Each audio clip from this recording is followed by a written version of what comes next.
Shit. Keep it low, yeah. They got ears in the static, watch it. Silk ties, steel eyes, gold pins, black magic, facts. It's understood, we don't say. Yeah. Yeah. Let's go. Yeah. Yeah. I'm the glitch and assessment. Misprint on they dotted line. Shadow scripting in code. Truth tucked in a hot rhyme. Pulling stripe in a can's crown. Slip from the hovering span. Put the plot in a second. Chest boil when the palms will land. Checkmate. Keep your ships on their secrets. Feel deep where the paper bends. Every beat's like a chord. They verdict when the cave look ends. Cryptic ink on the paper. Truth coded so the feds can't reach. Every hook's like a back alley with a black bag out of reach. Low key. Burning holes in the rover. Pay flames that escape the cage. Burn it. When they pull back the curtain. I'm the fire that burns the plate. Tear it. You can feel my name in the baseline, never say. You can feel my name in the baseline, never say. They don't want me standing on business. They don't want me talking like a realist. They don't want my fans to really listen. I speak so much truth, they only fear it. Turning up the bass so y'all can feel it. Everybody's awake and yeah, I will it. They hide in the dark, but I'm revealing. Name on the till, but you can spill it. Red pen revision, slash lines and they doctrine stack. Cut it. Masked off the mask of that image, stepping in concrete fleck. Mask off, chest trap, Benny lead, pawns caught in the next big guess. Check. True tray sharp, cut deep through the guard is best. Slice. Archives locked up, footnails they forgot to shred. Ghost. City blueprints hid in a safe where the mayor bled. Blueprint. Glitching they scrap break scenes when the lie gets fed. Break it. Bass kick, drop bombs, every rhyme like a warhead. Boom. Laws written gold ink, black stains when the light don't fit. Lines. Bar spit with flame tips, spark lines that ignite this kid. Fire. Hide that crown, but the rust still eats that frame. Rust. Paint those strands, but the white still speak the same. Wait. Ooh, we don't speak their name, but the air still hums. Every truth's a risk when the nightfall comes. In the light they hide while the dark still rings. Every gold crown bleeds when it hides those canes. They don't want me standing on business. They don't want me talking like the realest. The lights up, you can get started. Get the 10K lights. I got some things I want to talk about. Turning up the bass so y'all can feel it. Everybody's awake and yeah, I will it. They hide in the dark, but I reveal it. Name on the till, but you can't spill it.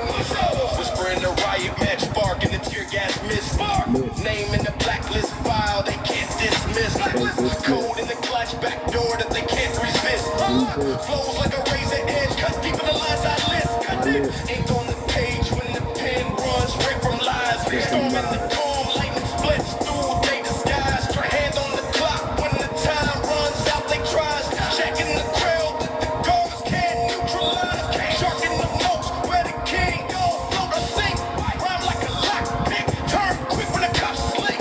Tear breach from the walls, they can't prove what I think. Ride that beat to the throne, touch ground in a blink, flip it. They don't want me standing on business. They don't want me talking like the realest. They don't want my fans to really listen. I speak so much truth, they only fear it. Turning up the bass so y'all can feel it. Everybody's awake and yeah, I feel it. They hide in the dark, but I reveal it. Name on the till, but you can't spill it. You already know. Facts. Come on, get them lights up. Let's get to it. We about to debunk some lies today.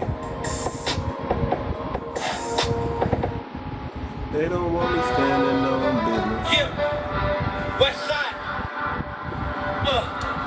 Yeah, they try to bury the message. They try to bury the message. But the cold gon' grow. Cold gon' grow. No more idols. No more idols. No more thrones. No more thrones. Only code and control. Only code and Debunk control. the phones, tap the lines, till the truth encrypted. Killing leader Kobe born, revolution scripted. Malcolm in the shadows, Bumpy moving the streets. Fred with the vision, still the system feels heat. Propaganda can't bend what's engraved in the soul. Every cipher I spit up loads, another no. No true Judas in the squad, no betrayal to trace. Every voice a mirror, unity's in the face. Try to shatter the glass, but we diamond and stone. From the block to the roots, yeah, the code is grown. They can chain one man, but the network show. No more leaders, only code. Watch the kingdom clone. Watch it. No more leaders, only code can erase this smoke. Cut a line, it rewinds, instantly reload. Cut a line, it rewinds, instantly reload. Let's go. Truth in the cipher, encrypted in the code. Unity the password, watch the system overflow. Come on in, get them likes up. We about to get started. No more idols, no more thrones, just the people's throne. Shout out to Dr. No Job. Every verse a revolution, every channel home. About to get into it. Take one soldier out, the network still grows. No more leaders, only code that's low. Let's go. They weaponize lies, but the code don't break. Every headline fake news, still the truth awake. We encrypted in rhythm, every beat is a shield. About to debunk some lies, y'all. Come on. Hell couldn't end us, just expose their fear. We multiply resistance, make the power clear. A chessboard full of pawns, turning kings overnight. Every move revolutionary, every loss ignite. From the ashes we come, from the soil we grow. Every verse uploads, every cipher we sow. They can silence one mic, but the street still knows. No more leaders, only code. Watch the system blow. They can't take us out now. They can't take us out. We just rise again. Just rise again. Every time they strike, code provides again. Code provides again. Come From the on. block to the sky. From the block to the sky. No more leaders, No only more code. leaders, only code. Only code. Come on. Yeah. They can't cage the soul. Can't cage the Can't soul. erase the plan. Can't erase the plan. Every brother, every sister. Come on. Got the strength in hand. Got the strength. From the grave to the stage. Watch the story told. Tell it.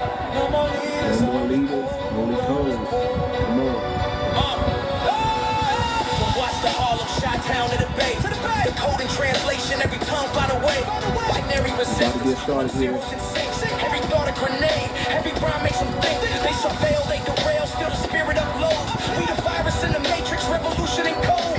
From Malcolm Sharp's speech to Hampton's last stand, we inherit the blueprint. Read us Hope y'all can hear me. About to get to it. Every death plant seeds for the next to be. Kill the roots of a tree, now the forest grows. No more leaders, only code, now the thrones dethroned. No more leaders, only code can erase this mode. Come on. Cut a line, it rewinds, instantly reload. All right, let's get to it, family. Let's get to it. What's good, everybody? I'm here. I'm live. We about to talk about it. We about to get into it. About to debunk some lies, man. We are about to debunk some lies, man. That's what we are about to do. We are about to debunk some lies, family. That's what we are here to do. Everybody knows what happened with Charlie Kirk. You know, everybody knows. Everybody knows. No need to act like we don't know. We all know. And it's time that we talk about it. Give me a second here.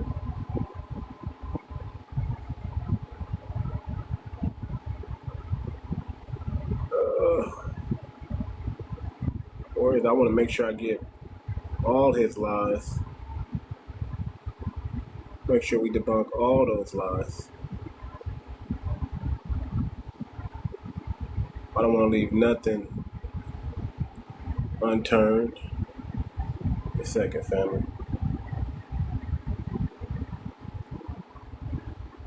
And we got to get into it.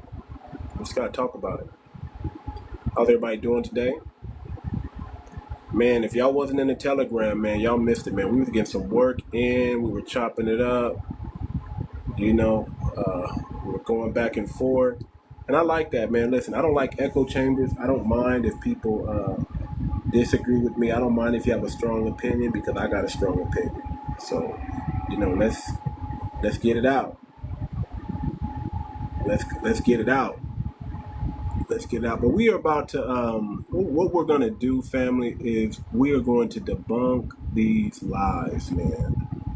And whenever you debate and debunk people, you got to have a system. You got to have a system. And when I watch these debaters, I'll probably, to me, this is just my opinion, I would probably say the coldest debaters, especially for Foundation of Black Americans, for FBA, you got to give it up to 𝗤𝗏𝗏. When it comes to him battling and debunking and debating these white supremacists, he gives them a verbal slashing without raising his voice, without getting, without what I would call on tilt. If you ever play poker, we have that word where we say we got you on tilt. When emotions are high, intelligence is low. So debating is really all about keeping calm, right? Staying calm, staying codified. You don't need to shout. You just need to pay attention so you can start decoding. You have to track every talking point to the system that benefits the argument. You have to understand that what they're talking about, you have to isolate the issue. I like how he slows it down. He doesn't let people ramble on. He says, okay, stop right there. You made one argument. Let's handle the argument one at a time. So I kind of like his style in debunking, especially when dealing with suspected white supremacists. And let's get it. Let's be real, man.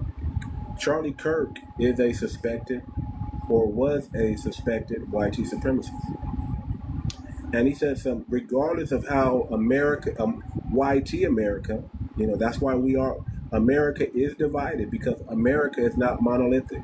We don't think the same. We have red, we have blue, we have conservative, we have liberal, we have YT supremacy and, talking points, and we have black empowerment. And it's on the opposite end. The black consciousness opposes all system of oppressions and all YT ideologies and YT supremacist talking points. So the black consciousness is what keeps us safe and sound, family. Without the black consciousness, you can't even debunk or debate these guys, because they start doing the I'm white and I say so. And I love how Tariq brought that term to us as well. I'm white and I say so. We love how they, that's all YT supremacy is. Especially when you're debating a YT supremacist, understand they don't really have facts. Their job is to misconstrue the facts. Their job is to what's the word that they always like to use? They like to use per capita. Their job is to per capita everything. If you let a YT supremacist say it, the only people that commit crime in America is black Americans, and that's not true. We're going to debunk that lie. If you let a YT supremacist talk, he's going to tell you that he invented everything. They think listen, this is how so sick and so stupid YT supremacists are. They believe that Egypt was Caucasians. You understand family? They believe that Egypt, which is in North Africa, which is part of Africa, they would try to make that the Middle East if they could, but they can't. Family, they will have you believe that YT people invented everything. Did you remember that video that went around where it said Trump said America invented everything? What more do you want from us? And then he just started rambling off things that Americans built. And who built those things? Who invented those things? It was Foundation of Black Americans. So every single thing that Trump said America invented,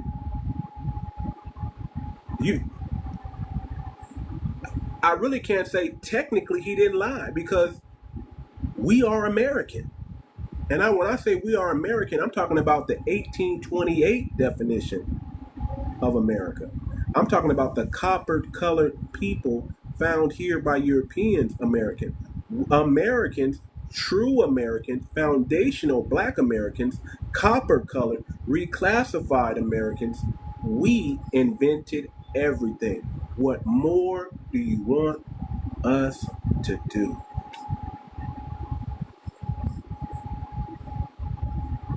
What more do you want us to do? What more do you want us to do? We done invented damn near everything.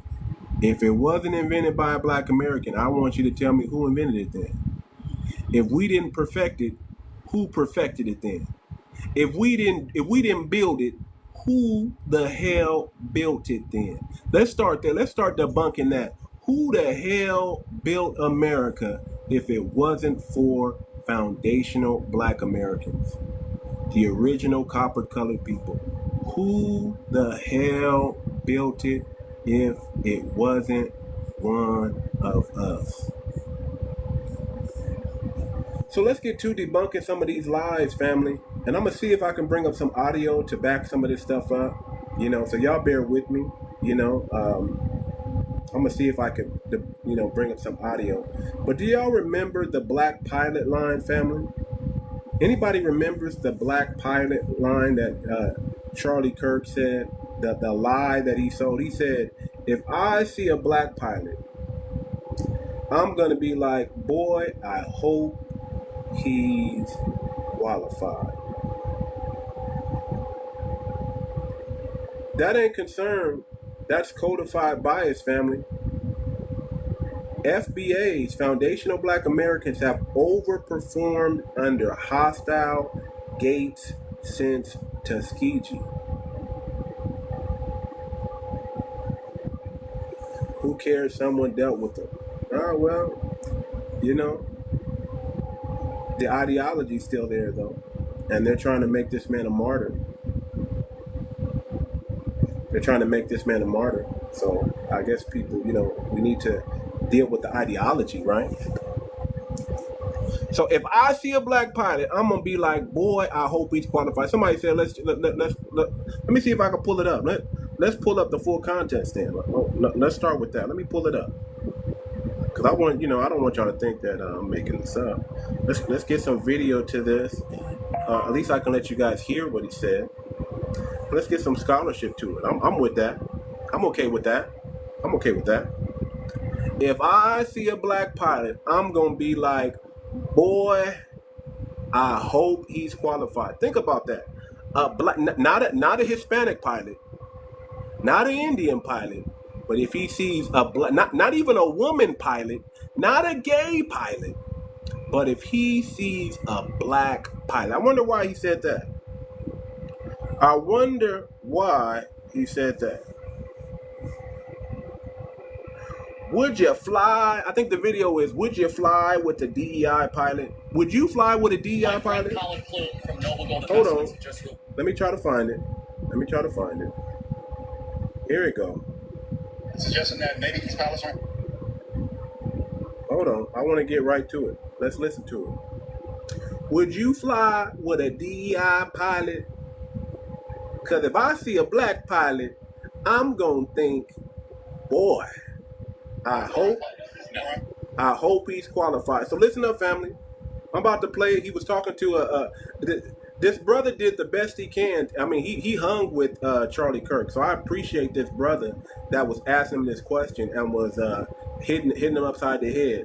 But I want to slow it down so y'all can understand how stupid this brother sounds. This is why white supremacy is the most idiotic ideology I've ever heard in my life. Most idiotic. White supremacy ideology is, I'm white and I say so. It's not really backed up in numbers and scholarship like they would want you to believe. They love to use outdated numbers and they love to misconstrue the numbers to match their narrative. So let's hear it, family. Let's hear it. But I'll tell you exactly what I said and why I said it. Okay, go ahead. I said, the pretext, I went through a whole windup. I said, United Airlines is saying that they want 40% of all their pilots to be people of color or women.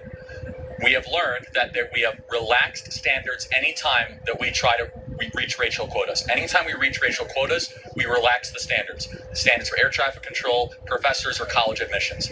Therefore, when it comes to pilots or surgeons, if I see somebody who is black, as I said on the show, I'm going to hope that that person is qualified. That's what I said, which of course is legitimate.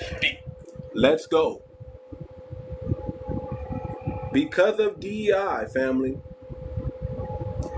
Now, understand that foundational Black Americans are some of the hardest working people on the planet Earth, with an F, Earth. So whenever you see a Black person, especially at a position like a pilot, you are going to second guess that Black person and think, boy, I hope he is qualified. Not a Middle Eastern pilot, not a Hispanic pilot, not an Indian pilot, not an Asian pilot, but a Black pilot, not even a woman pilot. When I see a Black pilot, I'm gonna think, boy, I hope he is qualified. Family, if that ain't biased, I don't know what is. If that ain't YT supremacy, I don't know what is. Think about the position of a pilot. Let's even say surgeon. You see a Black surgeon? Have you ever seen the movie Something the Lord's Made? Have you ever seen that movie? The brother who aided in open heart surgery. The YT man had to call him based on a true story. I forget the brother's name. I think his name was Lauren or something. I can't remember the brother's name. But you would second guess a Black person who had to fight through the system of what? Vivian, there you go. There you go. Who had to fight through the system of oppression to become a pilot? Fight racism to become a pilot? Stand on business and play the game to become a pilot? And you're gonna think he's not qualified? Same thing with a surgeon. You think there is ever such thing as a DEI surgeon? What? You're talking about somebody who's gonna open up flesh, cut things, you think that's the mind of a YT supremacist? They're so freaking scared. They're so afraid of Black excellence that they have to, when they see Black excellence, they have to say, boy, no, notice the boy, I hope he's qualified, family. Boy, I hope you should be saying, this dude is a brilliant, this dude is a step above, this dude is so far advanced to be at the position of a pilot when he has a system that doesn't want him there. Let's keep it a buck. He has a system that he's up against, and he fought the system and got into a position of a surgeon or a pilot. You don't look down at that and say, boy, I hope he's qualified. You be like, damn, this is one bad dude. This is one bad dude. If this brother became a surgeon or a pilot and he's Black, you better stand up. You better stand up. You better be like, God damn. Here's another stupid argument, family. They look at politicians when they see Black politicians, and there's a lot of tethered politicians out there, family. It is what it is, but they're considered Black. But these people believe that these are DEI hires when they were elected officials. You see how stupid the YT supremacy mind thinks? It's nothing more than I'm YT and I say so. It's nothing more than I'm insecure and this is how I have to rash out and throw my insecurity around. Because you think that Black people aren't supposed to be there. You think that Black people are not qualified. And that's not so. Some of the most qualified people are foundational Black Americans. Ask your Tuskegee Airmen. Ask some of the Black people that went over to Ethiopia and taught Ethiopians how to fly that dang plane.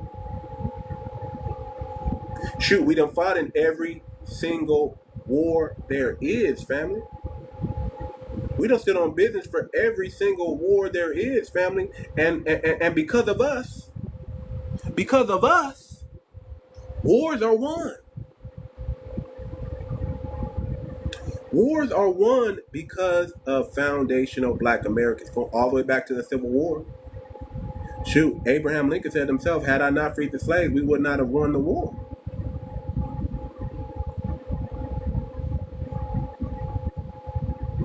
Those are all facts. Anything other than that, family, is a bold-faced lie. It's a bold-faced lie, and it's just, I'm YT, and I say so. It's not backed in any scholarship. It's backed in arrogance. It's backed in arrogance, fear, and envy. I was what did y'all see that? Did y'all see that YT lady that that's going viral on Twitter for saying, what is YT culture? Somebody tell me what YT culture is. If you can explain to me what YT culture is, I'll give you some money. I'll give you some money right now. If you can explain to me what YT culture is, I'll give you $50. Somebody explain to me what YT culture is, because this lady had a hard time. She said, I don't want YT culture. She said, if you want YT culture, you go build it yourself. Let me say that again. If you want YT culture, go and build it yourself. Remove basketball, remove football, remove all the genres of music. And by the way, we're going to take the seasoning back too. Remove all the seasoning out the food. Matter of fact, we're going to take our corn back, our tomatoes, because that all came from the country that Black Americans come from. We just going to remove. What the hell is YT culture? If we don't put our fashion stamp on it, it is no fashion. If we don't put our music genius to it, there is no music. If we take all our inventions back, what is America left with? What is YT culture without Black culture? If it wasn't for the damn Black Europeans, YT people wouldn't even exist. So you got to thank the Moors for rescuing the YT people up in Europe. Because if you leave it to YT people, they think they're Romans, they think they're Greek, they think they're all the things that they're not. Then not understanding, and not even knowing that those people were melanated. Black Europeans exist, they're real. Black Europeans exist. There were Black Europeans. I'm sorry. There were Black Europeans before there were ever YT Europeans. So when you talk about, boy, I hope he's qualified, when you see a Black person in any qualified position that takes skill, that takes training, that takes dedication, that takes focus, you don't say, boy, I hope he's qualified, and think it's because of DEI. Because if you really did the numbers, if you really understood the numbers, right? The numbers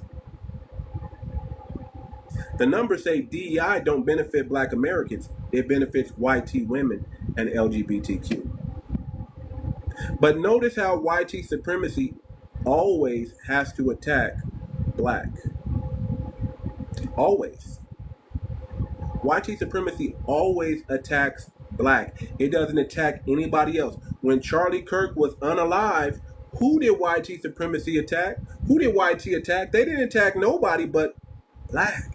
They start making unaliving threats, BOMB threats to HBCUs.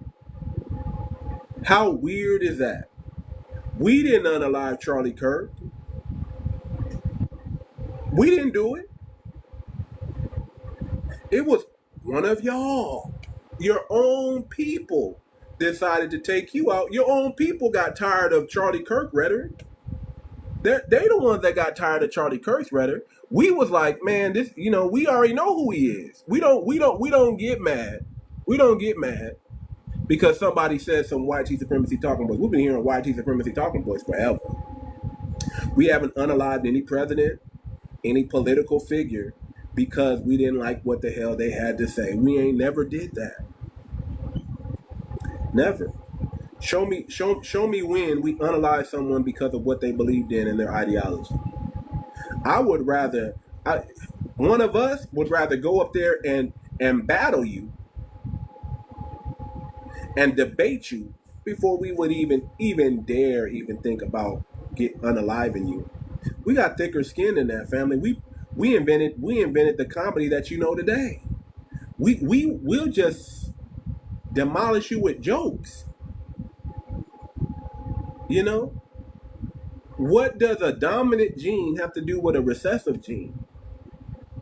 There's nothing that foundational black Americans are jealous about of any ethnic group outside of us. We're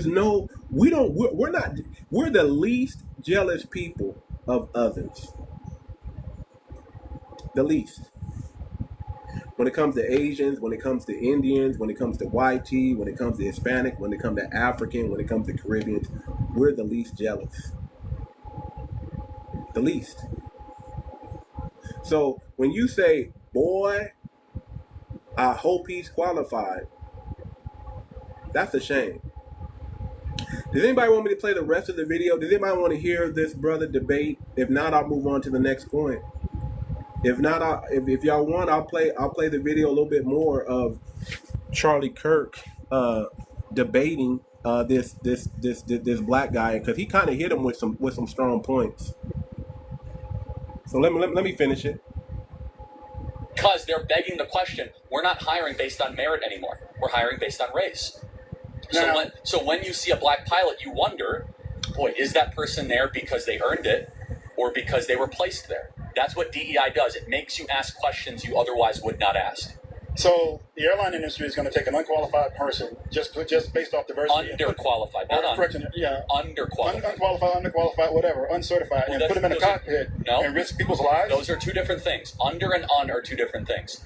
Of course, United Airlines will not take someone off the side of the street and put them in a pilot. But in order to reach a 40% goal, they might cut corners. They might accelerate the process in order to reach a goal. We know this through all sorts of So that's what I want y'all to hear.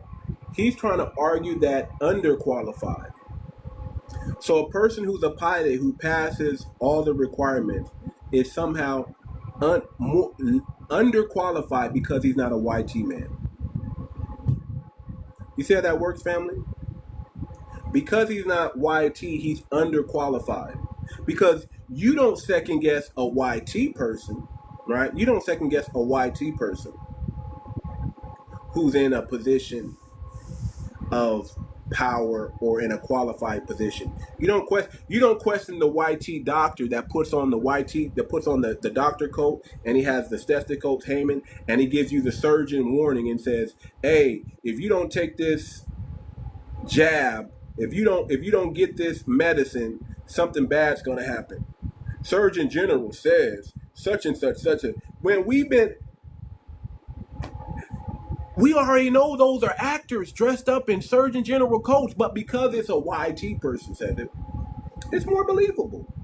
So all of a sudden, a black person is underqualified. So he passes all the tests. He knows how to fly the plane. He knows how to land the plane. He meets all the requirements, but because he's not white, he's underqualified, family. I just want you to see that.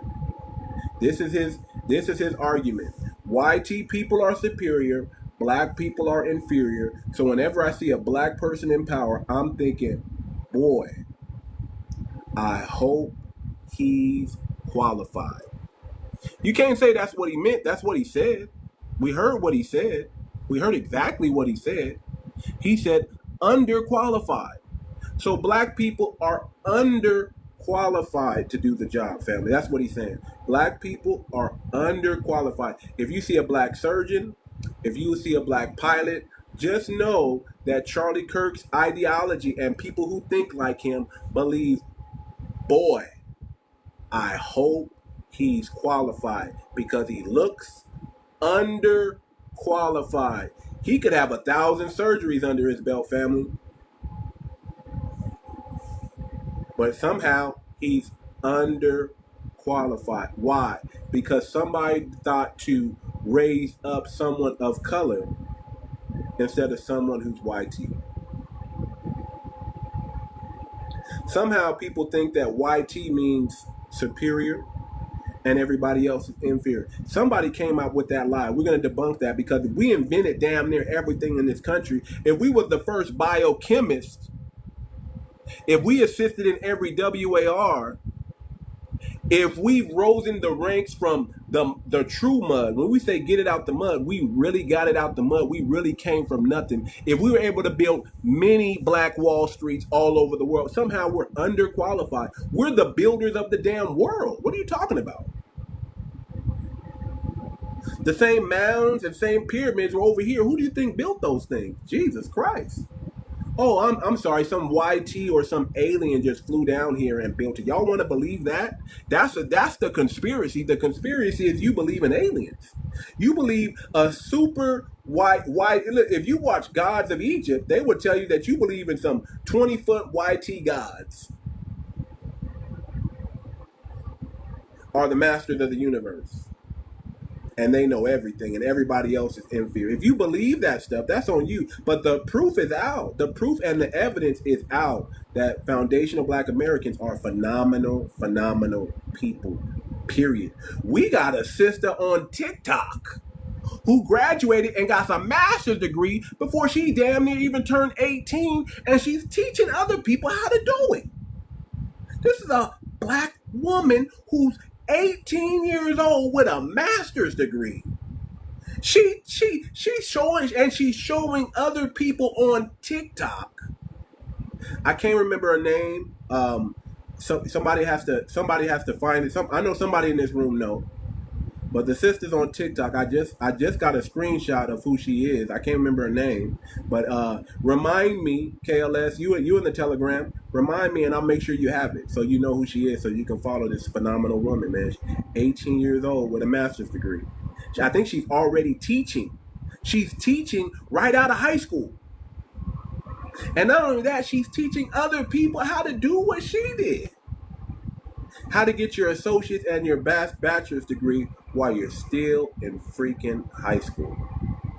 So don't tell me that somehow Black people are underqualified because it's not a YT position, because I'm not a surgeon general and I with a coat on, with a stethoscope, and I don't look white. If that's not propaganda, I don't know what is, family. I don't know what is. If that's not propaganda, I don't know what is, family. The victimhood lies in the YT society, because they're living and they're profiting off a YT privilege welfare system, same as the Native Americans who are living on reservations. No different than a welfare system that kicks in for the Native Americans on the reservation. The only victimhood mentality I see, and only welfare system, is a system that's rigged for YT to be at the top because they need it. Because if we were in a true meritocracy, there would be less, as many of y'all that y'all think is in this country that claim to be white. Y'all wouldn't be anywhere near the top if it was a true meritocracy. If it was a true meritocracy, there'd be more foundational Black American faces and representatives in this country, in the highest places. I'm talking about the highest of the high. If it was a true meritocracy, but we understand that the game that the game that y'all work in and the reality that y'all live in, it's rigged. The system is rigged. We're never going to get a fair share in the current system today, and that system is failing. By the way, it's only a matter of time. The dominoes are falling. The indicators are there that the old system is passing away and a new system is coming in.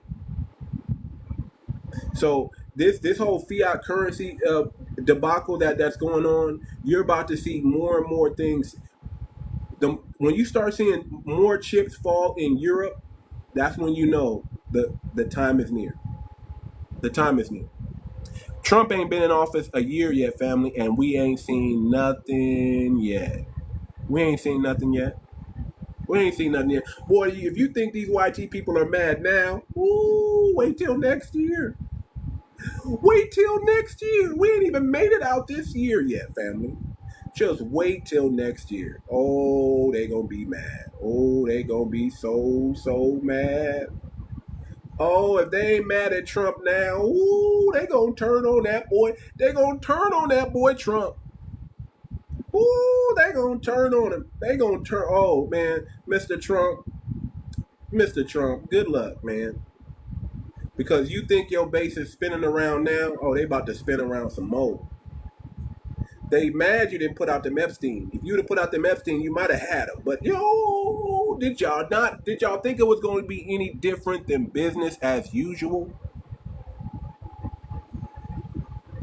You ain't seen nothing yet. I don't know. Do y'all want me to play some more of this video? Because I got other talking points I want to get to. But I'll ride this one out. Let's hear a little bit more of Charlie Kirk and this black man debate with him, because he thinks that black means less than and white means greater than. So that's pretty much what it means. Let's go. Examinations and projects over the last 10 years. You have to choose in life. Either excellence or racial quotas will end up being the most important, and both cannot. Listen, I don't want to hear no white supremacy anything talk about excellence. I have not seen excellence in the YT community. I haven't. I seen nice neighborhoods, but that don't mean excellence. I've seen YT privilege, and that definitely doesn't mean excellent. When you talk about excellence, think about somebody who has to work 10 times as hard as the next person to stand in the same room. When I see a black person in the room full of dominant society, full of multiracial people, when I see a foundational black American, let me qualify that, in a room like that, I think this brother's the baddest brother in the room, and nobody knows it. That's what I think. When I see a black person in the business arena dominating, I don't think, boy, I hope he's qualified. I think this brother's more than qualified. More than qualified. Because I know what it takes to get to where he's standing at. It's never easy. He has to fight. A YT person has one hurdle to jump through, and a black person has many more hurdles to jump through. So if he had to jump through 20 hurdles and the YT had to jump through 5 hurdles, who's the baddest brother on the block? I mean, when we look at sports, that's a great meritocracy field. When we look at sports, how the focus, the athleticism, right? The mindset to play in professional sports. You see who dominates. If it's one way in sports, believe me, it's the same way in STEM and everything else. See, if we didn't get locked out of things, we would dominate in everything. I dare you to let one of us back into country music, because I know y'all didn't like Beyonce doing that countrywide tour. You see what happens when you let us back into things that we have already invented and left? If we went back to country music, we would dominate. We dominate. The best singers are foundational black Americans. The best athletes are foundational black Americans. The best surgeons are foundational black Americans. The best STEM, anything STEM, anything technology, it's foundational black Americans. I guarantee it.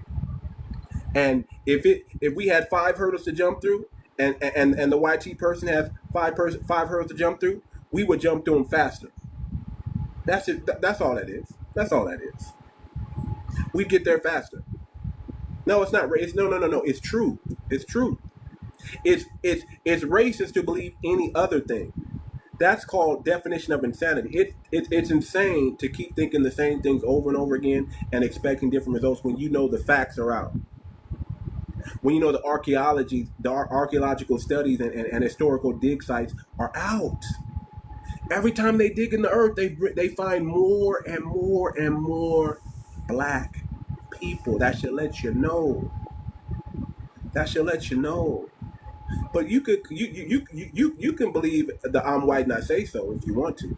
You can believe that. You can hide behind falsities, hoping that they're true.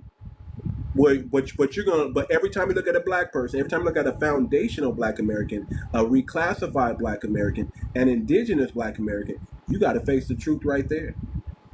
Every time you dig in that ground and you pull up something else, you know you didn't invent it. You didn't create it. We did. Every time you stop at a stoplight, every time you use a light bulb, we did. We did. All of us. Every time Trump said America invented everything, it was just us. It was just us. It was just us. We know we created it all. We did it all. All of it. It was built by us. It was invented by us. It was made by us. Shit. The only thing that was crazy about the whole deal is we didn't get the benefit off of none of it. But we changing that. Good time to take a break. Hey, y'all, if you're not in the Telegram, I want y'all to go to 𝗣𝗶𝗴𝗵𝘁𝘀𝗀𝗶. Understand that we're building an FBA ecosystem. It's going to be phenomenal. It's going to be way better than the rig system that you're in right now. If you ever want to leave that system, if you want to go down with that system, it's your choice. But if you want to jump ship and move to an ecosystem that's going to be popping, that's going to have everything, that's going to be built by and for foundational black Americans, just go to fbacoin.org, fbacoin.org, and get on the Telegram. Join the Telegram, join the movement, man. We're doing some fantastic things over there. Just to let you know. We're building the ecosystem so we don't have to crumble with this ecosystem. I'm out of the rig system, and I'm into creating and building my own system, family.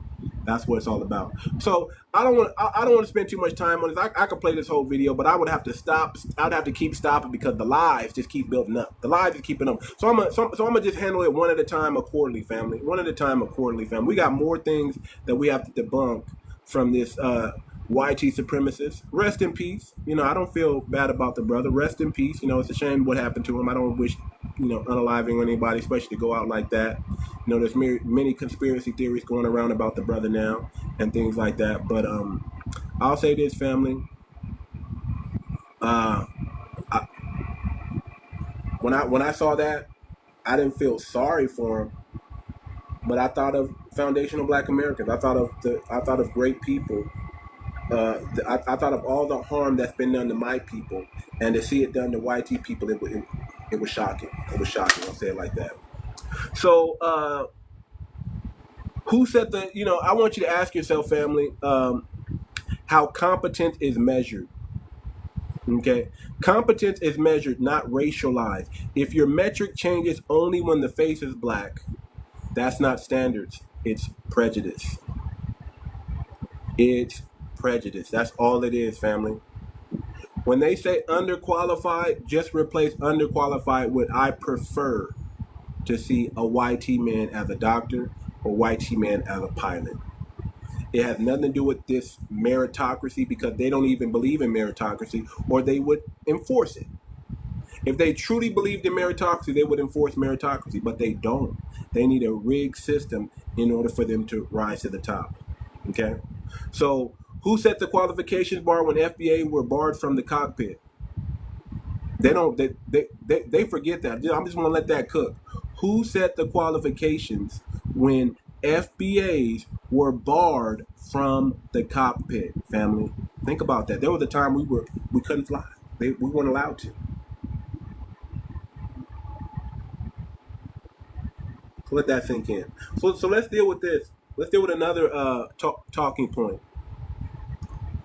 Old talking point, new rapper. The fatherlessness equals crime.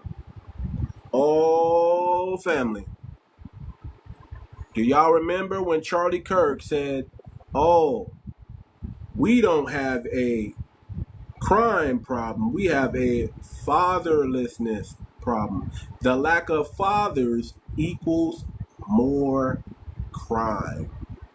How ironic. How ironic that Charlie Kirk would say fatherlessness equals crime. They blame our black women, right? And they say our black women create thugs. I want you to think about that, family.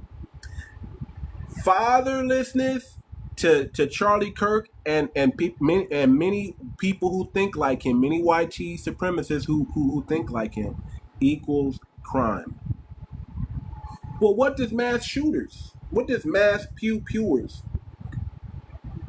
Where do they come from? Do they come from fatherlessness homes? Did the, how ironic, the very person that unalived him had both mother and father. Father was actually a sheriff.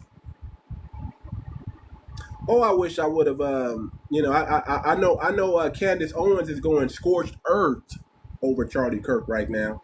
So I didn't watch the show, but I'll watch her show tomorrow or probably later today because I want to see her go scorched earth and follow the trail because she said something. We got to check out the sheriff. Somebody said we got to check out the sheriff.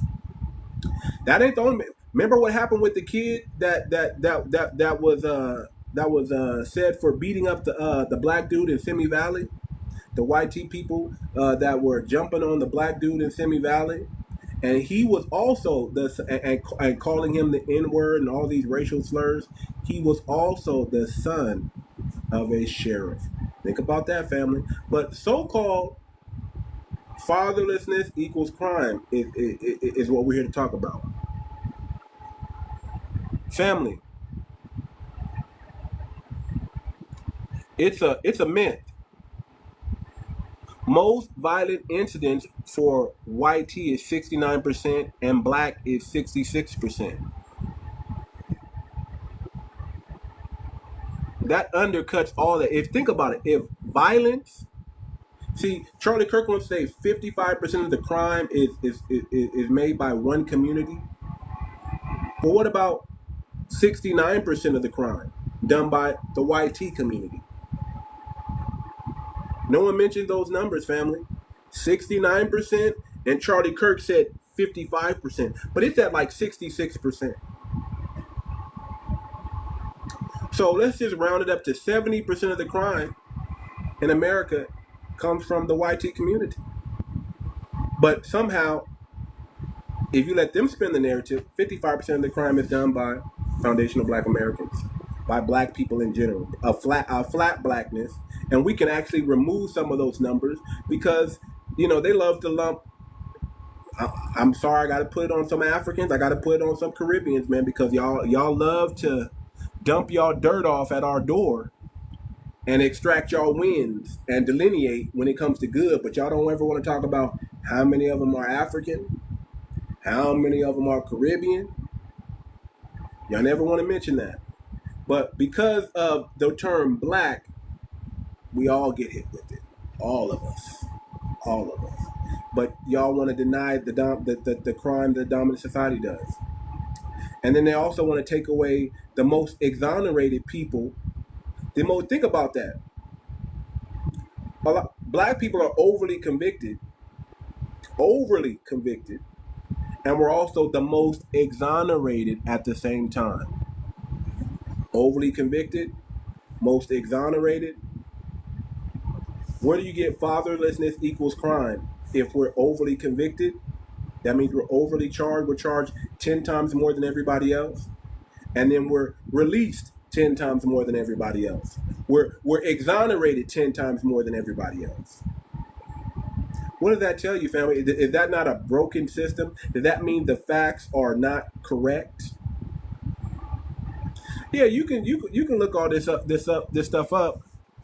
When police target FBA men, war on drugs, sentencing gaps, job discrimination, then blames the family for the fallout, that's a branch level blame. The root is policy sabotage. We are the most sabotaged people on planet Earth. That's where your fatherlessness equals crimes. We don't want to talk about the root cause of fatherlessness in foundational Black American culture is not because Black men do not want to be fathers. That's a lie. Especially when a study came out that we were the most involved fathers than every other race. So I just don't get it. How can we be the most involved fathers and then also be the baby mama epidemic problem at the same time? How can that be? When the court system, we're not the court system. We're not the court system. There are men who will stand up and who will fight for their children, and the court system will still say, no, here, go with the mother. And that's all across the board. That's not even a Black problem. That's all across the board. So if you can have if you just use some common sense, you know that in most cases when men fight for their children, they still get, the woman still gets the baby. The woman still gets the child. And that father technically is still in their life. He's just not living with them. You can't say fatherlessness equals crime, especially when a two-parent home son took out Charlie Kirk. Especially when a lot of these mass shooters, right? The school pew-pewers, right? They're all from the YT community. You don't see foundational Black American crashing out like that. That's not something we do. We have stronger skin than that, right? We have thicker skin than that. We will cuss you out. We will clown you. We will do everything else before we take you out. That's just what it is. Nobody wants to show all the YT Royal Rumbles, but everybody wants to focus on the Black Royal Rumbles. The confusion that we have in our community, which YT people deal with the same thing. And y'all always want to highlight and shine the light on the ghettos of our community, but y'all forget that y'all got a hillbilly community. Matter of fact, there was a brother that was on here a couple days ago, man. Put out a unaliving threat to me and put it on TikTok, and TikTok allowed it, family. I was tagged in this post, and he was like, "Get ready, I'm coming for you. I own my trailer park." Had no teeth in his mouth, tattoos, everything. He put me on TikTok. Just let it go. TikTok just let it fly. Brother just pretty much threatened my life, and the other people that he tagged on their life. And TikTok allowed it. TikTok allowed it. TikTok allowed it. What party took out MLK? What party took out MLK? Forget about Malcolm X. What party took out MLK? What party took out Fred Hampton? Forget about Fred Hampton and MLK. What party took out JFK? What party took out RFK?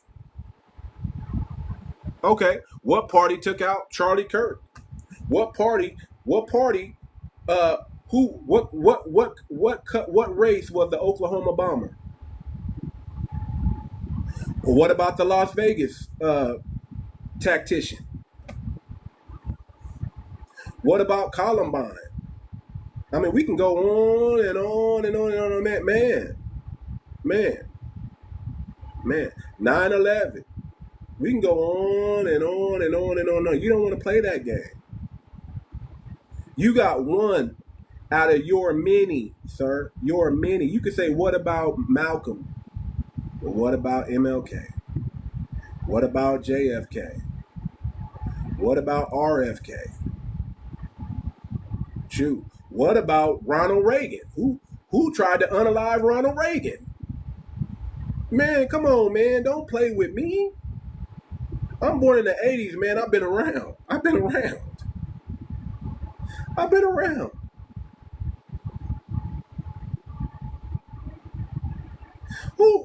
Who tried to unalive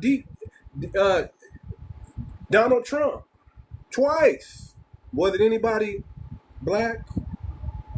No. Sorry.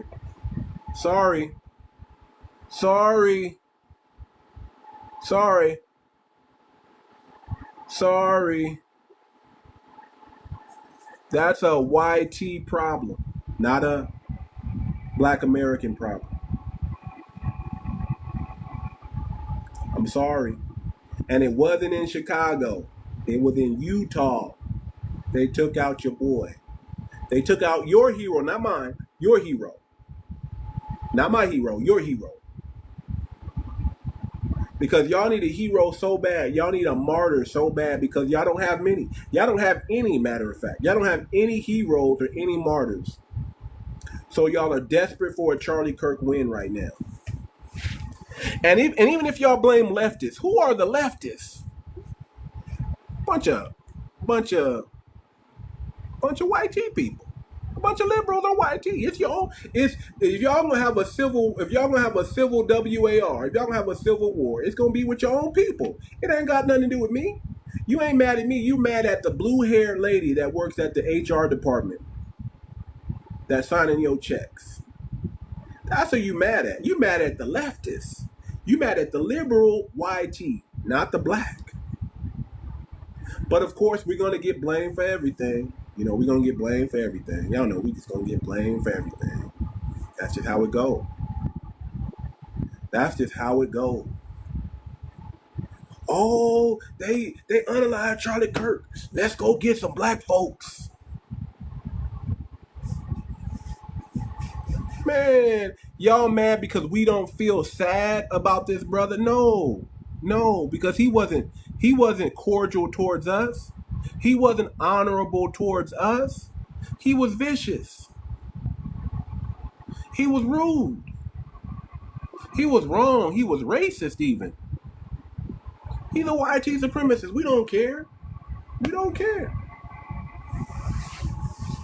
We don't care.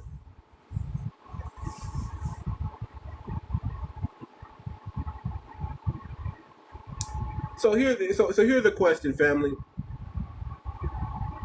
Here's the question. What happens to any group after 60 years of targeted over policing plus economic exclusion? You can't blame crime on fatherlessness when you got over policing and you got economic exclusion. That has nothing to do with fathers in the home. That has everything to do with society, a racist and prejudiced society.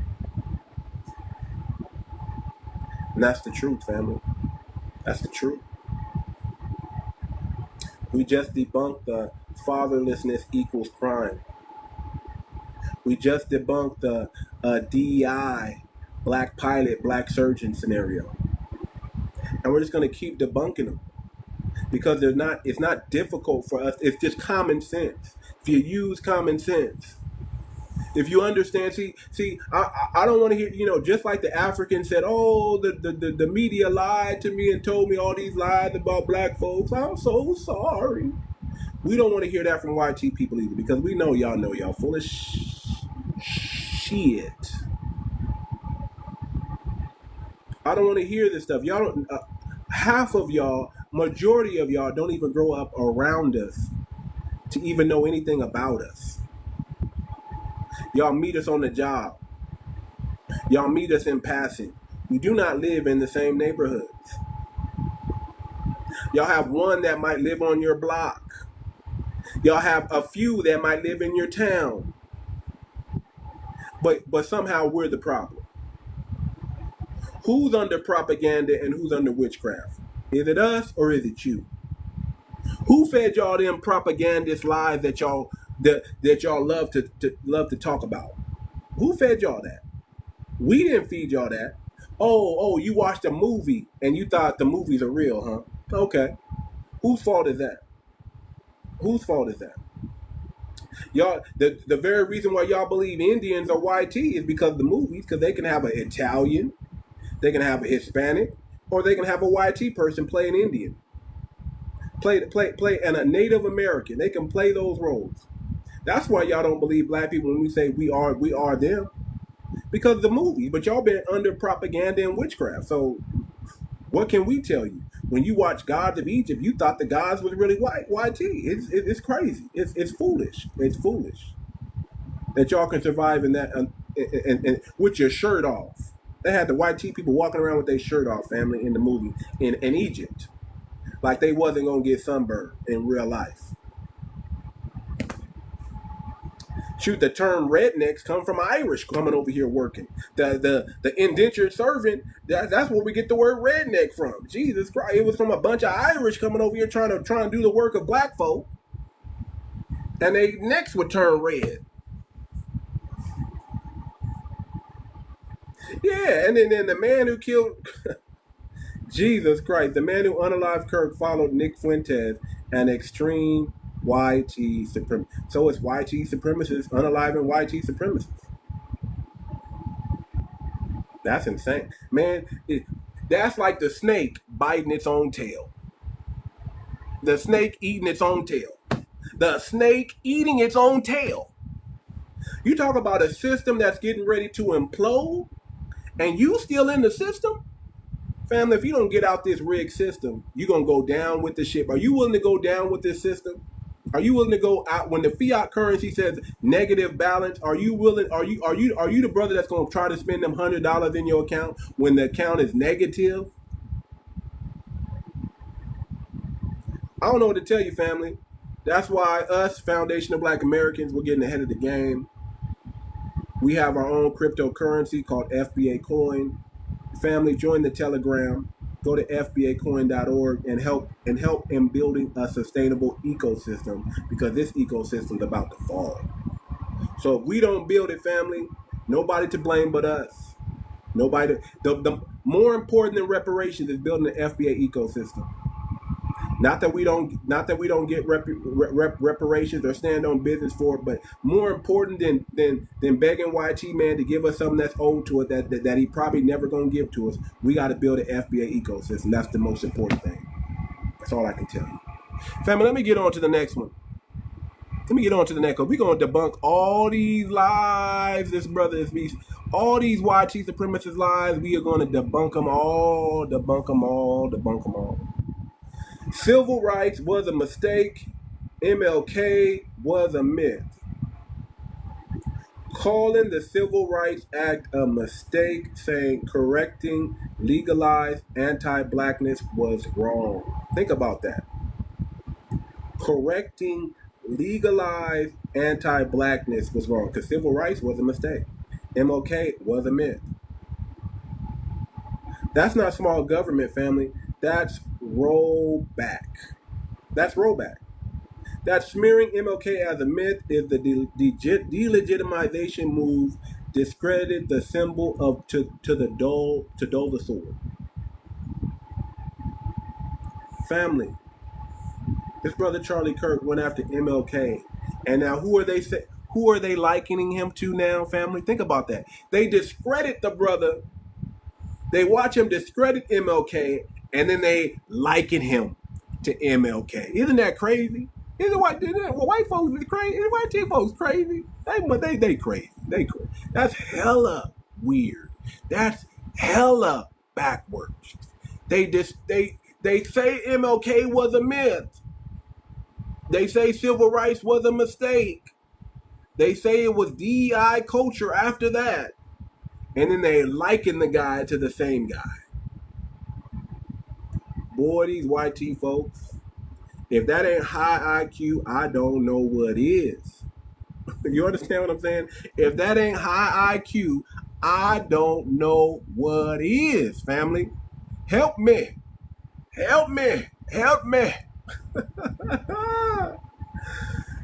Oh my God, family. You can't make this up on a Sunday.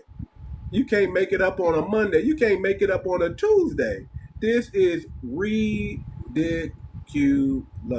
You call a man, you down talk to civil rights, you try to slander MLK, and then you liken the very man that passed away to MLK. You can't make this up. Talk about, I need a hero fast. I need a martyr right now. I need something to unite YT people. I don't know what to tell you. I don't know what to tell you. That's backwards. And to be fair about it, the point isn't King's perfection. Nobody said Martin Luther King was a perfect being, was a perfect man. No man is perfect. It's simple. The law finally acknowledged foundational Black Americans' right, and some folks want the clock reversed. This brother was, is it not this brother the same brother that said that Black people was doing better during, Black people would be better off going back to slavery and Jim Crow because at least we weren't committing no crimes? Wow. That's the same brother that said that. The same brother that said that, family.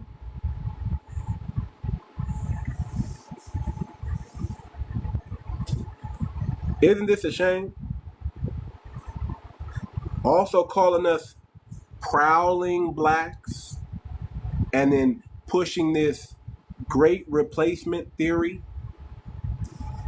Ain't nobody trying to replace no YT folk. YT folk replacing themselves. We ain't got to do nothing. The recessive gene is already working in our favor. I don't know what to say. The decline in birthrights is already work. We don't got to do nothing. Mother Nature said.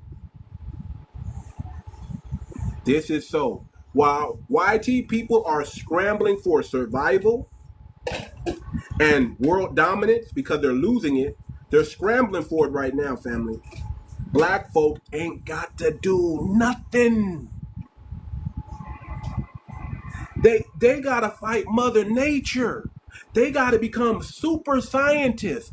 They gotta hurry up and create super AI, super intelligence, so super intelligence can tell them, hey man, you need to become a transhuman if you want to live forever, buddy. You need to be half AI and half human if you want to survive and dominate the globe. So they're trying to become transhumanists.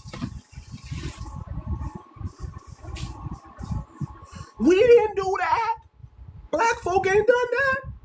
Black folk ain't in that. Y'all call us prowling blacks and pass on a great replacement, and we ain't in none of that. This stuff goes back to Birth of a Nation. Remember that? Where we were looking like vampires? We ain't vampires. We not the movie Sinners, okay? The Birth of a Nation, where they made black people, ooh, the boogeyman is coming to get you, coming to get your children and your YT women. Ooh, the black. That ain't us. Nigga, we chilling. We line dancing out this mug. We doing line dance. We popping fans in people's faces.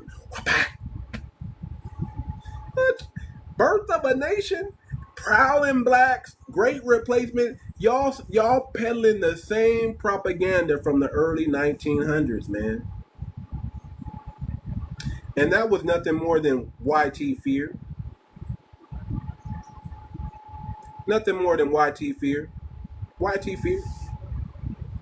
And here's the crazy part, family. The more YT become fearful, the more dangerous they become. So watch out. YT fear equals violence.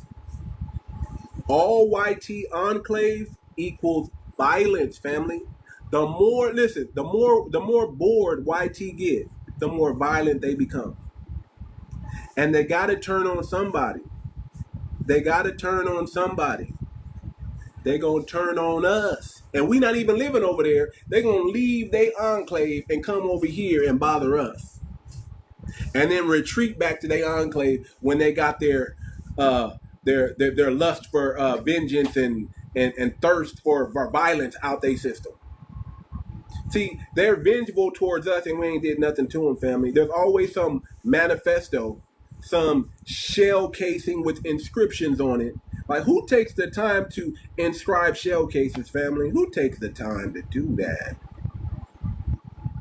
Black folks, we don't got time. We don't think that hard to inscribe shell casings. We don't do that. We don't make films called Birth of a Nation. We did make that movie Sinners, though. Come on, if that was like a reverse of Birth of a Nation, I don't know what was. We did make that movie Sinners, though. The top movie in the world, in the country. Shout out to Ryan Coogler. Shout out to that brother. Shout out to that foundational Black American brother right there.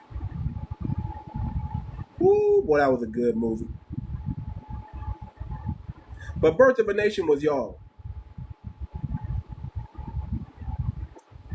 Fear corn. That's what it is. Fear corn. Manufactured narrative. That's all it is.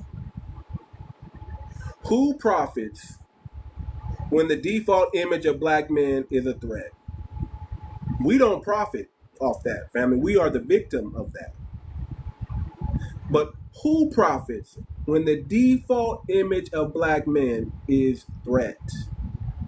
Only white supremacy profits. Only the system of oppression profits. Only them when they're broke and downtrodden in their trailer park. They're like, who we gonna get? I got a trailer park genius after me. I paid for my own trailer park with no teeth in his mouth, talking about he want to come get me and be ready for the WAR coming. All because he don't like me telling the truth about Charlie Kirk. This is what I got to deal. I got to deal with death, unaliving threats in my inbox. I got to deal with all the trailer park white supremacists. Mad because they ain't not thriving in a system that meant for them to thrive. Think about that. You're mad at me because you're not thriving. You don't know how to use your YT privilege and get to the top of the top of the top.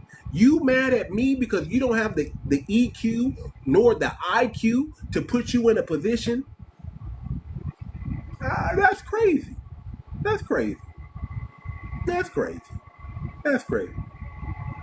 It ain't my fault that you don't got the EQ nor the IQ and you're a YT man. I don't feel sorry for anybody YT who's broke. If you're broke and you're YT, I don't feel sorry for you. Not I. Because you got $1 million you got $1 million of whiteness and you don't know how to use it. I don't know what to tell you. I don't know what to tell you. I guess that's why you need a system that oppresses black people and uplifts YT people. And you can't even rise in that system. I don't know what to tell you. When your hero has to be a Charlie Kirk who just lied every day, and his best friend is Candace Owens, who right along lie with him. When your heroes are nothing more than panderers to their audience, they're just going to pander to their audience so they can make a little bit of fiat currency that ain't going to be worth nothing in the next 3-4 years. I don't know what to tell you. I don't know what to tell you. If you're not winning, it's your fault.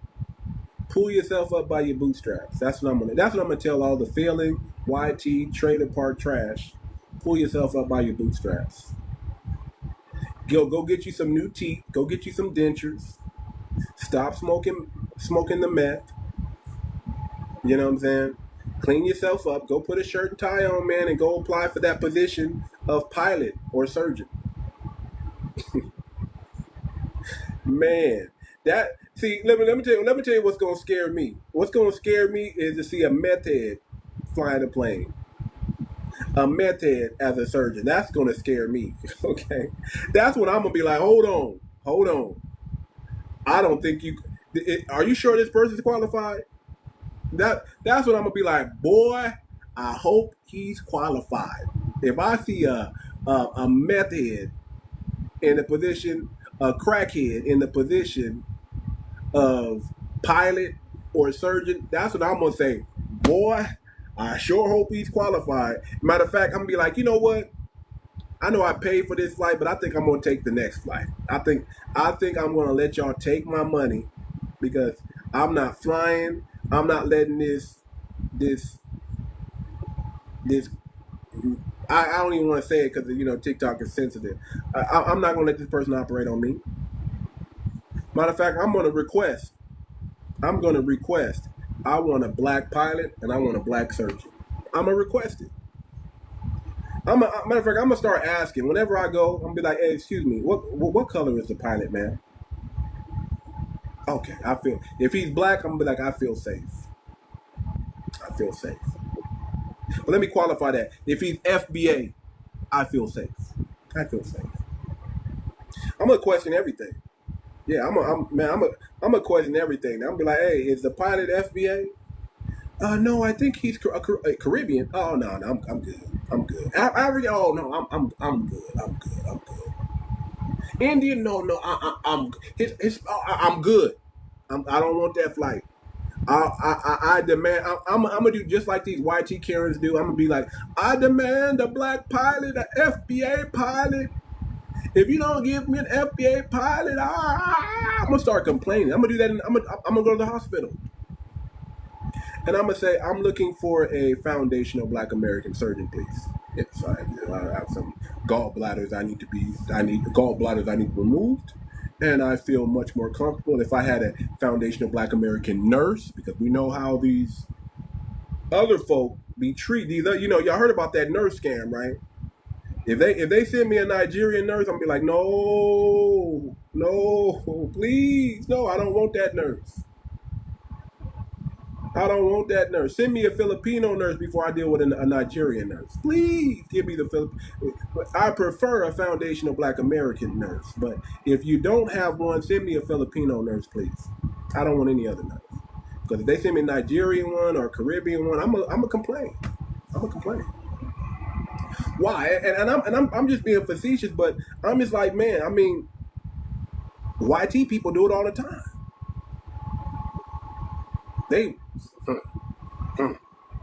Are you a qualified nurse or are you DEI hire? Jesus Christ. I'm going to request a foundational black American pilot, and I'm going to request a foundational black American surgeon. That's what I'm going to start doing. I'm waiting for the all FBA hospital. Yes, indeed, I'm waiting. Hopefully, I don't get sick. But and if I do, I want an all FBA hospital, all FBA nurses. Yes. That's what I'm looking for. Let's start debunking it all, man. Let's start debunking it all. Trayvon Martin plus the Zimmerman versus Carnelo and OJ clip. Did y'all see that? Did y'all see the campus exchange when the dude asked him about Carmelo Anthony, OJ Simpson, and George Zimmerman? Did y'all hear the response?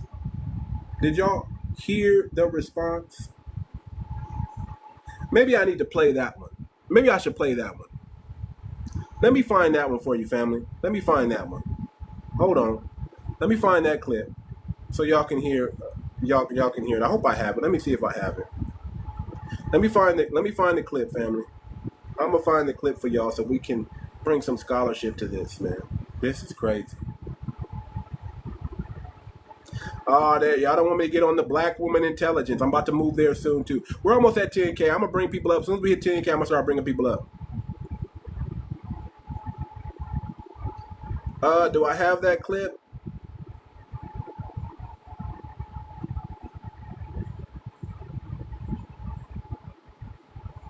Hold on. I don't know if I have that clip. Hold on. How do you feel about the black community receiving reparations? Oh, that's another clip. Should I start with that one? Let me start with this one. I'm gonna find that clip. I want to find the clip of Carnello and OJ and Zimmerman. And but let's go ahead and deal with the let's get the reparations thing out the way real quick, fam. Let's get the I'm about to start bringing people up. I'm about to start bringing people up. So while I'm playing the clip, I'm gonna bring some people up while I'm playing the clip. Okay. How do you feel about the black community receiving reparations? I'm against that. Yeah. Okay. Well, why so? So here's my view, and I want to hear yours, which is that I did not own slaves, and you were not a slave. Correct. Right. So we are individuals, and therefore we cannot be held accountable or should receive something from something that didn't happen to us or something we did not do. Basically, what you're saying is, I'm going to take money from Charlie Kirk for something he didn't do, and give it to a group of something, to somebody of something they also didn't do. For what reason? How is that just? So what is a way that we could try to help all communities? Here's maybe we can find some common ground, right? Sure. Instead of reparations, is that we need to break the cartel of public sector teacher unions and make it easier for people of all backgrounds, but specifically Hispanic and Black individuals, to have a quality education. Secondly, we need to put fathers back in the home. Yeah, I agree with that. If we can find common ground on that, I think that would go a lot further than just giving cash to people that happen to be related to something that evil that happened a little while ago. How do you feel A little while ago, family. Let's go ahead and deal with that reparations real quick. Let's just go ahead and deal with the reparations quick. I'm gonna still be looking for the video. Well, let's deal with that whole reparations thing, family. He said, I don't want to pay for something that I didn't do. Okay. I don't want to be held accountable. Okay. Okay, so you don't want to pay for something you didn't do. Well, who did it? If you didn't do it, who did it? Who did it? Grandma, great-grandma, grandpa, great-grandpa, great-great-grandpa, great-great-grandma. Which one of them would you like to say were not responsible for their actions and should not have to pay for their crimes against humanity? You didn't do it, Charlie Kirk. Who did it? Matter of fact, let's just say this. The government that existed then, it is still in existence today. Can we ask that question? Is that a valid question? I'm Irish. A lot G. of were. G asks, what can we do to improve racial tension? Genuine question. Pay me what you owe me. Genuine answer. The same. And give me my land back. Don't give me my land back. I'm gonna take my land back. There you go. There you go. So listen. Genuine question. How can you gotta pay what you owe. Pay your debt. There's been a debt that's been on the book since 1865 that hasn't been paid. The slave owners got paid reparations. Hispanics got paid reparations. The farmers that is. The Japanese for interim camps. The Chinese for the railroad. The small hats, and it didn't even happen in this country. They even paid them. Shoot, man, they're even. McDaddy, didn't the Irish receive the police department? Man, I mean, well, they took that. They just, they went and infiltrated that, and they became the race soldiers that we deal with today. A lot of them, they come from German and Irish background that policing us today.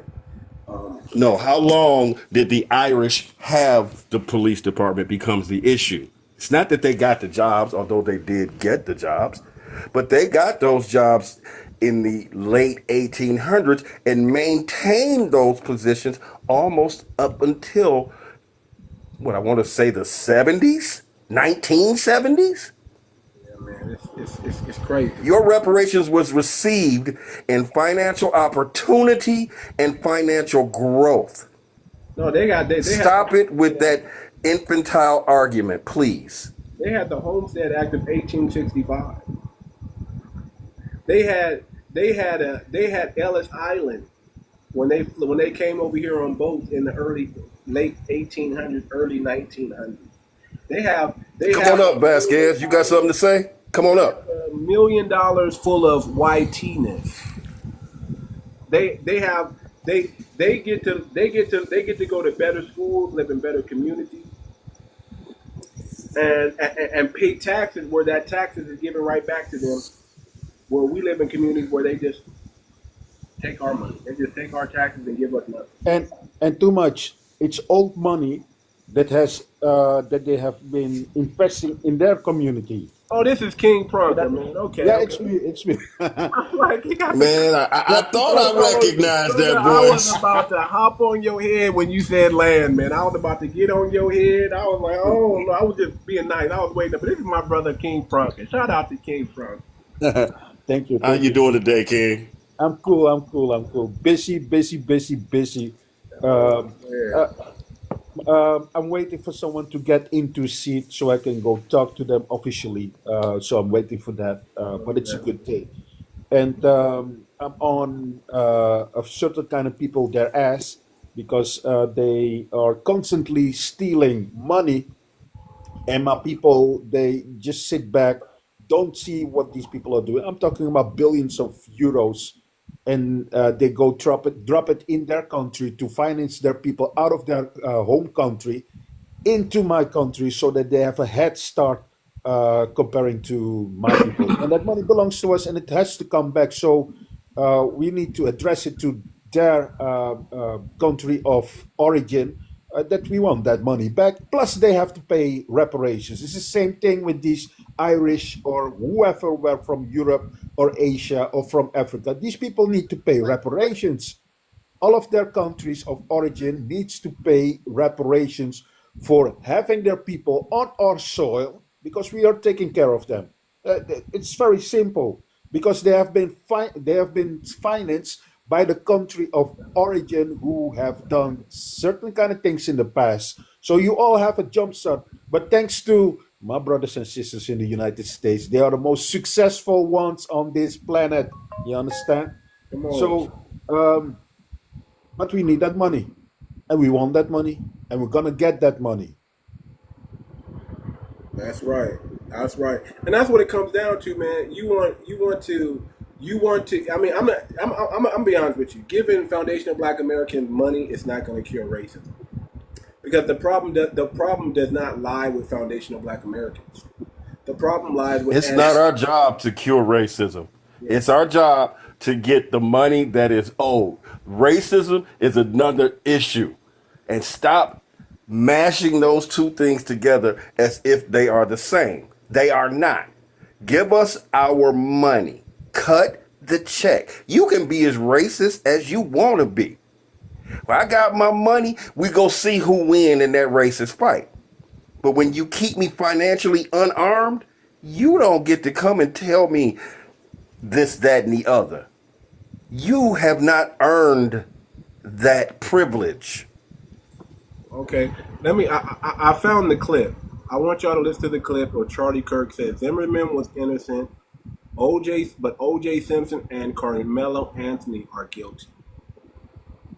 Let's watch it right now. Listen to it. Charlie Kirk defends the controversial verdict in the Zimmerman trial. Hear his bold take now. So the first one's going to be Carmelo Anthony. Based on the facts available, absolutely guilty. Okay. O.J. Simpson. Oh, absolutely guilty. Okay. George Zimmerman. No, self-defense. He was acquitted by a jury of his peers. Charlie Kirk defends the controversial verdict in the Zimmerman trial. That's not the one I wanted. I want the whole interview. Let me find the whole interview. But did y'all just hold on? Is this it right here? I'm gonna try to find it. Hold on. So I'm here to debate. I believe that Black Lives Matter is actually a good thing. And I believe that there's a differentiation between the statement and the foundation because one is more popular than the other. I think that there's a bias with race in general within politics, and I think the Republican Party lacks a consistency in that. So my question to you is going to be, if I name these three names, could you tell me if they're guilty or not guilty? Okay, So the first one's going to be Carmelo Anthony. Based on the facts available, absolutely guilty. Okay. Now, O.J. Simpson. Oh, absolutely guilty. Okay. George Zimmerman. No, self-defense. He was acquitted by a jury of his peers. Now, if we're going based on facts, what makes the Carmelo Anthony and the George Zimmerman case different? George Zimmerman was hunted at night by 𝗖𝗏𝗵𝘁𝘀𝘀𝗀𝗏 at 2 a.m., and the stand your ground law allows you to stand your ground up against people that wish you harm. Carmelo Anthony with that. Hold up. Wait, I missed that Replay that lie right there. Okay, let him finish the lie too. But I'm gonna replay No, start it. Replay that lie right there. George Zimmerman was on the phone talking to the police, telling them that he was following Trayvon. And somehow Charlie Kirk has twisted it into Trayvon was stalking him. Let me play it again. The delusion in that group of people is astoundingly wide. Deal with it all, man. I didn't hear that one. All the lies on the planet. Hold on, let me replay it again. Did you really say that? Listen to what he said. Hold on, hold on, family. Let me back it up a little bit more. Okay, hold on. Just let's do it again. He ain't finished. By a jury of his peers. Now, if we're going based on facts, what makes the Carmelo Anthony and the George Zimmerman case different? George Zimmerman was hunted at night by 𝗖𝗏𝗵𝘁𝘀𝗀𝗏 at 2 a.m. and the stand. Did he say facts? Did he just say facts? Hold on. Let me just let it finish first, and then we're gonna talk about. Hold on. Carmelo Anthony with that Austin Metcalf, who he murdered in cold blood, said, "Don't touch me" at a high school track meet. Said one thing he didn't like, took out a knife, and then brutally stabbed him to death. Those are not moral equivalents. George Zimmerman and Austin Metcalf and Carmelo Anthony are on different planets morally. Don't ever compare them. That is incredible moral confusion. But I'm We're gonna stop it. Hey, one thing that I wanted to say. Look, I didn't like it that they unalive this guy because I love to see people suffer in life for what they have done, not to go into rest forever. You understand? I didn't know that you said that. I would have liked to confront these followers, these lovers of this guy, with this statement of this guy that Trayvon Martin was talking to. How do you call that idiot? He was stalking Zimmerman. Zimmerman, yeah. Zimmerman is still walking around. How is he still walking around? Zimmerman is guilty, and I hope he suffers for the rest of his life. And these followers of this guy that was unalive, you're delusional. You should suffer. They also. like Just swallowing. suffer. I don't mean to, and I hope I don't get you tagged and flagged, but they seem to be on Team Alphabet because they ain't got no problem swallowing some same sex discharge.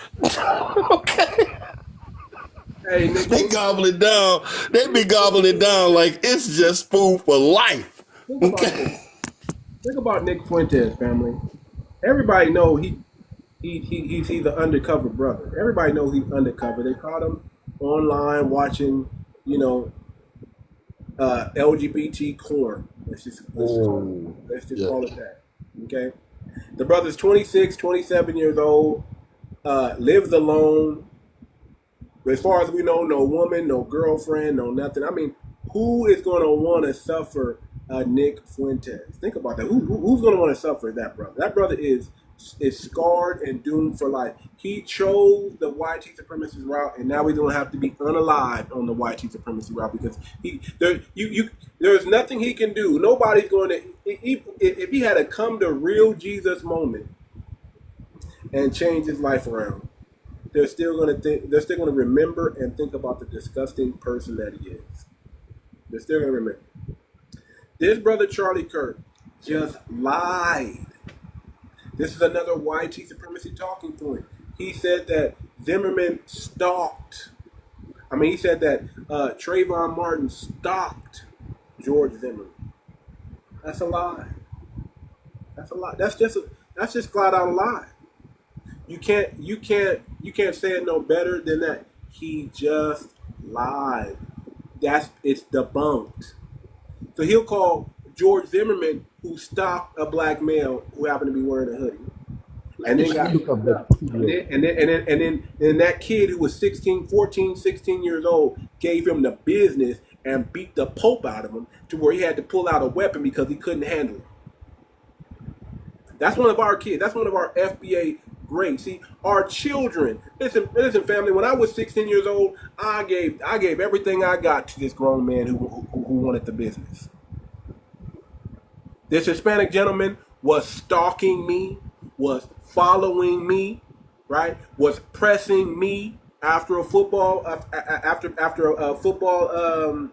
practice, and I gave him everything I got and put him to sleep on the curb and jumped in the car and drove home. Same situation with Trayvon Martin. Zimmerman was stalking him, Hispanic male. I found a video. I found a video where that Charlie Kirk. Too bad that he's gone, man. I didn't wish that on him. He should have been alive, so that we could have confront. I don't listen to this guy, you know. But over here, this video, he's speaking about Charlie Kirk said Trayvon Martin hunted Zimmerman. What kind of nonsense is that?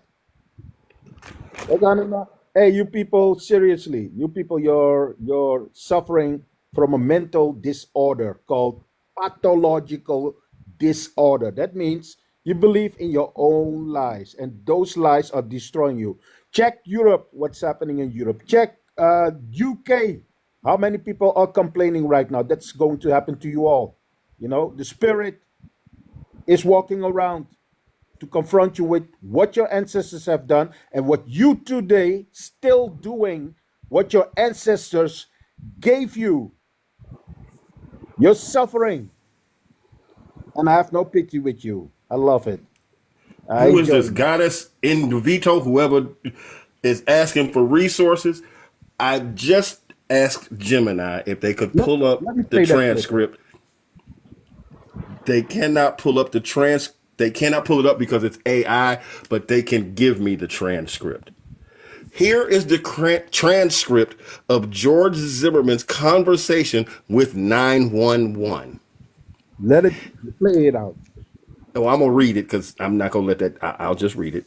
Hey, we've had some break-ins in my neighborhood, and there's a real suspicious guy near Retreat View Circle. This guy looks like he's up to no good, or he's on drugs or something. It's raining, and he's just walking around looking about. Dispatcher, okay. And this guy, is he white, black, or Hispanic? Zimmerman, he looks black. Dispatcher, did you see what he was wearing? Zimmerman, yeah, a dark hoodie, like a gray hoodie, and either jeans or sweatpants and white tennis shoes. He's something unintelligible. He was just staring. Okay, he's just a dispatcher. Okay, he's just walking around the area. Zimmerman, looking at all the houses. Dispatcher, okay, now he's staring at me. Okay, you said it was 1111 Retreat View or 111. That's the clubhouse, Zimmerman. Dispatcher, that's the clubhouse? Do you know what he's near the clubhouse right now? Yeah, he's coming towards me. Okay, he's got his hand in his waistband and he's a black male, Zimmerman. Dispatcher, how old would you say he looks? He's got a button on his shirt, late teens. Zimmerman. Dispatcher, late teens? Okay. Zimmerman, something's wrong with him. Yep, he's coming to check me out. He's got something in his hands. I don't know what his deal is. Dispatcher, just let me know if he does anything, okay? Zimmerman, how long until you get an officer over here? Dispatcher, yeah, we got someone on the way. Just let me know if this guy does anything else. Zimmerman, okay, these assholes, they always get away. Dispatcher, are you following him. Zimmerman, yeah. Dispatcher, okay, we don't need you to do that. Zimmerman, okay, all right, sir, what is your name? Zimmerman, George, he ran. Explain to me, goddess, Vero, or whomever you may be claiming to be, how does that sound like Trayvon was stalking this 35-year-old grown man? As I stated, you love to swallow, and it just tastes so good to you. You just cannot get enough. Gluck, gluck, gluck, gluck, gluck, gluck, gluck. Because Okay. it goddess send You said goddess send and Philo. viral. You summoned me. I am saying, is this your statement? When the fuck did I say that? Baby, hear my question, please. Forgive me. I No, didn't I'm mean to not be baby. disrespectful. I didn't mean it putting words disrespectful, in my sister. mouth. I did not mean it disrespectful, so please forgive that. I was actually I am listening going to back you. to the same And thing then that was in you the summoned the prompt. goddess saying that I said Sister? that Trayvon was following Zimmerman. You done lost your nuts. Sister, No, now I'm your fucking listen sister. to me. There is a name under here that says Goddess That's who Vero. you talking to. Resources is what you asked, correct? No, someone said without money, how do you develop the land? I That was said me. resources. Oh. The fuck are you talking about? Sister, because we changed the subject, sister. Slow down. Now I'm We your changed the sister? subject and you haven't Fuck followed you. us changing the Slow subject. down. It's Calm just a down, text. sister. Okay, yeah, you didn't. He didn't read that. He didn't read that correct. He didn't read that correct. He thought you were talking about the subject that he's talking about. She was responding to what you said. I get that. I understand that. And I fully and humbly acknowledge our miscommunication. When you see Yes, sir. when you see goddess, that's one of yours. I am not disputing that. There was a miscommunication, is what I am saying. I would never attack one of my sisters, one of my brothers. That is not So what I'm it going was to do. just a mistake. It was just It was a miscommunication. That's all it was. We were talking. We had jumped to this particular thing, and her thing came up about resources. So in that case, Goddess, I humbly ask for your forgiveness. It was an error on my part. He was going in. I have no problem. If I make a mistake, sister, I got no problem acknowledging my mistake. So please understand. It happens. I get it. It was my mistake. I'm glad you did read the transcript though, because that proved the fact that Zimmerman was stalking Trayvon Martin. And just so you know, I was in that. Like I just gave you one of my stories. I was in that same situation. I'm coming back from football practice. It's dark.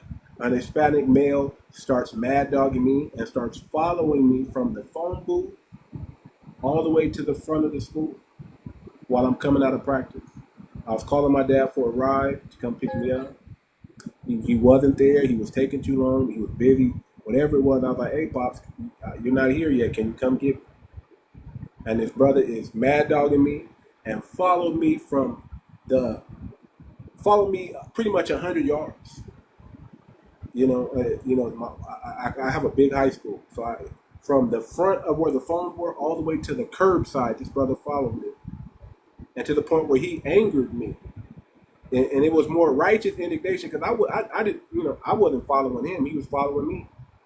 And when I asked him what his problem was, he said he starts claiming some set he's from. He starts claiming some Hispanic gang that he's from, and he wanted all the business. I don't know if his mama threw him out, his girlfriend threw him out, but he wasn't happy, and he was obviously on some type of smugs. I don't know. We'll say smugs to that. He was under the influence of something. But he followed me, and I was a teenager. I was probably 16 years old, and I gave that brother the business. I gave him everything he asked for and everything he looked for, everything he wanted, I'm fortunate he didn't have a. I'm fortunate he didn't have a pew pew.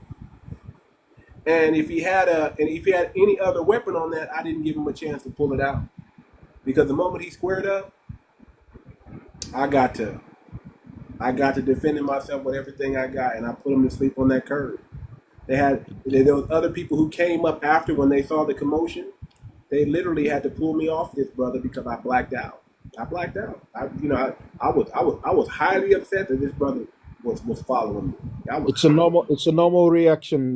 Too much. I It's blacked normal. out. The first time I ever blacked out, I was highly upset after I told and now that I remember, I even told this dude, I don't want no problems. Leave me alone. You know how when you tell somebody, I don't want no problems, leave me alone. Kind of like a Carmelo Anthony incident. Don't touch me. Leave me alone. You don't want these problems. You give them the verbal warnings first, and then you still want these problems. So now I got to give you what you asked for. And I come from the 80s and the 90s, so we come from where I don't need to pull out no utility no utility weapon, no utility knife. I don't need to pull out one of those. I'm gonna give you these right here. These are certified all I need, and I guarantee I'm gonna come out on top. So let me finish the video with Charlie Kirk, because he said more things. We debunked the George Zimmerman lie, but he also said that OJ was guilty, even though it was said he was innocent, and then he said Carmelo was guilty, even though now that I think the video, if I'm not mistaken, the video's out, and people done talked to the parents, and people done seen it. They may not have showing the video yet, but people have seen the video, and based on what they seen in the video, they said Carmelo's innocent.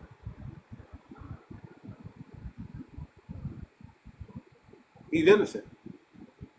And then when we see the size of the so-called weapon, it was a utility knife. It wasn't like he brought a knife to school. He didn't bring no sword to school. He didn't bring no 3-inch, 6-inch, 9-inch, 12-inch weapon to school on campus. He had a utility knife. You can use that to cut rope, to do anything.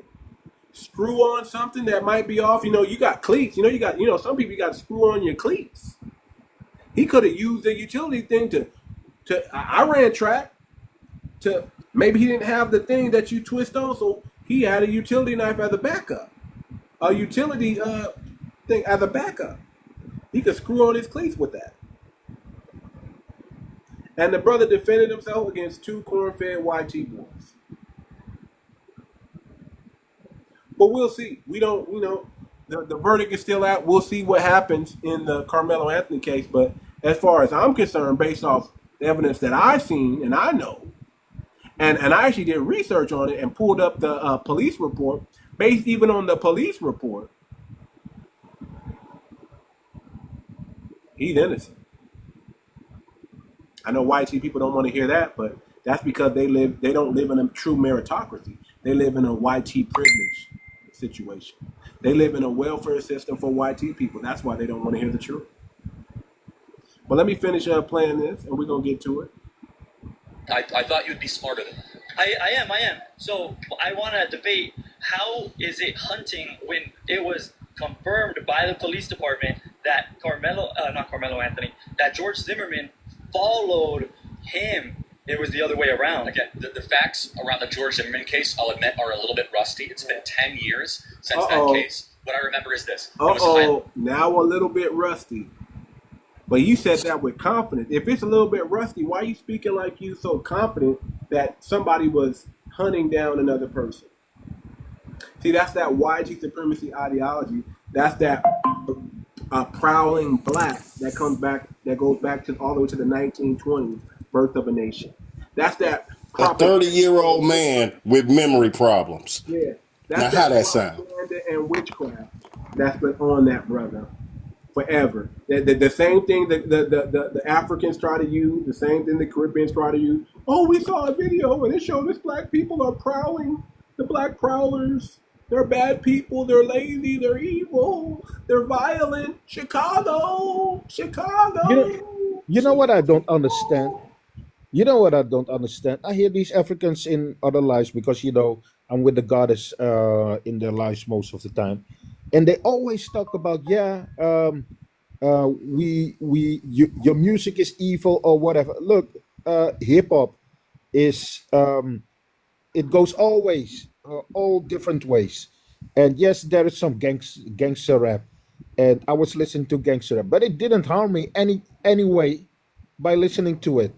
And when I was listening to it, I was also listening to R&B music. I don't hear these people talk about R&B music. The only thing that they have in their mind is the hip hop music, that it's gangster and that it's unalive and whatever. Anita Baker, Blackstreet, Come Guy. on. No diggity. What no about that? These people, what's wrong with them? Something is seriously wrong with these people. They need a talking point to cling to. Muslim people also talk about they this do way. not like, they idolize. They try to sing like us. They try to dress like us. They try to talk like us. They try to spit game like us to the women. The very people that they hate and they claim have no culture, they sure do try to copy our culture. But I don't Yeah, wanna, that's what I see also. Yeah. I don't want to. I don't want to keep talking about them. No, I want to keep it on Charlie Kirk. We understand. What the African and the Caribbean have been doing. I'm actually going to cut them a little bit of slack, and I'm gonna keep it on. I'm gonna try to keep it as much on task as I can with Charlie Kirk and the white supremacy ideology that we're debunking. Finish playing that clip, brother. We're simply debunking. Let me finish playing the clip. Scrutinized. Right. The jury was bipartisan. He was fully acquitted. And when all the facts came out, it was legitimate self-defense. Now, if that ends up happening in the Carmelo Anthony case, I guess I'll reevaluate it. Right. But again, they're not even close to the same moral dimension. I would argue that they are, because George Zimmerman was told to stand back by the police department. He had no authority to follow him. And it was a self-defense case where the problem is he who dies does not get to testify. The only fact that was presented in court was based on George Zimmerman's testimony. Okay, I want to speed this up. I don't think you even know who George Zimmerman is in this audience. This was a decade ago. So we could go with O.J. Simpson. Well, which crime of O.J. Simpson are we talking about? Because he was incarcerated twice. Well, the crime of the murder. Okay. What makes you believe that he's guilty if you're going based on fair law judgment rather than emotional bias? Again, you really think that was a fair trial? No. First of all, the police screwed up a lot of stuff. Let's just be honest. The police was the reason why O.J. Simpson was accused. They reached too far. They wanted to get a guilty verdict too much. Kardashian pounced on it. And let's all be very clear. If the police would have just preserved evidence in its original form. So I'm here to debate. Okay, that stopped right there. That was the end of that video. But again, man. Listen to that level of deflection. Yeah. Listen to that. Okay, well, yeah, but. George Zimmerman is innocent because the law said so. Carmelo Anthony, he's guilty, even though the evidence says otherwise. And O.J. Simpson, he's guilty, even though the court acquitted him. Which one is right? Either George Zimmerman is innocent because of the court, and O.J. Simpson is innocent because of the court, or the latter is true. George Zimmerman is guilty, and O.J. Simpson possibly, because the person that messed it up is the police. The very fact that the police department had to try to frame him, that's enough to prove that he's innocent. So you can't blame O.J. for that. You can't blame O.J. for the police department trying to frame him and then getting caught being framed. Just like you can't blame Trayvon Martin, who's not alive to testify on his own behalf. This is bias. This is racial, and this is everything to do with the ideology of Charlie Kirk and his lies. And to even put him in the same sentence or the same breath after Martin Luther King, especially after he said Martin Luther King was not a good person and was a myth, and that civil rights is DEI culture, and then you put him in the same realm as a Martin Luther King. So are they? And you're trying to Mainstream media witchcraft, brother. Mainstream media witchcraft. And then the president has the nerve to say we're going to give him a presidential going away. Well, he trashed that thing in his last term. He purposely trashed that medal when he gave that award to some rich person for doing nothing. Just because they were his friend and rich, they got a CMH, or not CMH, but that award. He trashed that last term. And for us, they're coming out and they're saying, "I'm only here because of affirmative action." Yeah, we know you do not have the brain processing power to otherwise be taken really seriously. Who comes out and says some shit like that? To go be taken somewhat seriously. Play cut 52. Sorry, you do not have the brain. That brother said you taking a white tea person's slot, and you don't have the brain power. This is the thing. These are the egregious things that we got to hear from Martin Luther King. By the way, Martin Luther King never spoke like that. You can't even compare the two. Martin Luther King was controversial, but he never spoke like a Charlie Kirk. Martin Luther King always had the moral authority. He never had. He wasn't a blatant liar like Charlie Kirk was. Let's just call it what it is. Let's just tell the truth. Let's just be real. Martin Luther King was an honest man. No one should open up his mouth about Martin Luther King. Get sick. That's just crazy what we got to deal with. Well, they do that for a reason. I'm sorry. I've been around a minute, and my question would be, well, who do they consider to be a hero for them? All of their heroes are black, foundational black Americans. Everybody they look to for inspiration and enlightenment and a greater growth towards spiritual awakeness, that's an FBA person. It's this zombie generation that depends on AI, because AI is feeding them also. And they can have AI, but even AI is not going to bring them someone that they can look to and say, this is a hero or somebody that we're supposed to be proud of. I don't care how much AI you have. You have to have verifiable grassroots support from the bottom to the top in order to get there. They can only provide a smidgen of that in anyone that they look to. Do you want to look to Ronald Reagan? And I'm going to bring in his Iran-Contra scandal and what they were trading and what they were trading it for. You want to talk about any of these other cats since Reagan? Please bring your hand parts up here and let's have this conversation. I just think it's crazy, man, that this brother, I think he used Joy Reid and Michelle Obama. Who else he said? Somebody else. And he said that they are brainless and, I just said something just very disparaging. Every woman that Charlie Kirk primarily ever spoke for or spoke against had far more education than he had. Yeah, What they did not have was the freedom to say what they wanted, like they wanted, how they wanted. Whereas that has never been a problem for somebody who was being backed by a billionaire. Don't matter what you say, Charlie. Your paycheck, your lifestyle is never going to change. That affects your life, and I don't care who you are. Yeah, yeah. This is, and we're just listen. Foundational Black Americans are just here to tell the not just tell the truth, but tell the world the truth. You're not going to make a hero out of a villain. I don't care that he had kids and a wife that loved him. I don't care. They loved him, but we know the truth about him also.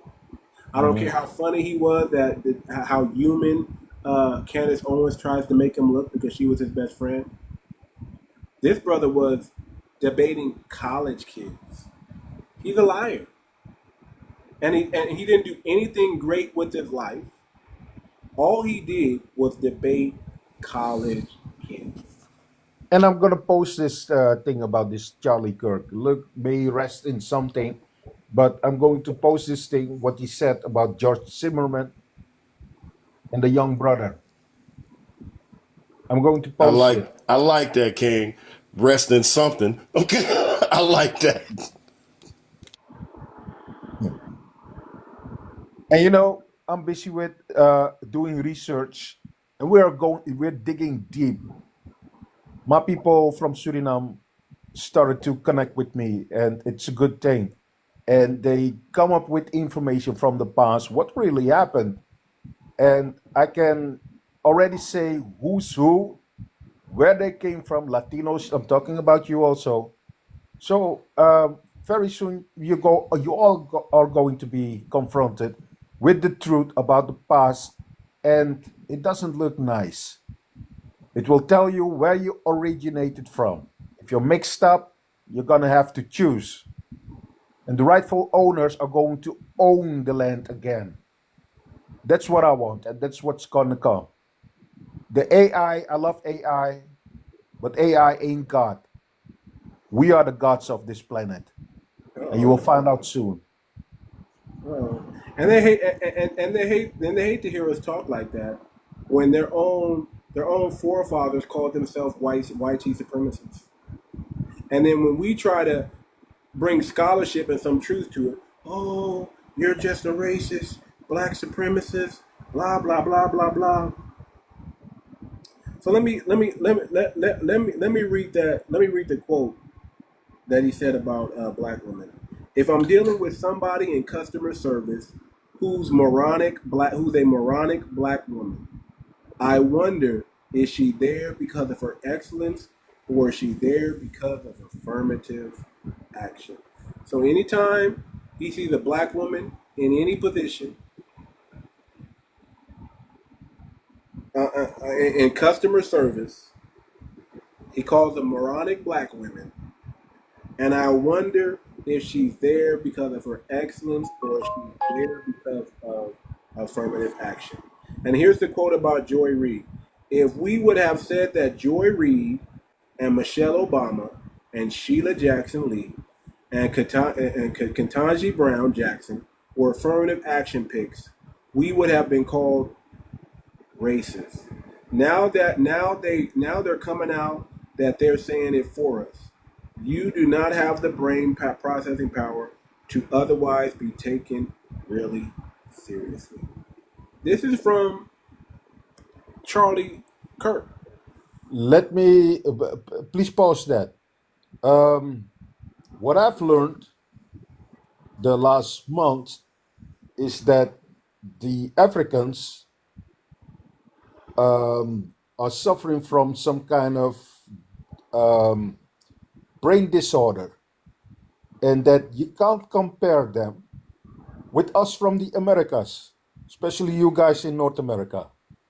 You're pure. Your bloodline is, most of you, your bloodline is pure, not African. And because of that study about the Africans, they try to label you to be all of African. It's okay to be from African descent, okay, some of you, but your people were already on the continent itself, and they try to erase that and label those with the African identity. And because of that, that's why they speak like that, what you just was explaining. That it looks like something is wrong with the copper-colored people, while there is something wrong with all of them. Something is seriously wrong with their mindset. They suffer from a disorder. They don't see that. And they try to put that disorder on you. They have a history of violence and genocide, not you. Not we. Because they talk about us in South America just like that, or from the Caribbean. We should separate from the rest of the world. Separate from them, because they're seriously wrong with these people. Those who came to our lands while they have their own land. Look at it in a logic way. All foreigners from somewhere else. In my country, the Hindustani people now are saying oil and gas in Suriname is from Hindustani people, while they are Asians. And then when I mention that to them, they say, yeah, but you don't know how to do business. What kind of nonsense is that?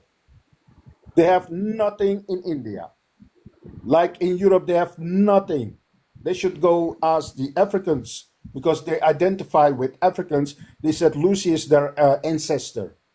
Focus on Africa and leave us alone. And if you're going to stay in the United States or in the Americas and Caraiba, the Caraiba people should wake up also, and the South Americans. You have to obey in the future, because we are fed up with your nonsense, with your sick mind. You're suffering from a disorder. And you won't accept that, but in the future, because there's a report coming to explain who you people really are, you're going to find out that the earth is going to speak to you. The nature is going to speak to you in a way that will make you feel uncomfortable if your mindset is wrong, because you're on a soil that doesn't belong to you for hundreds of years. You try to erase that? No, the land is going to erase you with your wrong mindset. Nothing is going to help you.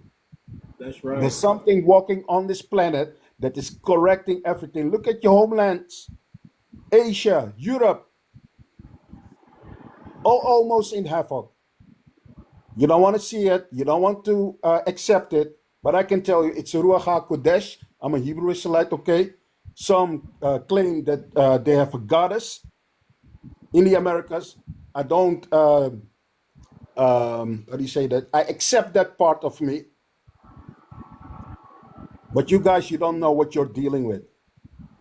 You see what's happening to you? Every illegal person is going to be set out of the country itself because they are in violation of the law. Yes. You understand? All of you. I don't care if you're a billionaire or whatever, empty your pockets. Because you're in the wrong. You're guilty of a crime against humanity, all of you. And I've been listening to some people saying that, yeah, in the world to come, there's no place for people like us from the Americas. And you try to do it with giving us that identity of Africans, what we are not. And we are telling you, don't go there. But you keep going there, watch what will happen to you. I have nothing anymore to say, but watch what's going to happen with these people in the future. Yeah, I keep saying, listen, man, you got to watch for indicators. You know, France is in turmoil, and some people can say, you know, I just say it like this. Listen, man, Trump hasn't even been in office 1 year, and America's already turning upside down. Wait till next year. You think YT people are mad? Wait till next year. We haven't even got out of the first year of Trump. And you know what? It feels like doesn't it feel like he's been in office for 2-3 years already? It's like this term is going slow. It seemed like the last Trump term went by so fast. It went by like this. This year's term, it seemed like it's going by so slow. We're only in September, family. Mm-hmm. We haven't even reached out. I'm going to tell you the truth, bro. I'm going to tell you the truth. I don't listen to nothing coming out of 1600 Pennsylvania. Nothing. As of right now, given what I believe his presidency is turning into, I listen to nothing. I don't care if every now and again he get his putt or he make it in the hole. That's symbolism. Okay? I need a direct hole in one from this perspective. And if you're not going to bring it, don't expect me to give you anything. I'm not giving you nothing. I've given all that I was going to give. My giving tank is empty. It's only reserved for me and mine. Yes. I just can't do it no more. Yes. Respect. Here's the deal, though. If you don't mind me, brother, just to introduce, as y'all see the name, y'all will. At the end of the day, homeboy with the little smiley face, he's talking a lot of truth. And what I mean by truth, we are looking at it at the wrong standpoint. What we truly need to understand is what we're wrestling against. When he said you wrestle against not flesh and blood, but principalities. Moment. At the end of the day, it's not who stands in that office is going to change anything. His job, his name means something. Even his name by itself. He is the last trump. He is Pharaoh.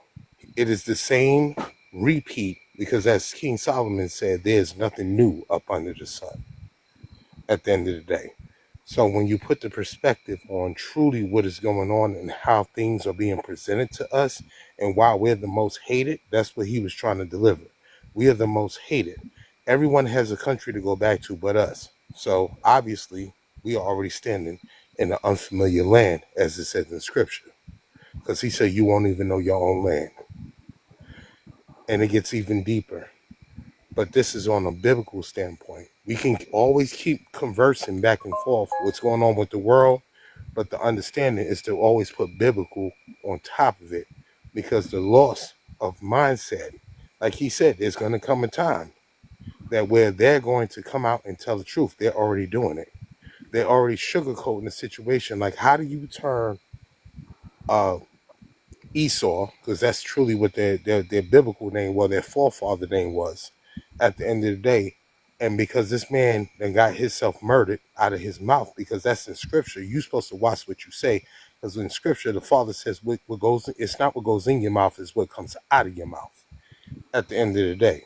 So the overall to the situation is that when you do these things and you come across a nation that has been, it will be considered Jacob's calamity.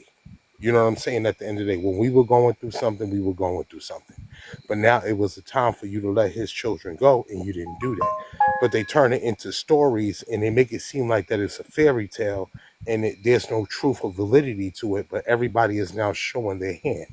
Because he says also in scripture, all truths will be revealed. And this is what's happening right now. Just like when you said by 2026, 2026, at the end of the day, it's time to flee the cities and go into the fields. But this is something our people will not do. We're comfortable with renting. We're comfortable giving our money as long as we can afford it. We'll do it.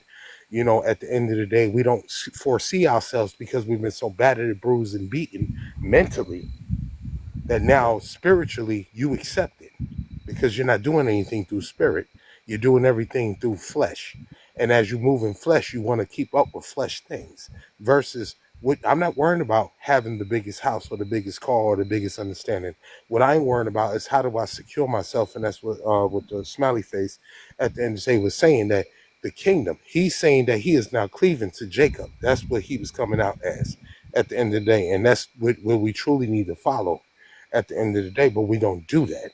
We sit there and even when I wear my fringes and I walk around and I'm listening. I know you ain't gonna come over here and start, sir. Don't start. If you want to ask a question, feel free to ask a question, but don't sit here and try to demoralize the situation at the end of the day. It's enough of that. It is enough of that. You heard the conversation, now you want to jump in and be like, oh, you know what, because Don't worry about it. Yeah, well, let me say this, y'all. All right. Let me say this, y'all. I'm listening, bro. Go ahead, brother. Gnostic, I'm not a very religious person. I know scripture, No, And no, while I this do ain't understand, religion. no, This no, ain't brother, religion. What just I'm let me talking about. finish. Let me finish.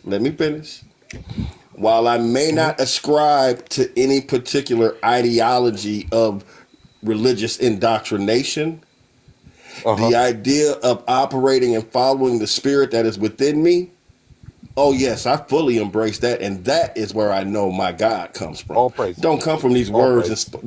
Can I? from irregardless of who is speaking. So while Can I I? do understand that there are those who have their particular religious views, I would Can just I? say speak to those people and try not to make it an all-encompassing statement. Let me say it like that. Yeah, Okay, it doesn't so include me. Hey, can let I me ask y'all correct. Will a Let me. question? Hey, y'all Will, can I ask Yeah, you a yeah. question? Feel free, brother. Go ahead. Do you see the deceased Charlie Kirk as a brother in Christ? We don't care about Christians. First and foremost, I'm gonna answer this question though. At the end of the day, when you live wicked, Yes or no? no, this is Do the you see answer. This him? is Do not a you yes see or him? no. Do Give No, him a you no, see? chance to because you're answer, trying to. brother. No, Give him a listen. chance to answer like he want to Do answer. you look Stop at that. Stop him? that. Nasty. Hold on. I let you. Give I him a let you chance speak. to answer like he want to answer, and we can have a This is proper the host. conversation. Hold on. This is the host. Listen, answer the question and then explain it. But answer the question first. Okay. Okay. Cool. No, I do not. Okay, now you can explain. Okay. So my overall to the situation is that you sit here and you demoralize the situation But try to by be just one About thing. talking about a dead man. Yeah, hold on. Wait a minute. At the end of the day, you sit here and put a situation and curbed into, let's just use Trayvon Martin when these are his words, not my words. At the end of the day, he sat there and said that Trayvon Martin, a teenager, was searching and seeking to hurt this man, but yet the gun that he killed this black man with was sold for $250,000. Whoa. So you got to do the research, bro. You got to do the Whoa. research. You can't sit Really? there and jump out. Did that happen? Yeah, yeah. That. See, all I do, like, well, I can't see your whole name, brother, but you at the bottom of the screen on my screen. At the end of the Just day, call me all cousin, I right, do, brother? all right, cuz, matter of fact, you know what I'm saying. At the end of the day, the bottom line is that when you pay attention to the world and not because what tickles your ear, because that's said in scripture, at the end of the day, it's not about your feelings. When I speak, it's speaking according to the word, the understanding of the word, not speaking towards the fact that, well, you know what, that was wrong, what happened. You got to understand, even he came out with another video, but they always put up a snippet and then they take it down real quick. At the end of the day, he sat there and put Trump in the middle of something as far as the Epstein thing was, and now all of a sudden his life is gone. But when he was down there shooting down the gay people and everything else, which is still wrong, but when he was doing all that, it was fine. But the minute that he decided that he wanted to start taking on a bigger bread of understanding as far as the big chiefs, at the end of the day, this is what happens to you. You know what I'm saying? I most That's where slightly you, disagree, brother, because all of his funding, you got to understand, Charlie Kirk himself was not an accomplished man. He came from a family of substance, That's a and lie. then I did not say wealth, I said substance. Okay? There is a difference. I hope you can understand that. The idea that he went from being a person who used his position to move into the political arena at a very early makes sense. age, right out of high Makes school. sense. Right Makes out of sense. high school. Okay? He, at a defining moment in his youth, Obama came into office and his father's business tanked. I see. Okay? He equated his father's business failing and black. Didn't care that black was coming in the door and all the damage had already been done. Okay? I see. He ignored all of that. What are you talking about?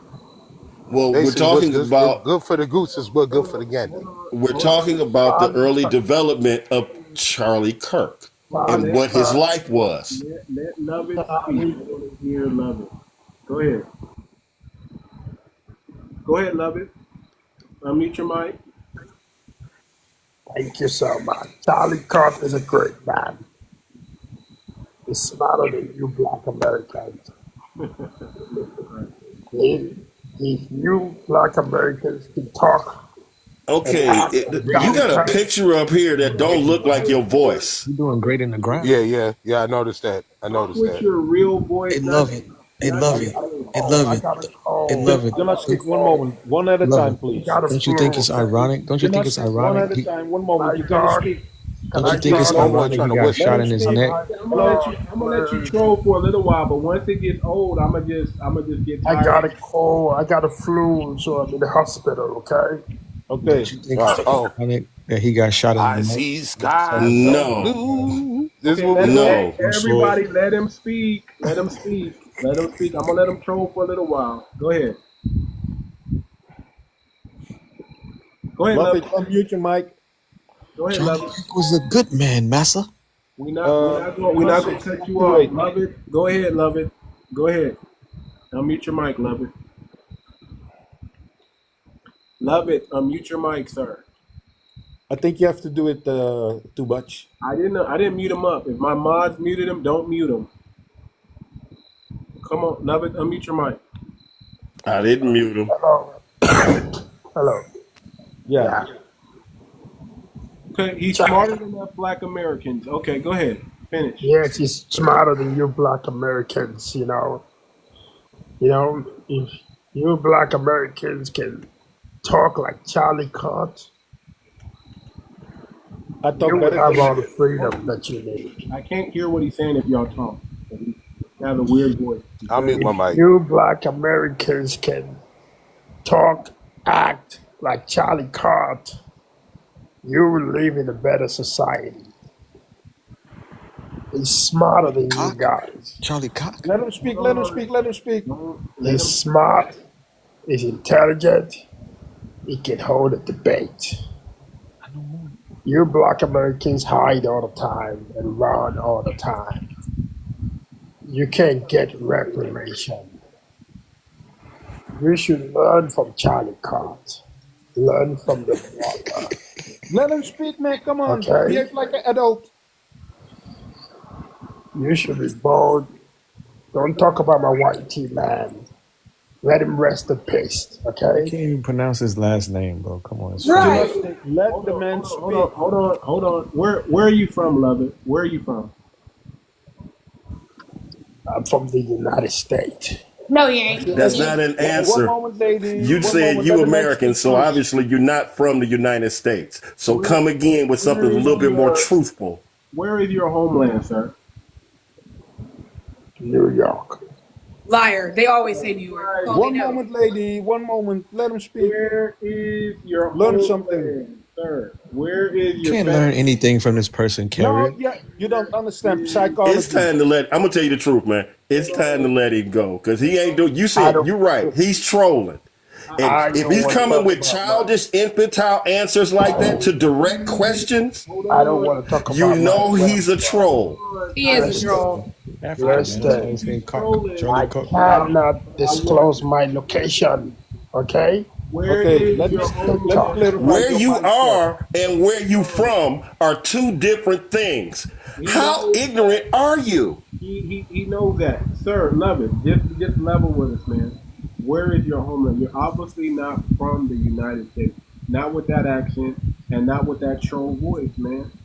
If you're afraid to be who you are, you shouldn't even come up here, man. You shouldn't even say what you had to say. We listened to all that you had to say. The least you can do is tell us where your homeland is from. Are you a YT or are you melanin? Okay, I'm a YT from Italy. Okay. Okay, there you have it. I knew it. How complicated was that, man? Because I was going to say Sesame Street and Oscar the Knew it was Grouch. something pasta-like. I'm just saying. I'm from Italy. Okay, so I love Charlie Kirk. Yeah, if you're Italian, So if your ancestors are from Italy, you're an Italian. You Hold understand? on. Can I? You're a foreigner. Let me start off. let him have some more words, y'all. Come on, man. Give us some more. I like greens. Y'all know greens got to be cooked slow, right? Let me start off with the question, and then I'll let you guys come in. What kind of greens? Turnip greens, collard greens? I think Which greens you cook fast, sister? Let me start off. I like turnip greens. And then Do they cook fast? Let you guys come in. That's it. Not just cook. Not the host they cook fast and they Anyway, sister, we'll get there later. Sorry. Calm down, people. Please.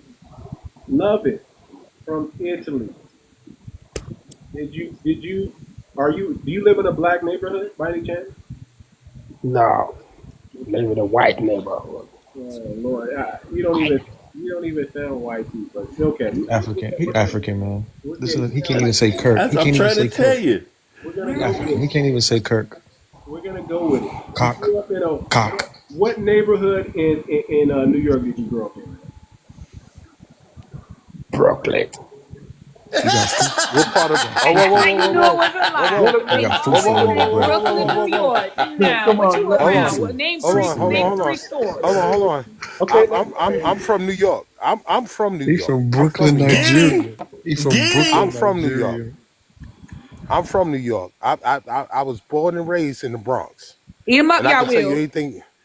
You know what I'm saying? I can tell you about in the Bronx. I was Just raised remember on slow cooking a little bit. Oh no, I ain't gonna cook them all the way.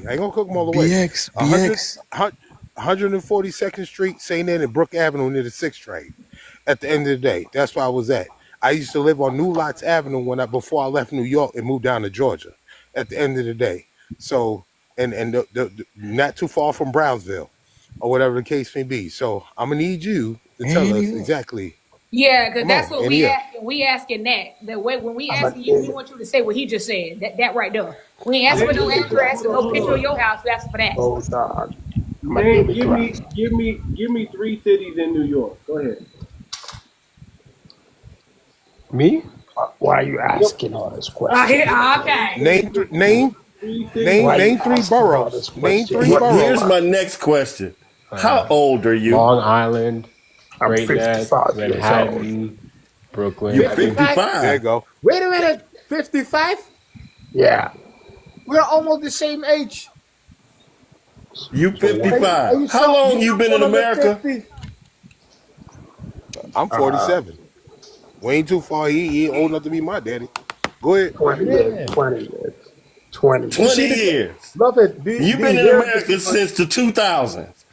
Yeah. And you trying to have a conversation with people who've been here since the 1880s. I love Charlie Kirk, okay? You don't love Jeff. You don't know. Guys, it sound like he's saying he loves Charlie's cock. It sounds like he's saying he loves Charlie's cock. And listen, I've said it before, and I know TikTok go get me again. This boy a swallower, okay? Oh, he definitely is. It definitely is. He should have been swallowed. Definitely. Come on, I love Charlie Cock. I can smell I love Charlie Cock. Black people talk I about love Charlie Cock. Yeah, he's living the ass off of Charlie. You love Charlie's But cock. no, wait. Everybody, hold on. Are you smoking from here or here? yes, I'm an listen. I got a damage in my throat. Okay, I'm trying to breathe through a nostril right now. Okay? That's the most high. So, that's why I can talk properly. Check this out, y'all. Check this out. Just one thing too much. I'm not Come on, man. Come on. Hold on. He been in America 20 years, and he's from Italy. Hold on. Okay. And he's 55 years old. Okay. Do y'all hear any Italian in there? Okay. If you're so strong belief in Charlie Kirk, you would understand that it would be disrespectful for us to show you empathy because Charlie Kirk doesn't believe in empathy. What's up, host? Can I get a word in here if you don't mind? So however you gotta speak, we're gonna let you speak it the way you speak it, and if you gotta He's not from New York. What's the number one type of cigarettes they smoke out there? Yo, host, can I get a word in if you don't mind? You know what? Move on from him. Jay, you right. Jay, come on. Right. Let me land. No, you cannot land. You're done. Let me land. Let him land his plane, and then we're gonna go. Go ahead, love No it. problem. He's a Let him. he's a distraction. All you black people need to respect Charlie Kirk, okay? Oh my God. Respect that man. Okay. This guy's obviously trolling you guys. I know. I know. You gotta understand. We like to just tease our food sometimes. Okay. It's funny, man. It's really funny. Here's the deal. Okay. Here's the deal. So black. Wait, but I don't he's have much bringing time. Do you guys want to have an distraction. actual, honest conversation, or? Yes, brother. Yeah, Please. go ahead, That's brother. why I moved to you. Yeah, if go you'll ahead. forgive me. That's what I'm saying. We sit at the table. Go He ahead. this man a dog. By the way, From. just a disclaimer: I'm not from Go New ahead. York, but I travel there like once a year. But Okay. So where are I'm you not. from? Listen, I'm not a Charlie Kirk. Where's your He's family? from Wyoming. I'm from LA. You're in California. He Yeah. said Wyoming. Are you Hispanic? No, Come on, Gnostic, mute up, man. Come on, man. Let the man speak. I'm Let's gonna have mute this up. I'm gonna conversation mute with up. him. I'm like Persian, Iraqi. Okay. Oh my God. Okay, so you know Patrick Bet-David there, right? Pat PBD. Yeah, people. Yeah, Patrick Bet. Yeah. Yeah, sure. I know. Yeah, I knew PBD before he was PBD. Nice. Can I give you my outlook on this? What's your thing? I mean, I can assume what your thoughts are, but I feel like I'm on the opposite side, and I feel like I've been up on these panels. Never think for people out. I'll entertain the opposite. Yeah, I'll tell you. I've been like debunking people taking Charlie Kirk's like comments out of context without actually listening to the full transcript. I can give you an easy example if you want. Have you heard that Second Amendment line where he's like, I think a couple people every year deserve, I mean, like, the cost of a couple people every year is worth it to have the Second Amendment. Better yet, let me give you some talking points. Let me give you some talking points because these are the ones that we're debunking. Let me give you. You're on your mic. Can you clear it? I don't know why. Maybe it's just me, but like, is it just me or does everyone else hear him clearly? Can y'all hear me clearly or Oh, no? way better, way better. Now we can hear you. Way Yeah. better. Yeah. Okay, give me a second. Let me give you the talking points so you can debunk the right one. Okay. Okay. Hold on. Some that we just went over. These. No problem. Let's start with DEI pilot. Yeah, sure. I've heard this one too. Okay. If I see a black pilot, I'm gonna be like, boy, I hope he is qualified. And he also mentioned a surgeon.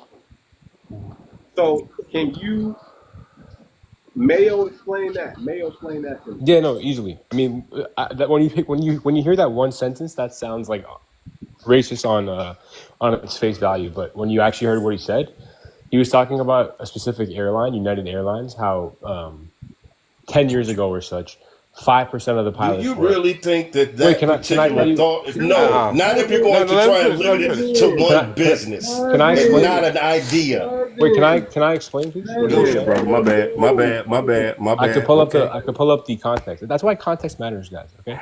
He was saying that in American Airlines, roughly 5% of the pilots in like 2010 were either female or African American. Hold on, Jay. Yeah. But I'll tell you exactly what I said and why I said it. Exactly. Here you go. I said, pretext. I went through a whole windup. I said United Airlines. Here you go. And that they want 40% of all their pilots to be people of color or women. We have learned that we have relaxed standards anytime that we try to reach racial quotas. Anytime we reach racial quotas, we relax the standards. Standards for air traffic control, professors. You hear the quotas part, right? Therefore, when it comes to pilots or surgeons, if I see where is the proof of that search?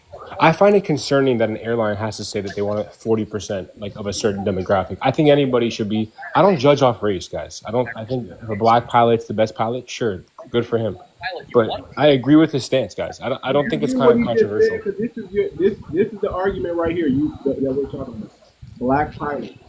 Yeah, but you're taking it out of context. That's the whole. No, I'm taking it. Here's what you're missing, if I may. Too much. Here's what the idea of the industry itself being dominated by white pilots, is that true or false? That's 100% true. So when one particular flight or one particular airline company decide that they're going to make certain numbers of their pilots a particular thing, your issue is what? That's his whole point. That's his problem with DEI. No, there is no point there. Can I explain? First off, you haven't just because no, sir.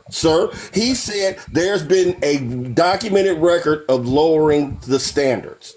Yeah. So it's not my Where argument. is that documentation? Where is that statement anywhere other than out of his mouth?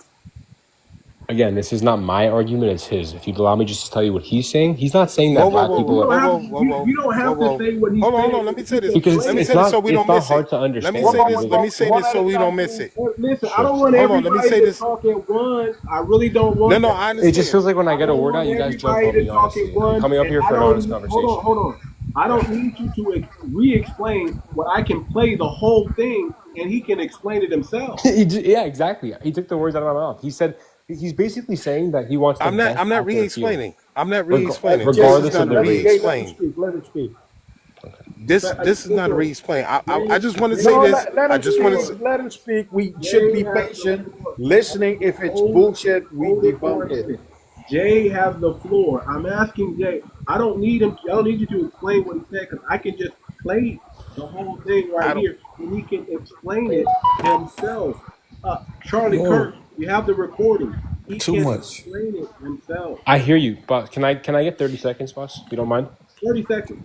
Okay, sure. So what I'm saying is that his point in making that statement isn't that a white pilot is better than a black pilot. That's not what he's saying at all. No, I can show you where he said that. But can I just finish, please? What he's saying is that in every field, whether it's a pilot, a doctor, or anything, he wants the best of their field. He doesn't want someone to be selected because of their race, because of their gender. And I 100% agree with that. I think that's actually perfect. I want the best person to be selected, not just because they're black or female or white or Asian or whatever they are. It's because of the best at their field. It's very simple. I think anybody should agree with that, honestly. Okay, great. Now, if that's what he was saying, that's great, but that's not what he was saying. That's exactly what he was saying. That's exactly what he was saying. I'm about to play what he was saying.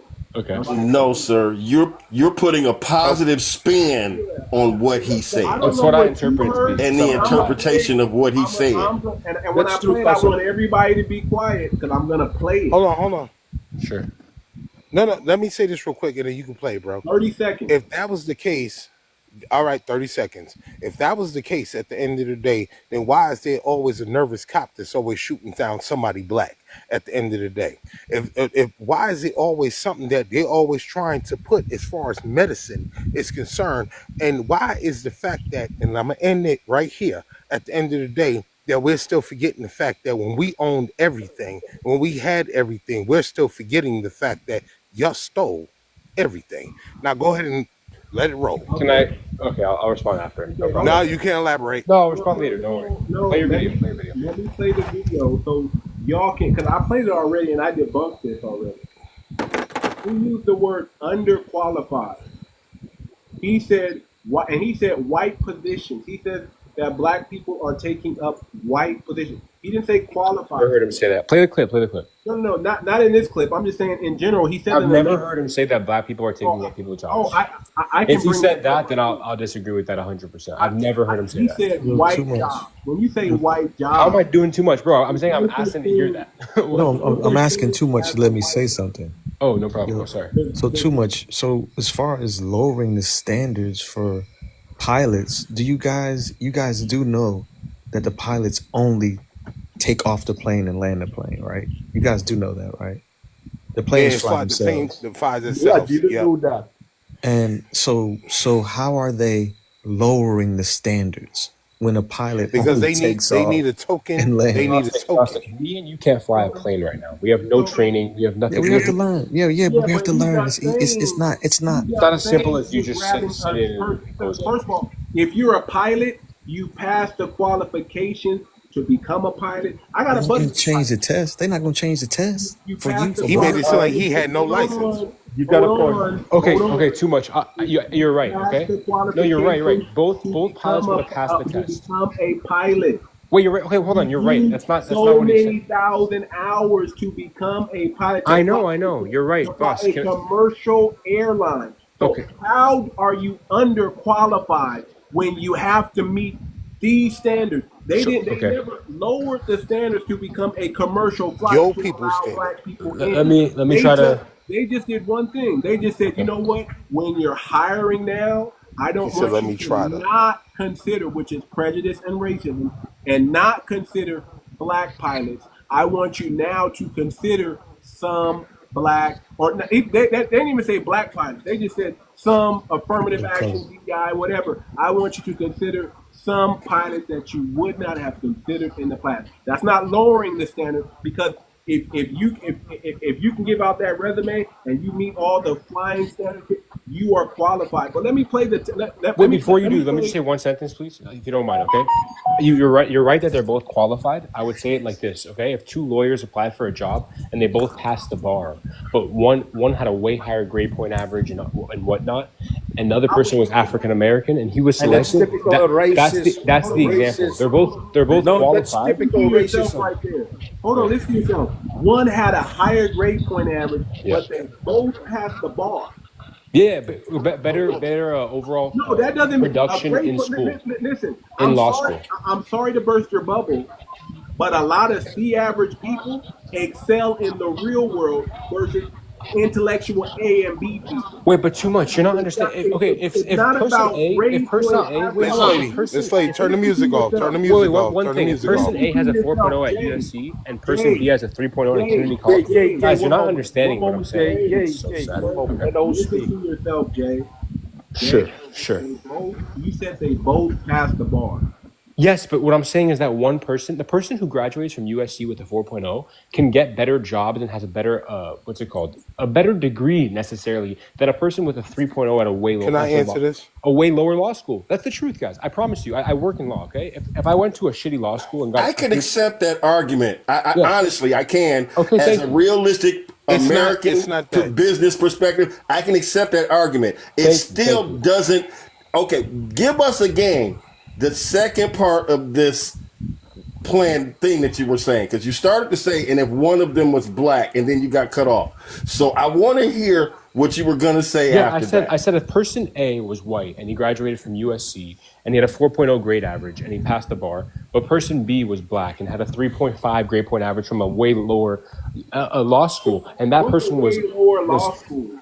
Bro, there's a ranking for law schools, guys. There's a ranking for law schools. There are. Keep going, brother. Keep going. I have to start a music room, and I just want to make one point, but I'll wait. I just feel like Please mute your mic, lady. Hold on real quick. Please and thank you. No. He didn't mean it disrespectfully, sister. Please. I understand. It's just we're trying to keep this flowing right now, and it wasn't done with disrespect. You guys have been very civil, by the way. Okay. Hold on. Let me tell you what I know. And I'm a strictly financial advisory mindset. There is no school that you can go to become a financial advisor. All you must do is pass the life and health and get your Series 6, 63, 65, or you can get your Series 7. They don't look at, listen, when it comes to selling investment vehicles, they don't look at how much on the test you pass and say that you're the best financial advisor. It's based on merit after that. As long as you meet the qualifications, you can go out there and you can provide investment vehicles for families and sit down and take care of them. It's no different with the bar. I don't care what this guy's saying that prestigious school versus Cornell College or the HBCU. Too much. It's 1,000% different. The Ivy League It's the College. same education. No, it's not, guys. It's not at all. Guys, it's not at all. Bro. Everybody's missing. Before I start Wait a minute. Sure, but you're so wrong though. Do not cut me off. Okay, Do sure. not cut me off. Do not cut me off. Okay? If you pass the bar, you are able to practice law. Is that correct? That is correct, but can I explain? It's not about what makes sense to you. It's about reality. It's not to me. It's the reality. It's the world we live in, guys. Sir, listen. Oh my God. If you pass the bar, are you able to practice law? Yes, you are. Yes. Qualification to practice law. Yes, Great. but other Now, people are more qualified than others. Playing field. Hold on. No, it's not even playing field. Hold on, it's not even playing field. No, you're wrong. I promise you're wrong, guys. I work in law. Jay. Listen, sir. But he's wrong. I hear you. Be patient. Sure. You're not listening. Jay. Nah, go on too much. If I pass the bar and I go work for XYZ company and you go work for the competing firm, XYZ company, and your scores may be higher, right? Is the judge going to say, I'm going to listen to you more because you have a higher GPA than opposed to you? Or are we all on even playing field? If I come in as a lawyer and you come in as a lawyer, maybe you're the defender, maybe I'm the prosecutor, maybe I'm the defender, and you're the prosecutor. Are we on equal playing field or are we not? Are they looking at your GPA? Yeah, Answer that question. Yeah, when it comes to the court of law, obviously we're all in the same playing field. But I'm saying good. The hiring process is different, guys. Wait, can I just talk? So you're talking about a hiring interview. Yes. Wait a minute. Did you hear what he said? He said the hiring process is different. Yes, it is. That's what you got to step on at the end of the day. Wait, hold on. The reason why it's different, guys, is because he's saying it right now. I'm telling you why. Finish so we can get the explanation. I'm telling you why it's different. Can I explain? I didn't want to take. No. I just showed you. Too much. Let him have a few more. Let him say what he need to say, man. He been real patient, man. Let him say what he need to say. Hold on, cuz. Brody. Slow the anger. Slow the anger. Hold on, everybody. Hold on. Listen again. You just admitted. Slow the anger. In the court of law, that's a law. No lawyer is higher than the other. It's based on merit. What if I won more cases than the person that won that had a higher GPA? Who's better? I won more cases. He lost more cases. Who's better? It's not always about winning and losing in law. So that's you just showed me that. Not really, honestly. It's not. No, not really. I work in a field that we technically lose every case, but we winning cases. Boss, I work in a field that we technically lose every case. Hold on, let me ask. Okay. I listen. I don't want to explain this to you guys if you're not willing to listen to me. Let me just make it common sense. Let me ask somebody besides you, Monique. Let me ask Monique. Monique, if I'm a lawyer that's winning cases, man, and there's a lawyer that's losing cases, which one do you want to work for you, man? Of course, the winning lawyer, the one who has better. What school I went to if I'm losing cases? No, this school would not matter to me. Now, let me say this. Are you ready now? Hold on, Jay, please. I was going to Jay, go, please, man, expound. It's on Jay now. Okay. So yeah, when it comes to the court of law and in front of a judge, what you're saying is 100% true. I'm not talking about that. I literally have friends, okay, who have went to USC and other friends who have went to Southwestern, and they're the same ethnicity, same race, same age, same demographic, and they've applied for the same jobs. And the people at USC will far more get accepted because of the school they went to. That's all I'm saying, okay? So what I'm saying is if in a given situation, it's not based on merit. Then no, it's not. It's not. Wait. It's not based on merit. No. When it comes to getting wait a minute. Ask him this question. Don't ask him no questions now. Let him finish. Okay. All right. He just hung himself. Go ahead. Let him finish. Okay. Thank you. Everybody mute up. Hold on. He just admitted it's not based on merit. So let him finish. Exactly. Now let him continue on his path. Yeah. Okay. So for the example in contract law, the firm that my cousin works at literally will not hire unless you went to like one of 5 schools: USC, UCLA, Harvard, the top-notch schools, obviously. So what I'm saying is they're racist. No, it's not racist. That's not about being racist. That's wanting excellence. No. Guys. Let him speak, So man. yeah, no, but we view it differently, right? You think, okay, because they want Harvard graduates or USC graduates that they're racist. No, I think they want excellence. I don't know why it's so hard to see my vantage point. I understand your people have been oppressed for hundreds of years. I'm not denying that, but just wanting excellence isn't evil. That's all I want. Wait a minute. Yeah. He said your people in excellence. At the end of the day, yeah, your people can also be excellent. Wait, hold on. Your people can also be excellent. Hold on. Wait a minute.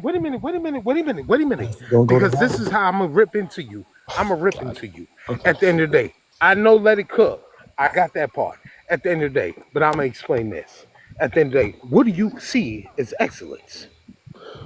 So let me say something. No. We're not gonna do numbers. Stop doing that. We don't understand shit. And I listened to your words. I didn't say you don't understand. Listen, you still saying it. You are still. Wait a minute. I need y'all to hold on. Let me live. At the end of the day, I've listened to your words. I listened to the fact that you say your people at the end of the day. So Yeah. now that's the demographic to the understanding of Yeah, what I'm he was sympathizing already with your saying as people. Is that far as the okay? host. And then no, ain't no sympathizing. Okay. Watch your words. At Oh, the so end you of the don't day, want my the sympathy? bottom line is watch your words. We don't need your I'm asking sympathy. you to watch your words. Watch your Okay. words. We don't need So that. what do We you don't think that need I'm you to saying? hand us. We don't need you. No. No. Because you Okay, trying to change the hold on. conversation. I And gotta everybody, Let no, wait a Ishmael minute. Wait a let minute. Ishmael let Ishmael say something too, guys. Let Ishmael I'm talk. so We're confused. deviating too I got far. everybody mute up. Listen. I don't want you guys to waste time explaining and going on and doing all that. Get to the point. Stop saying, "Oh, you want to know?" Okay, we don't want your sympathy. That's it. Don't waste time explaining. It's not that we don't want your sympathy. It ain't No, we important. don't. We don't. No black person wants Sure. So anybody's sympathy. ignore my sympathy, but just talk about what I said. Yeah, just stick to the topic. Hold Yeah. on. Okay. So talk about my point. Ishmael's been raising her hand. I know she's going to bring scholarship. I was just holding off to get to her, let you guys go. But Ishmael, go ahead. Oh, you have to.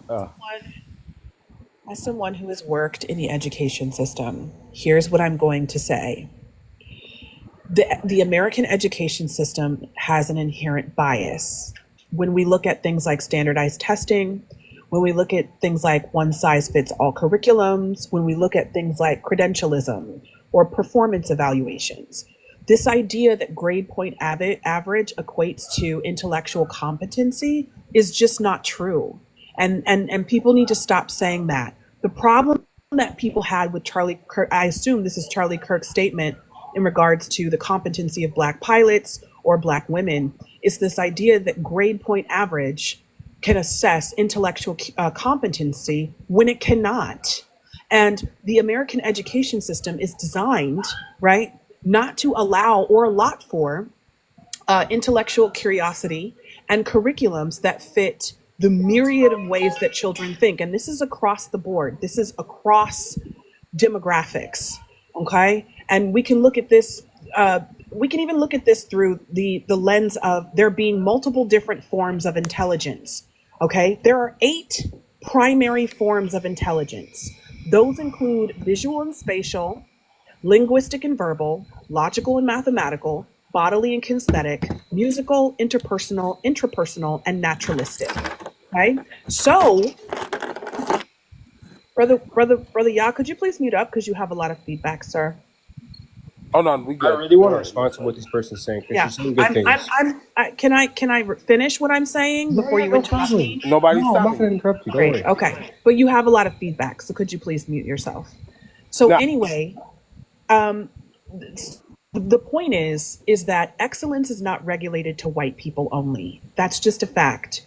Excellence is not singular to one specific group. So the problem with his statements is he's making a generalized statement in saying, oh, well, if I see a Black pilot, he must have a lower grade point average, or he must not be able to achieve excellence, or he must not necessarily be intellectually competent as much as a whitey person, or whatever. That's the insinuation being made, which is what makes it offensive to people. And when people try to act like that's not a problem, it's very weird, because we literally have an education system that was built on standardizing testing biases. Like the SAT and the ACT and the IQ tests were historically created by eugenicists and embedded with cultural biases. This is documented. So if we're using quote unquote grade point average to assess people's intellectual competency, that's problematic, because intellectual competency is not based on race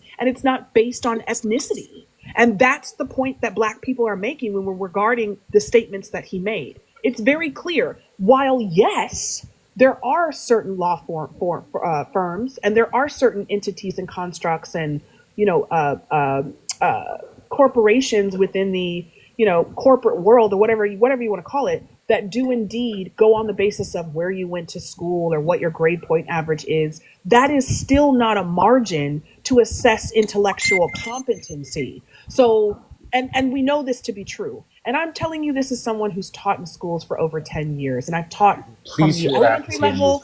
I've taught from I the think we could have a elementary good level. conversation. I don't know why you're interrupting me. I did not interrupt you, sir. Not once. Never Right? interrupt a So lady. so even something as basic as having emotional intelligence to wait until I'm finished because I offered you that same courtesy is a you want to talk about excellence? Be excellent in that. So going back to my point, and then I'm going to land, right?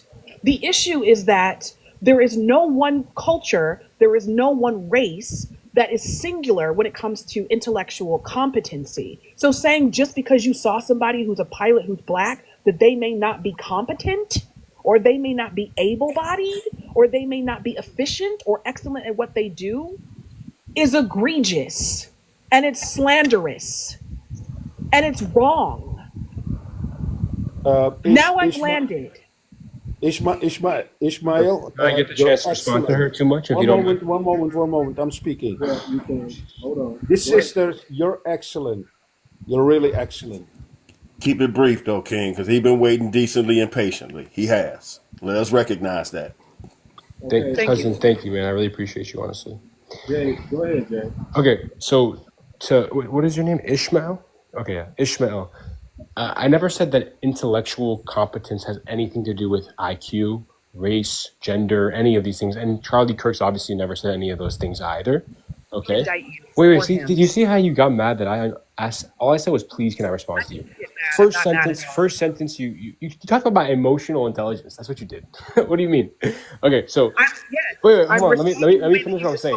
Let me finish what I'm saying. Okay. So so the reason why these things matter and that you can't just say, "Oh, GPA and all these things don't matter," is like, would I want to listen? Obviously, there's people, high school dropouts. Wait, hold on. High school dropouts who are geniuses and whatnot. No one's saying there's not outliers, but in most scenarios, people who tend to stay in school, get good grades, study, and do these things tend to have success in life. People who just are lazy and don't go to school don't really have the same successes. So, not saying that they're not smart or inherently lower IQs.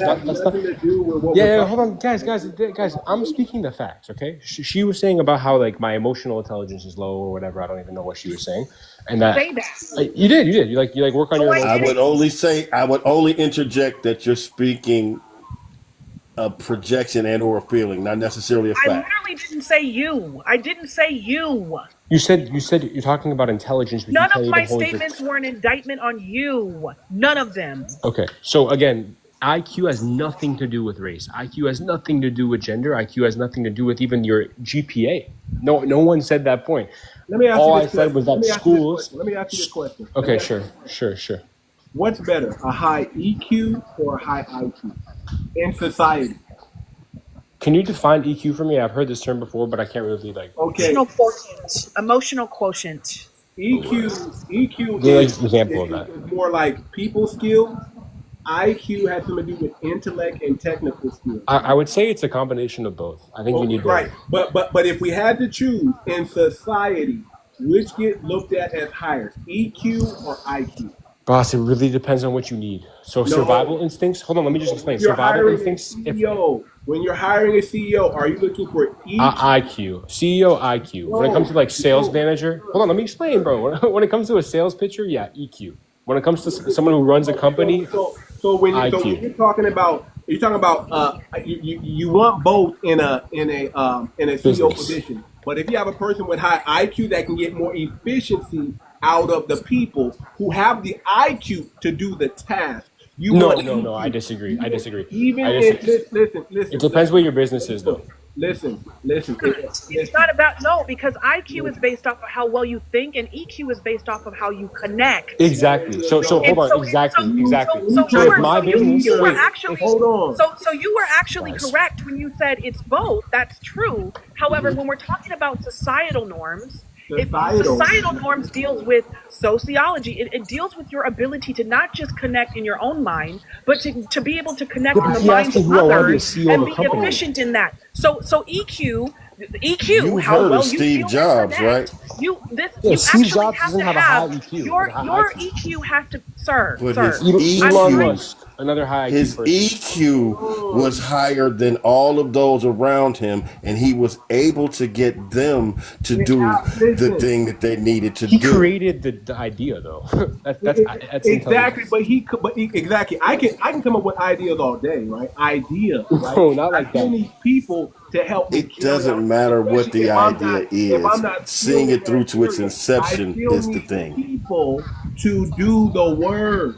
So when it comes to any type of position of leadership, what we're talking about, you got to have an aptitude. You definitely got to have some IQ, but your EQ has to be more. Agreed. Okay, we agree. Okay. So hold on. Okay, hold on. Let me just finish playing Charlie Kirk. Let me just finish playing Charlie Kirk so we can actually hear in his own words. So I can show you where you're wrong. Can you do me a favor after this though? It's like 4 minutes if you guys don't mind. You know that Second Amendment quote that is constantly misquoted? If you could play that whole transcript 4 minute long, I'd love to listen to it with you guys and hear what you guys have to say. Okay, let me finish this one. Sure. We're not even on the Second Amendment yet, but let's finish this one. Okay. Because they earned it, or because they were placed there. That's what DEI does. It makes you ask questions you otherwise would not ask. So the airline industry is going to take an unqualified person just based off diversity. Underqualified, not underqualified. Underqualified, whatever, uncertified, and put them in a cockpit and risk people's lives? Those are two different things. Under and un are two different things. Of course, United Airlines will not take someone off the side of the street and put them in a pilot. But in order to reach a 40% goal, they might cut corners. They might accelerate the process in order to reach a goal. We know this through all sorts of DEI examinations and projects. This is facts. This is such facts. Wait, hold on. What's wrong with that? Excellence or racial quotas will end up being the most important. Show those DEA stats and facts. Guys, you could That's be what's wrong with that. Just because you said it doesn't make it so. Show them. Anybody disagree with you can be black and you can be excellent? The other issue with this that is important to mention. Did you not hear what he said? Heard every word. He said you can either be black or you can be excellent. No, he did not say that. He did not. Play it. Go back. Go back. How was that even a comparison? Wait, go back. Play it again. But in order to reach a 40% goal, they might cut corners. They might accelerate the process in order to reach a goal. We know this through all sorts of DEI examinations and projects over the last 10 years. I love the word might. Or racial quotas will end up being the most important. Exactly. You can either have excellence or racial quotas. That's not. Hold on. Don't change his words. So it's important to mention, right, that you guys just changed his words, guys. He never said black people.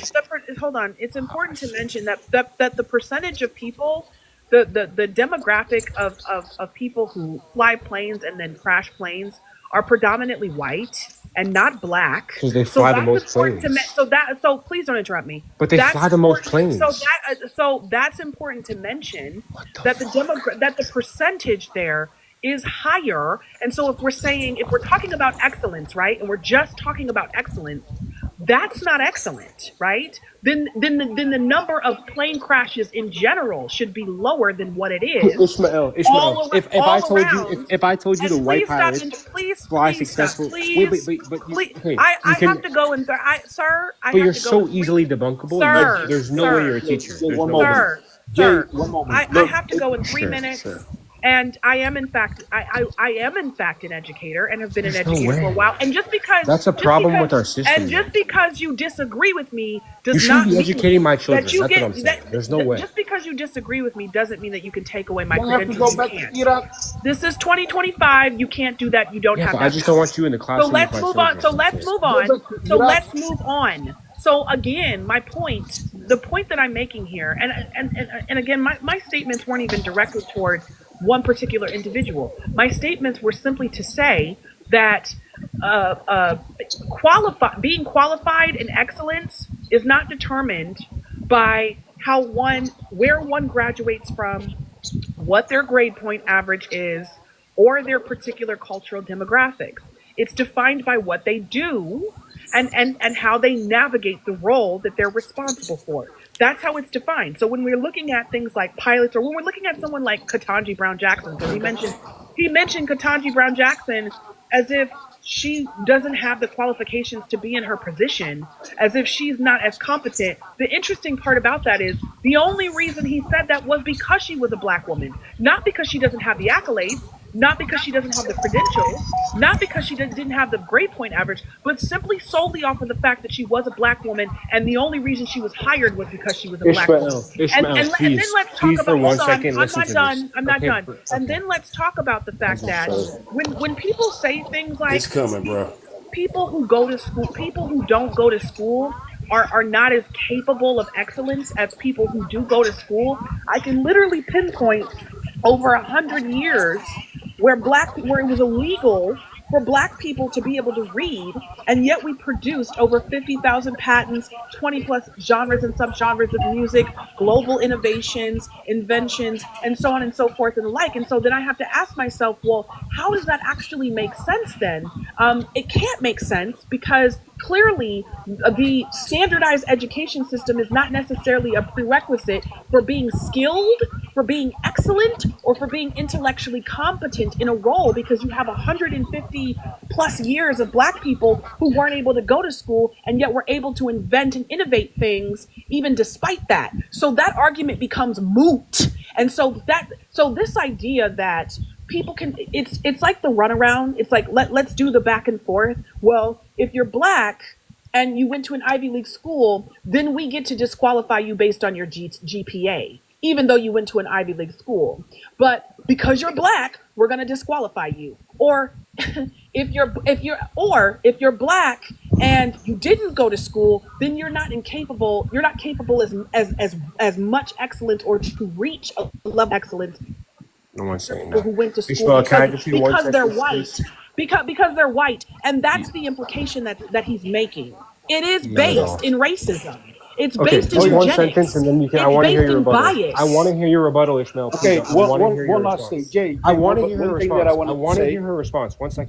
Jay, she's going to respond. I'm going to talk. It's one sentence, guys. Just one sentence. She just spoke for 3 minutes. Ishmael, okay, you just said that the reason he said that people like Kamala Harris and the other person you named were DEI candidates were because they were African American. What if I told you that he also called Tim Walsh, a white man, a DEI candidate too? Then your whole narrative falls apart. Do you understand how not well versed you are in what he's saying? No, it doesn't destroy her narrative because you're talking about 1 out of 99. What do you mean 1 out of 99? He specifically said that. When has that ever happened? You said Kamala Harris. When has explain to me one? Okay, guys, you know what? Kamala Harris was a DEI candidate. That's not debatable. Listen, bro. Listen, man. We're not going to. We're not deviating from this. I actually want to let you speak. You know, I want to let you speak. I know you have, bro. I know. Okay, so let's just take a breath. Everybody, take a breath. I gotta say this real quick, Kevin. I got a couple things. First of all, you can't be a DEI. Okay. You're on your mic, boss. Too much. Your mic is bad. Your mic's bad. Too much. Post. Can you hear me? Way bad. Yeah. There you go. Can you hear me? Okay. Yeah. Yes. Okay, hold on. There's somebody talking in the background. Are you a dispatcher? It might be you, King. Oh, or Jay. No, not you, Jay. Is it me? Are you a dispatcher? Can you mute up for a second, Jay? Let's see. Dispatcher? Yeah, it's Jay. Okay. Can everybody hear me now? Really well, yeah. Okay. Yes. Okay, so here's a couple things. I think it's you. There you go, Ishmael. There you go. Okay. Listen. There's 3 things. Okay. You cannot be a DEI hire if you were voted in by the people. That's crazy. That's not what he was saying, though. But okay. I got you, but that's crazy. You can't call somebody a DEI hire if they're in a public office. He's saying as vice president, not as president. He said because. Can I just tell you why? Doesn't matter. Vice president. Does matter, bro. Everything matters. In a public office. Hold on. Now, and I got 2 other things before I forget. Sure. First thing is, when it comes to, man, I forgot what I was going to say. I've got, it'll come back to that. I'm sorry. I actually apologize. I hate when that happens to me too. I wanted to make. Okay. Stop interrupting people then. I just said sorry. Relax, Ishmael. Calm down. Everyone on this stage, You sir. interrupted me first sentence. Okay, let's allow him to make a statement, and then we can recenter and gather ourselves. Everybody can just woosah for the time. It'll come back because it was a great point, and I know And I'm glad to hear it. But on your first point, So go ahead. No, go ahead. Go ahead. You were making a rebuttal to Ishmael, and you said one statement. You're on your mic again. I don't know why I can't hear you, bro. How about now? Can you hear me? Yeah. Go ahead. Okay. You were making a statement. What was that one statement that you made? That she said that she called Kamala and that other person a DEI candidate because they're African American. So I said, why would he call Tim Walsh a DEI candidate then? That's what I said. And I'll tell you why Kamala Harris was a DEI candidate. It's not about the presidency. It's the fact that Joe Biden, before he even announced who he was putting as vice president, was like, oh, I will for sure be putting an African American woman as my VP. And this Okay, so let me get this straight. Wait. Let me get this straight. Joe Biden now, and believe me, in this moment in time, I ain't a Joe Biden fan in no stretch way of the imagination. Okay, you talking about the political game now, so we go play the political game. I told y'all not to come up here. You telling me that Joe Biden decided that he was not supposed to adhere to his most loyal voting base, saying put somebody black there? Yeah, but then he did the exact opposite and put Tim Walsh to get the white community too. I don't like DEI. I think it's terrible. Listen to this. Both ways. First off, DEI didn't help us no way, but so I don't really care about that argument. Well, I just told you that he did the exact opposite with Walsh. Listen to this. What ethnicity is Kamala Harris? Do you know? African American, or is she Dominican? She's not. African American. Indian, Jamaican, and Caucasian. Not even us. Well, everyone thinks she's African American. And when I say Indian, no kidding. That's the whole point of the political game. She presented herself as us, and they ran with it. That makes it even worse, honestly. She was Indian. No kidding, Sherlock. Welcome to the world in which we live. One at a time. That makes my point better. Hold on, you guys. She was Indian, born in whose father was born in Jamaica. She has nothing to do with Jamaican. She is not a black woman per se. She is a dark-skinned from India who has some Irish roots. And she was the oppressor class in Jamaica, Indian, and her Irish class makes her another slave owner. She was from the slave owner class. Okay, too much. She was not a black woman. No, it's not too much. It's the truth. I would like to say something about Caribbean itself, because I'm from South America.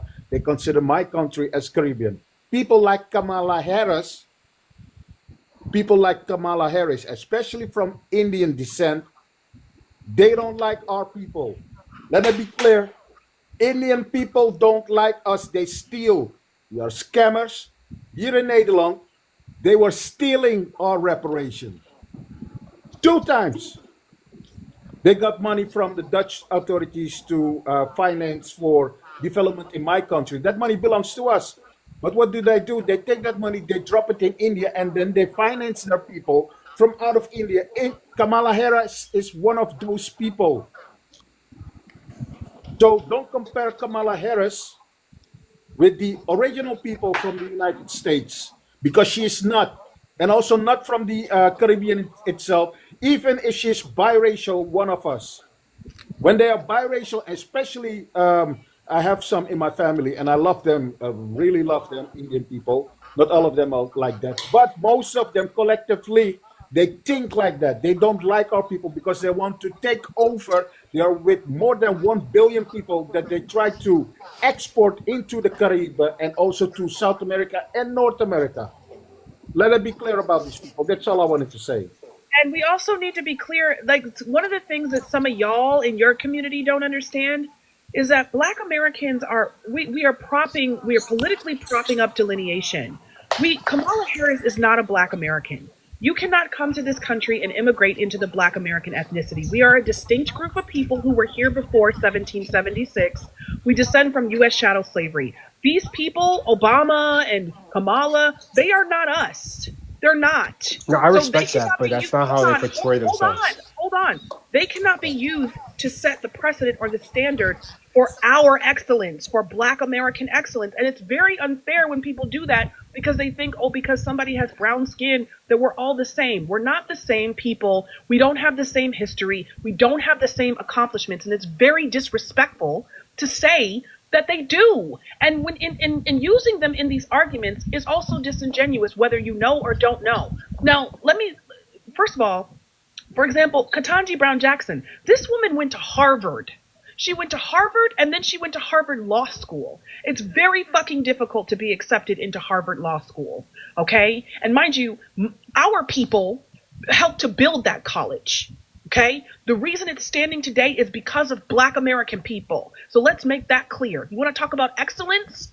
Let's talk about it. So people like Kamala Harris, no. That's the wrong person to use because you have people like her, as this gentleman next to me just said, you have people like her. And when you said earlier, that makes it worse. It does make it worse because it overshadows the distinctions and the delineation between Black American people who actually come from this country and are foundational to this country, who were here pre-1776, and we were in the American Revolution and the Civil War and every war in this country thereof.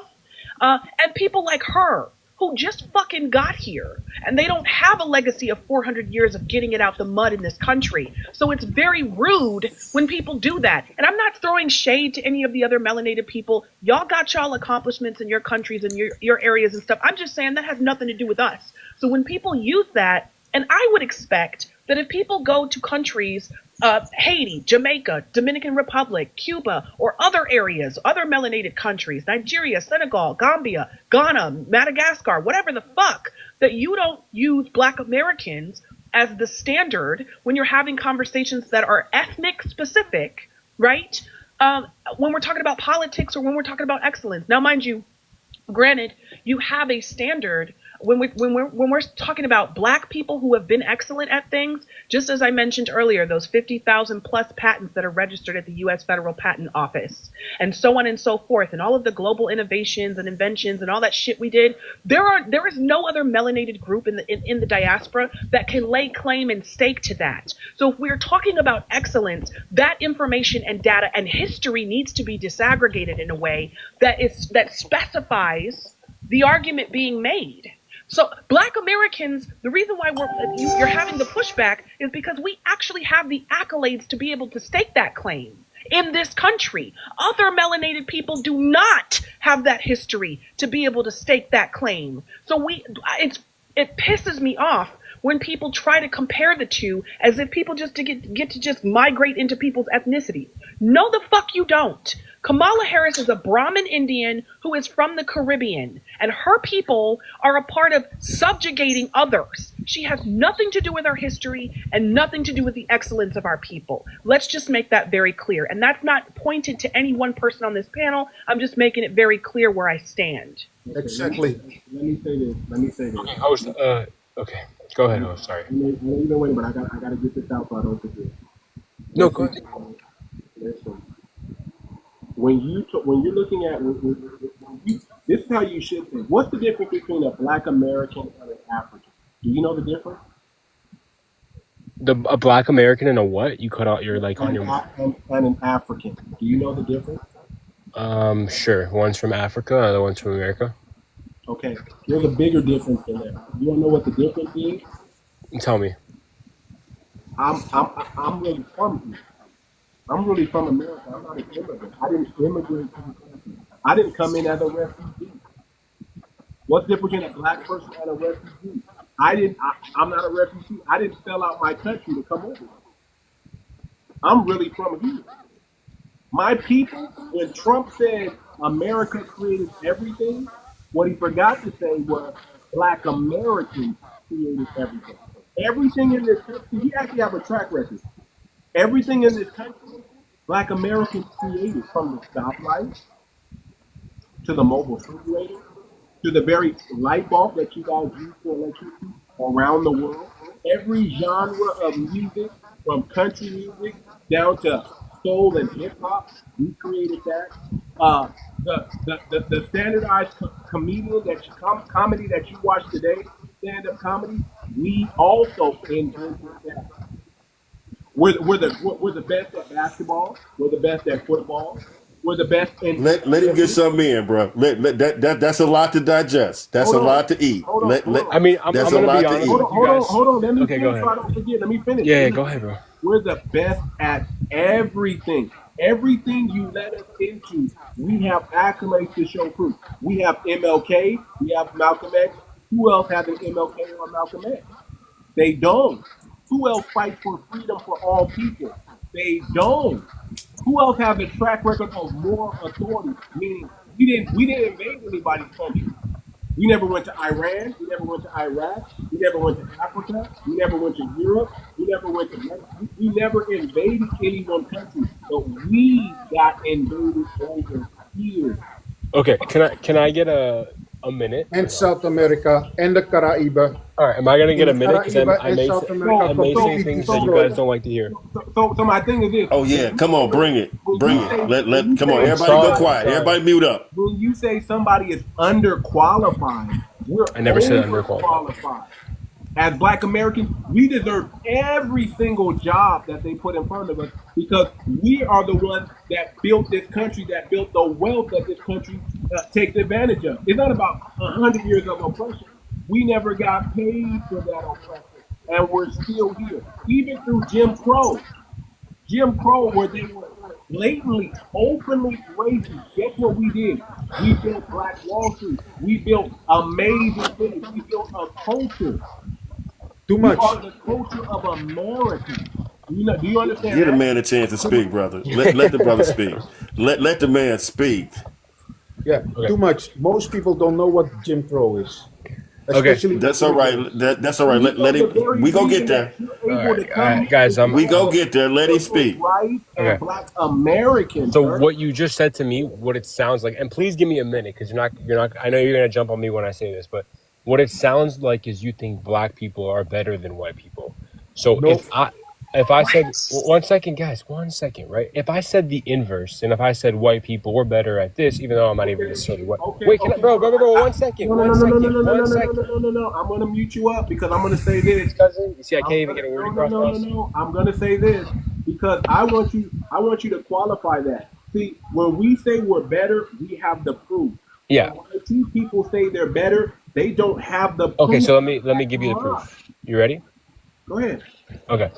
So, for example, obviously, like when it comes to like lawyers or doctors or other fields like that, I'm not gonna say white people are better than black people, but they obviously dominate the field, they dominate the success, they dominate the position. If I were to say, wait, hold on 1 second. You're gonna credit systemic inequalities. I'm gonna say, actually, more black people may be in those positions. Guys, I'm trying to get contentious. I thought cousin wants this. I'm trying to get here, right? You guys want the argument? Here you go, okay?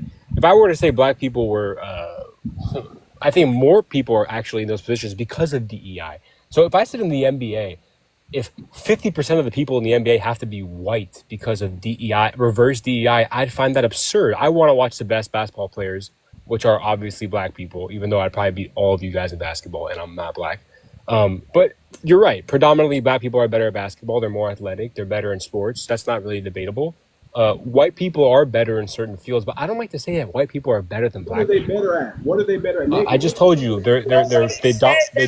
Nobody said that. Bro, Nobody. Nobody said that. Ishmael, he went on a minute rant. I think you're projecting. You're projecting. No, he said you're better at this. You're better at that. There's a certain amount, forgive me, there's a certain amount of believing that we excel when given an equal playing field that is not within dispute. The reason why we excel at sports is because it's based on merit. It doesn't matter sports. It doesn't matter what the sport is. What's your ethnic background? Can I ask what your ethnic background is, sir? Yeah, no problem. But why do you excel at sports? Can I ask what your ethnic background is, sir? He's Armenian. No, I'm not Armenian. I'm not Armenian. No. I'm Persian, Iraqi, and I'm. Oh my God. Yeah. Persian, Iraqi, and what? and You Jewish. So listen. okay? And So we're Jewish. not even. So first of all, hold on. We're talking to an Holy immigrant. okay. Like we're talking to the child of immigrants So what? about. Hold on, sir. Just hold on. I'm not talking to you right now. I'm talking to the black men on the panel. We're literally having a conversation with someone. Okay, and this is what always happens in these conversations. My family was born here, by the way. It I'm doesn't. not an That's immigrant. not what I'm not You said talking about you child now. of an I'm not immigrant. How long talking, ago? sir. Hold I've on. been When here did your for over. parents get I've been here? here for Let the over lady 100 years. speak. Let the lady speak, man. Come on. No, I know, but she called me an Okay. immigrant. It's kind So of weird. You know, one moment. so Just listen what she has to say. It's again, important. we're talking to somebody whose people have not been here since 1776.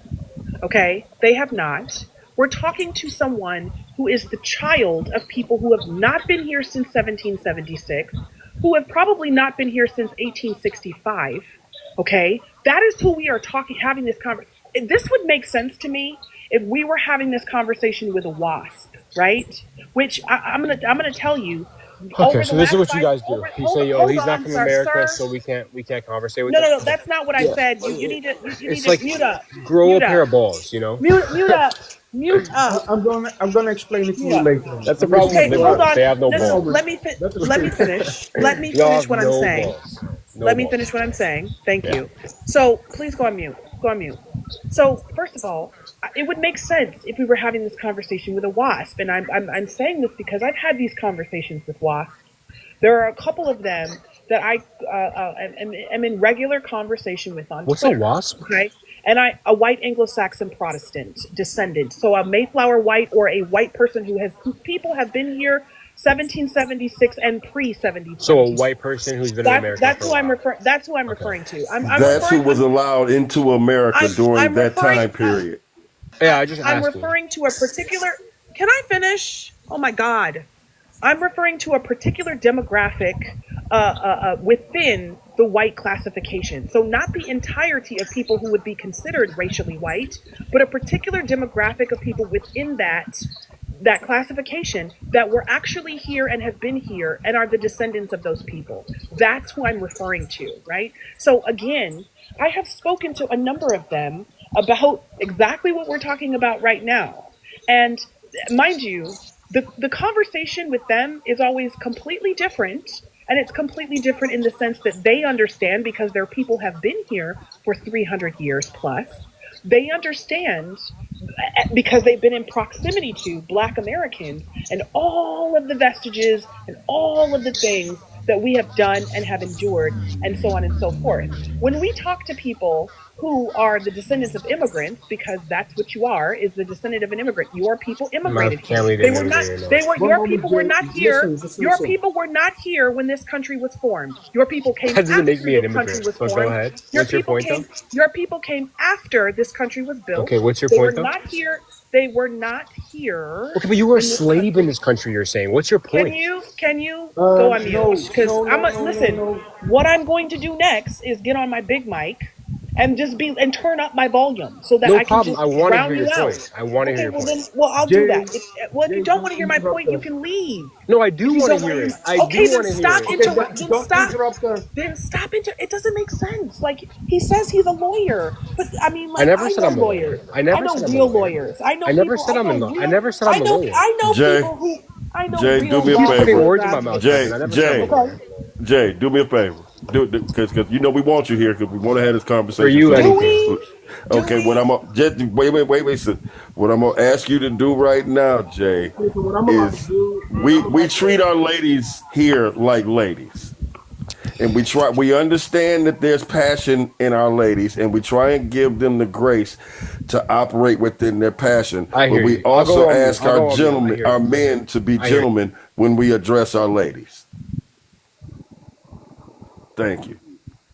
Okay, I get it. It's gonna pop up, but thank you. and to be clear, I have not in any way, shape, or form been pejorative to this man. Okay, I've been very respectful to him. I haven't called him any names. The only thing that I'm addressing is how it seems a theme when we have conversations with the children of immigrants, okay, or the descendants of immigrants in this country, that the way that they frame things, and I would say, as because you have some Arab going on in there, right? You have a couple different things going on in there, Middle Eastern going on in there, Israeli going on in there. You said you were Jewish, so you have to have some Israeli I'm going not on in Israeli. there. I'm not Israeli. Okay, you're not Israeli. You're not Israeli from the that's your national identifier standpoint, but you have heritage that would be from the people who inhabit Israel, right? So that's the context. So just follow me, right? I'm So, trying. okay, so for whatever reason, it's always this. It baffles me. But this is also an example of why we have to continue to delineate people, even when we're even outside of delineating for ourselves from other melanated groups, but delineating the different ethnic groups that make up what would be the white classification, because the conversation changes. And we're actually able to have a conversation that makes more sense with people who better understand the history, because they are epigenetically tied to that history, because they are historically tied to that history, and because they can conceptualize that Black American people, when we're talking about excellence, that word keeps coming up. And the reason why I'm saying this now is because, as I said earlier, we actually, as an ethnic group, as a people in this country, have the qualifiers and the accolades to say we do and achieve excellence to its highest degree, right? But people who haven't even been here since the inception of this country feel like they can speak on and determine what level of excellence that should be in this country for the people who are foundational to this country. And that blows my fucking mind, because your people just fucking got here. And my people have been here for hundreds of years before your people got here. But you feel inclined to, I would never go to anywhere in Persia, what would be considered Persia. I would never go to Iran or Iraq, which is how you're actually supposed to pronounce those things, or Israel or wherever the fuck. I would never go to any of those places and try to address the native population, indigenous population, and speak on their politics or their history or their identity or their excellence, because Can I get the chance to share? when I'm done, because I don't have historical ties to that nation state in order to really be able to encompass that from not just a history or political level, but from an epigenetic level. So I find these conversations to be redundant and pointless with the children of immigrants and immigrants, because you don't even know what the fuck you're talking about. You are comparing, and it's based off of how Black people have been presented to you, a caricature, right? Have been presented to you, and not the reality of who we actually are. Because anyone with any kind of common sense who understands the history of this country, and I'm saying this because I just left brother Black Obsidian's panel, and there was someone who was half WASP and half French Canadian on there, and he got it. He was like, nope, it's got to be lineage-based reparations. Black people have got it. Y'all are not Africans. Like, he peeped, which was crazy because that never happens. But every once in a while we get a John Brown.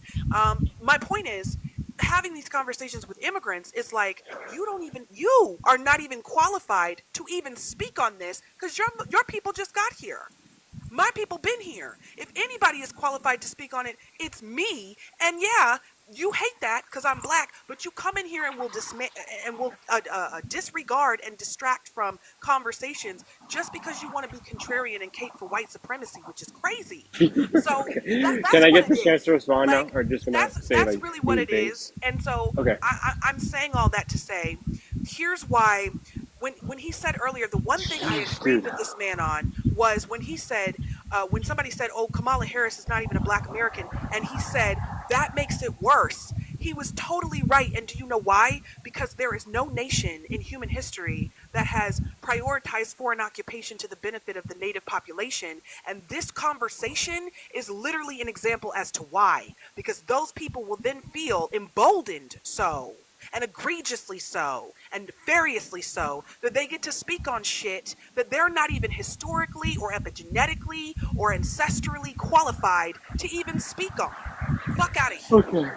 Now I've ended, and I'm going to go start my music room. Y'all have a great Wait, so you're not Do gonna you be know able who to John Brown was? You know who John Brown was? Wait 1 second, Gnostic. One No, second. no, Joe. I sit here and Let him yeah. speak. Before she He's leaves. been No, Gnostic. I yeah. know, brother. But if you go be up here, we gonna get this man a chance. We gonna let it go on and We've do been it. talking back and forth to everybody. Yeah, All no, right, go 1 ahead, second, go The boss. ahead. 1 question is, second. should he be Yeah, up Give him here? his white yeah. privilege. 1 second. Should he Ishmael. be up here? Oh Is my he God, here we go again. qualified to be up Here we go here? again. No, he's not. So I mean, if I personally, I think if Brother Gnostic wants to ask a yes or no question that will take him less than 5 seconds to answer, he should do Oh, that. Jesus Christ. Especially for somebody who's not even qualified to be in this conversation. Cousin, But you I'm see why I landing. don't stay around? You see why? I That's can't even cool. talk. That's I Please cool. can't don't even. stay around. I Don't can't even stay respond around. when You're not spoken really to. Don't have qualified to to. be You're not qualified to speak on the subject. Is what she said. But anyway, go ahead. In just a minute, I'm gonna let everybody drop down because I want to have the conversation with Jay, but I want Gnostic to speak right now. Oh, And okay. I'm gonna go, guys. This is crazy. no, Honestly, I no, want no, you to stay up here, sir. No, sir. no. Sir. Stay up here, I make sir. way too much an hour to be staying up here and listening to It you guys doesn't just talk matter. the whole time. Stay up here, Okay. sir. Who Because who I who want to have cares the about how conversation. much you make an hour, man? My time is money, boss. Time is money. That's what you learn when you got Yeah, speak. and you've been here, and you've been here. And I've been wasting a lot of time, boss. That's all I'm saying. Hold It's, on. Gnostic, you haven't got a chance to speak. I'm gonna let you speak, but I'm about to drop everybody because I don't want him to run. I want him to stand on business, and That's stand on business. Keep cousin up, though. Keep cousin up. No. I'm gonna drop everybody, and I want to have the conversation directly with you with no interruption. Yeah, we That's don't have fair, but too much. Before Gnostic says something, let me just say one sentence to this girl up real top, quick, okay? sir. To the Yeah, Gnostic. no problem. Okay, My okay. name is Ishmael, not to this Okay, girl. to this nobody woman up top. Is interrupted. Ishmael. To Thank this you. woman. Don't To this, disrespect me because to I this didn't woman. disrespect you. I Yeah. don't want y'all to You run said off. you said you They said fuck out of here, but okay. All like right, so I did say fuck out of here. I yeah, did. I know you did. Okay, Yeah, so I said Ismael, fuck out of here. yeah, I know. 'Cause you Thank don't you have for to. letting me know that you don't know how to speak Ebonics, that you don't know context, but you study law. Thank you for letting me know that. Emotional intelligence, emotional quotient. because they like to Yeah, run. They like to run. So it's not running when one person's just degrading somebody and another person's trying to speak. You know. I never Okay. degraded you. I We're never talking about degraded my you. emotional intelligence. real That's all. quick, That's all you're talking. I said emotional intelligence is a thing, family. and it Do y'all is. hear the host talking? Do y'all hear the host talking? Please. Yeah. All right. Can I speak now, host? Just to her for 1 second, okay? And then I'll hear this guy's question. No problem. I want to debate this guy. So Yeah. Okay. 1 second. Let me just say one thing to Ishmael. Okay. Ishmael, I don't know why you keep confusing this. Black people can be excellent. I know a lot of people in my personal life. Can be, Close they friends. are. Okay. Black people, white people, Asian people, all people can be excellent. Okay. Doesn't mean that I think that anyone is better than the other. You guys just try like twisting people's words. I know it's something you do.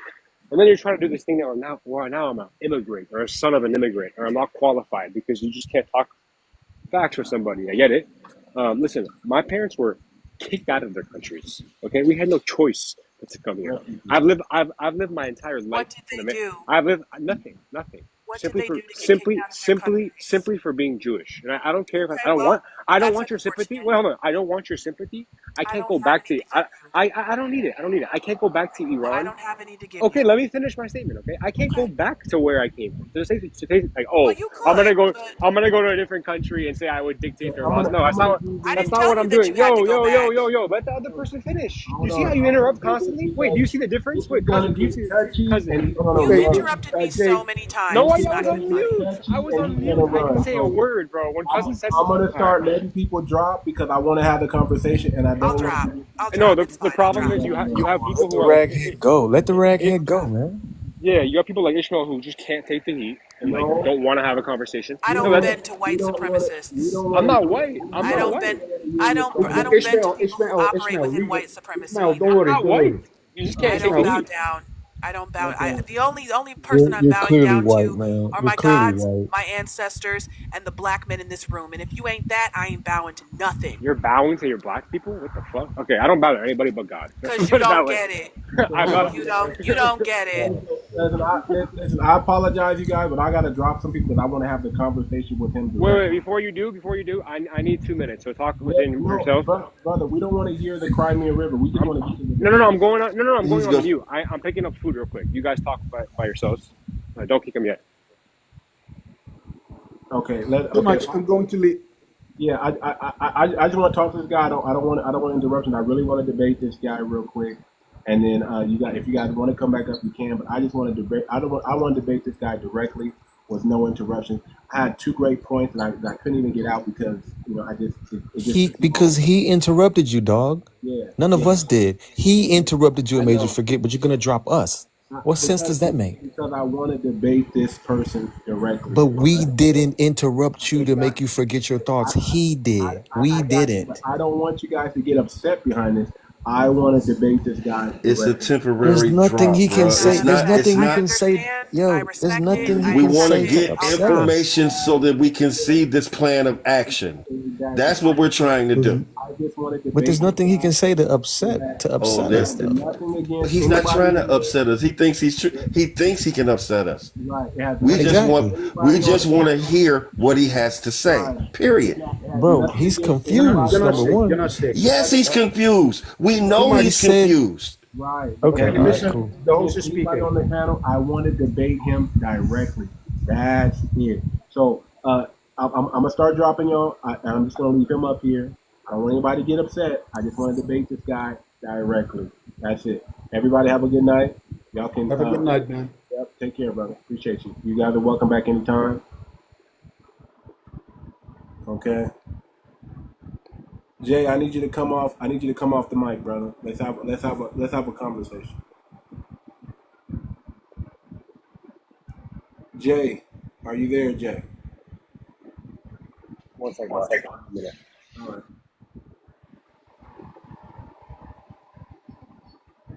Give him 1 minute, family. I just want to debate this guy. I really want to debate this guy. I just don't want the back and forth, the talking over.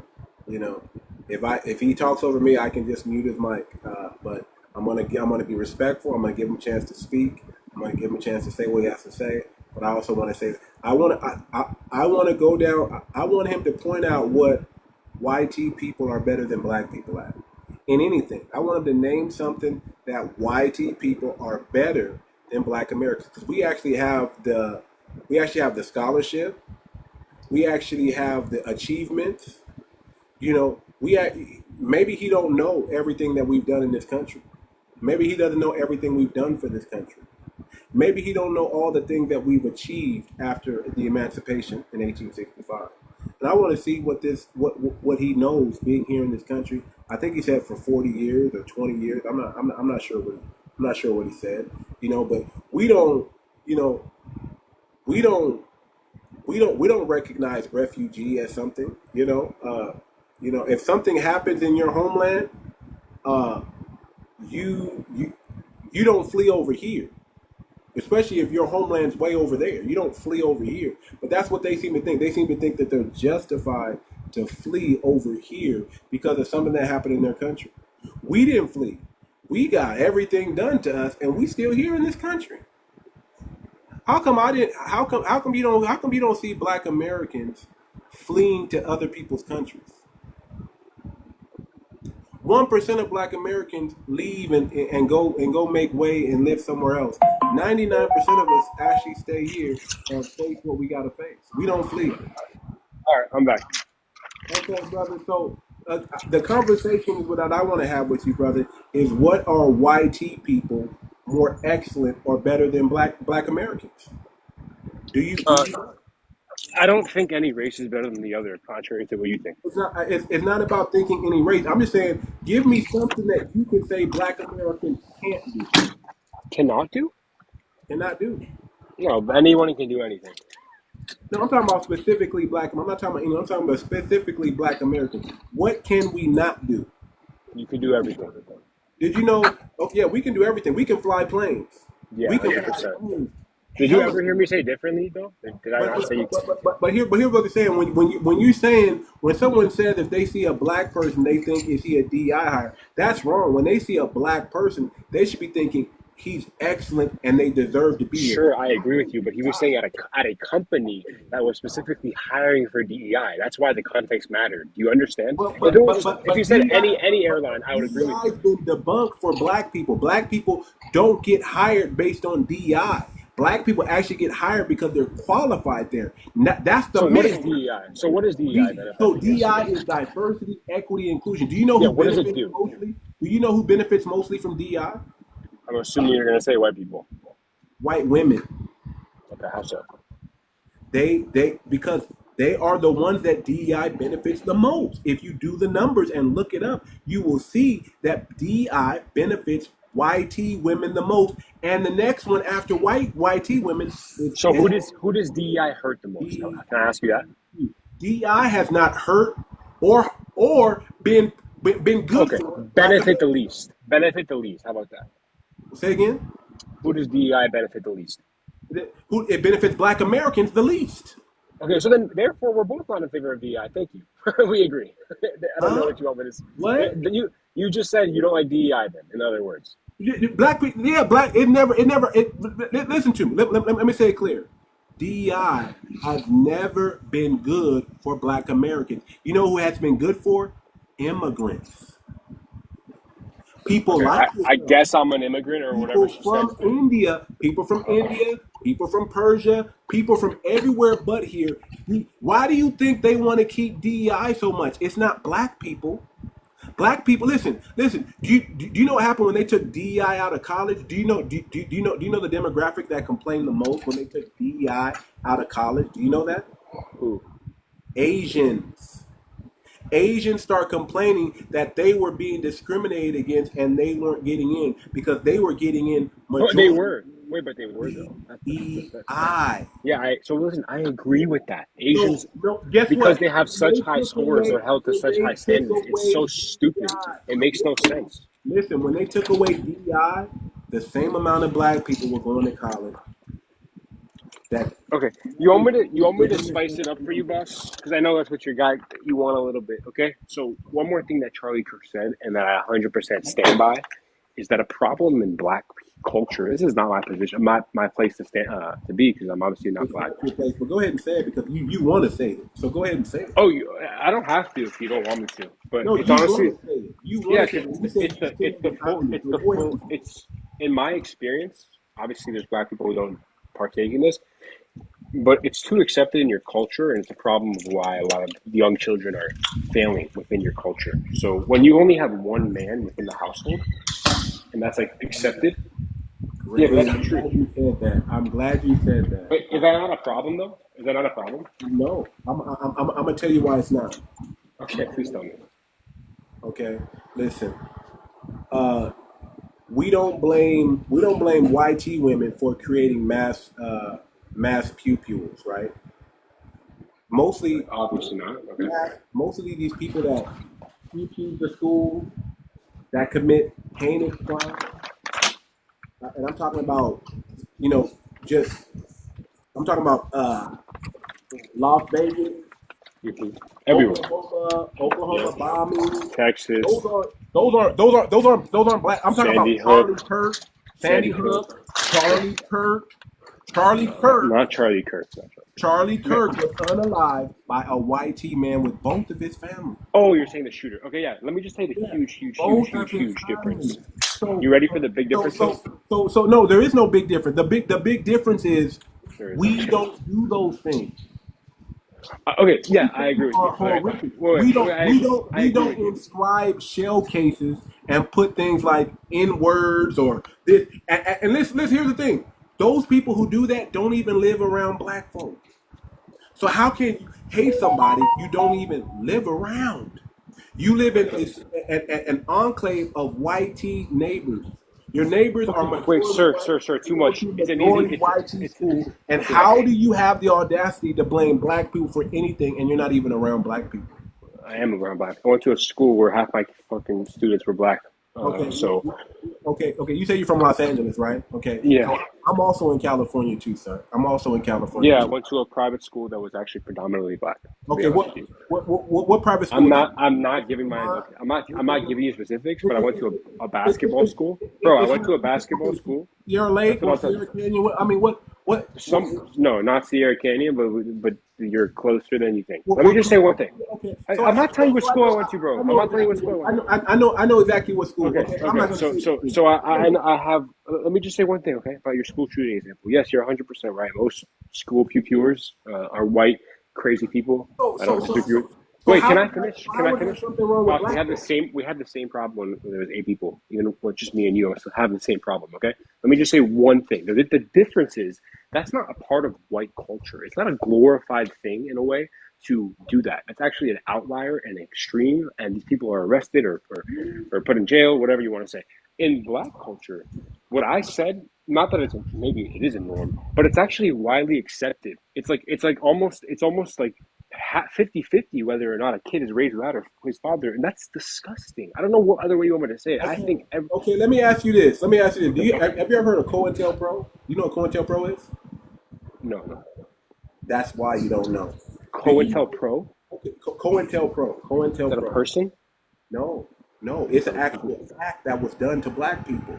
From Tuskegee experiments where they gave black men syphilis and let them go home to their family, and they did a study on what happened to black men with syphilis. This was done where? This is, you can Google this. It's called the Tuskegee experiment. But when was this done? This was done in the 1930s, 40s, 50s. In America, to black people. Two black people. How many people were in the study? A lot. Enough. So you're blaming this study. Enough to where they recently had to give their descendants something. Wait, what does this study have to do with like a kid not having his father? Okay, because you don't understand COINTELPRO. Okay, explain what that is. Attack against the black family.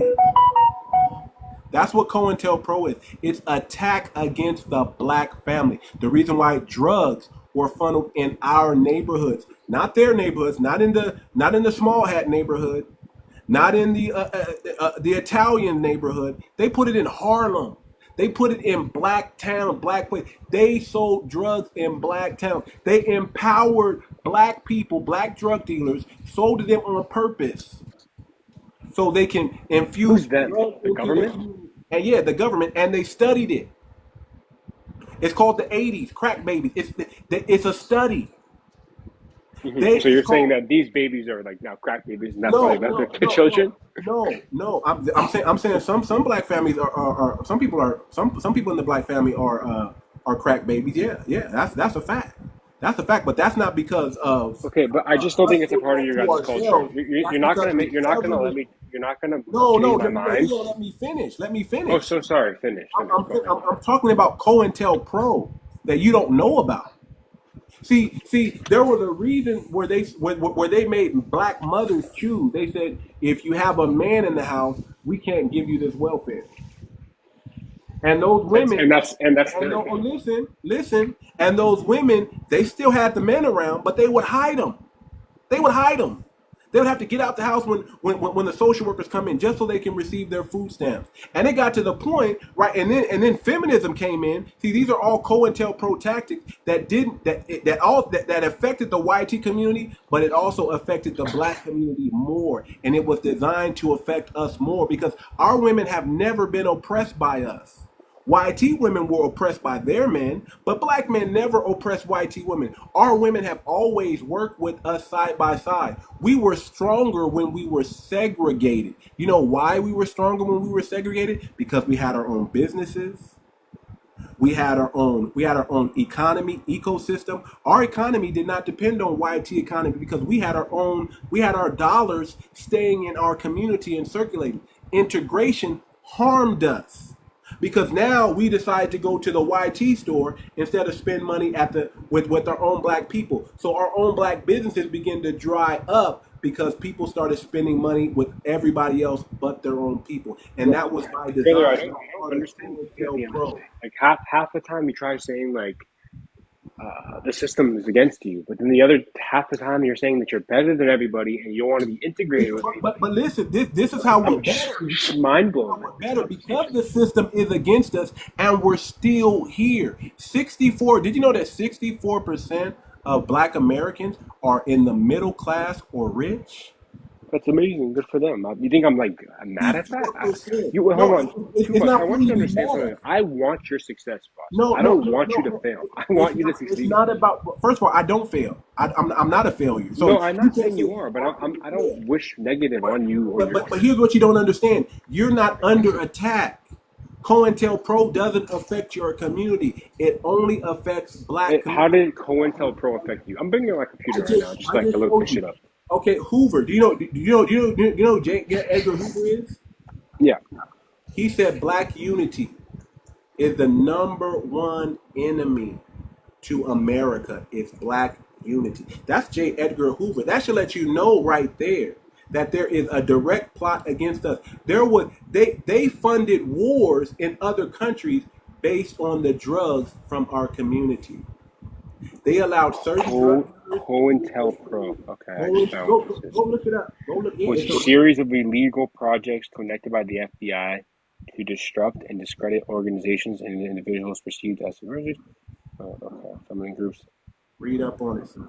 Do your research. How do you do your research? To neutralize political opposition. Okay, yeah. I mean, listen, I don't think this is a good thing. If you're going to talk about the black community, you should do your research. Yeah, no, I'm not saying I know everything, but I'm saying this has nothing to do with black culture, though. No, it does. First of all, black culture is American culture. We created every genre of music and everything that's. I agree. You guys are very prominent in the music field. Us. Yeah, so what? Now, if you want to talk about the music that's harmful, that's not us. That a lot of your rappers say harmful shit. What are you talking about, bro? Listen. Who owns those record labels? A lot of them are independently owned. Dr. Dre. They all own their own record labels. All these rappers, bro. Listen, you want to say you own the music industry? Sure. But you can't say they don't promote hateful and dumb shit in their lyrics. And who owns the distribution of those record labels? Who you gonna say the white man? Correct. So you don't think there's any black record label owners? Yeah, there are, but there are subsidiaries under a bigger corporation. They're not standalone, sir. Okay, I want you to try to get yourself out of this one. I have a question for you, and then I have one question for you, and I promise you, like another time, I'll come up and. They don't have their own distribution, sir. Go ahead, Jay. Go ahead, Jay. You've been extremely cordial. I know it's an emotional debate, and I appreciate you just like at least letting me speak. Okay, so I look forward to doing this again if we have the opportunity. But I have one last question for you, and I want to see how you're going to tackle this one. So another thing that Charlie Kirk, I know I'm bringing it back to your background, that he constantly talked about was the black on black violence, specifically like in Chicago, right? And he asked the kids, "What do you think the number one?" Huh? I can debunk that easily. Okay, yeah, I'd love to hear what you're going to say. So the number one cause of black death in Chicago is black on black violence. Right. Okay. Everybody says black on black Chicago. Okay, but let me say this. It's just very simple. Who lives in a Hispanic neighborhood? Who lives in the Hispanic neighborhoods? Who lives in Hispanic neighborhoods? Hispanics. Who lives in white neighborhoods? Whites. Okay. Who lives in the black neighborhood? Blacks. So when it comes to crimes are crimes of proximity. So if I'm in a black neighborhood, of course there's going to be black on black crime. If I'm in a white neighborhood, there's going to be white crime. Yeah, obviously. But brother, you guys account for way more of the crimes. I'm not saying you guys are criminals. Don't get me confused. But you guys are per capita account for way too much crime. Honestly. Per capita has been debunked, sir. No, it has not been debunked. First of all, black people are the most convicted and also the most exonerated. How can we be half of the crime and we are 10 times more exonerated than any other race? And we are 10 times more falsely convicted than any other race, sir. So you can't say we're committing all these crimes. Yeah, you can say we're convicted of a lot of crimes because crime is unfair. When it comes to black Americans, people like yourself who think black people just black on black crime. That's what we do. So I'm going to give you an example do you know how small? Hold on. Do you know how small the population that you're talking about that commits these crimes in the black community?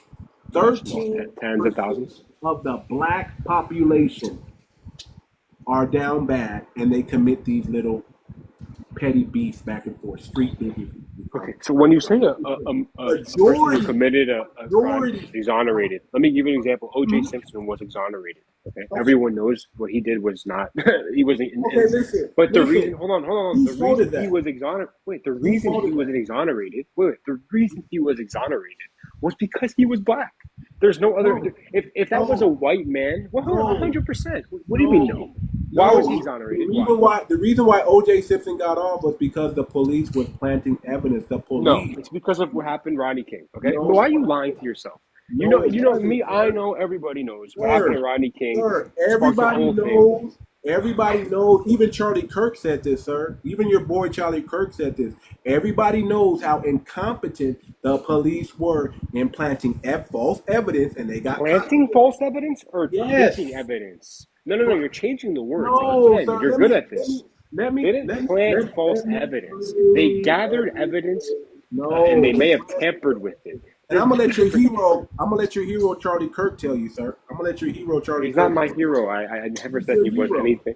He's your hero. I just said that he's misquoted a lot. Which, if you want to be honest with yourself, host, I listened to that 4 minutes about the Second Amendment, and you'll understand why you agree with everything he says. Every single word he said in that Second Amendment, you agree with. Can I ask you one very quick question before you play a video? I want to pull. Yeah, I'll listen to your video, no problem. Why did Charlie Kirk say he supports the Second Amendment? Do you know why? I don't know why he said he supports Second. You talking about? Isn't it interesting that you guys talk about this quote and you don't even know why he supported it in the first place? I haven't talked about this quote. That's not a quote that Black Americans are concerned about. Maybe okay, that's fair. That's fair. But I'll tell you, let me just give you so you know the answer. So you know the answer.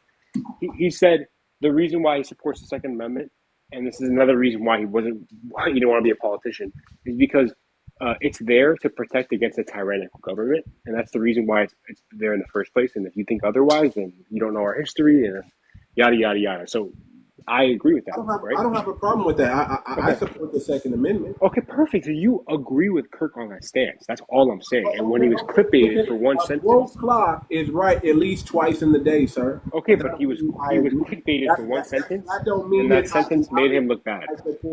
But let me let you hear him tell you about the OJ. Let me let you why OJ. So I'm here to debate.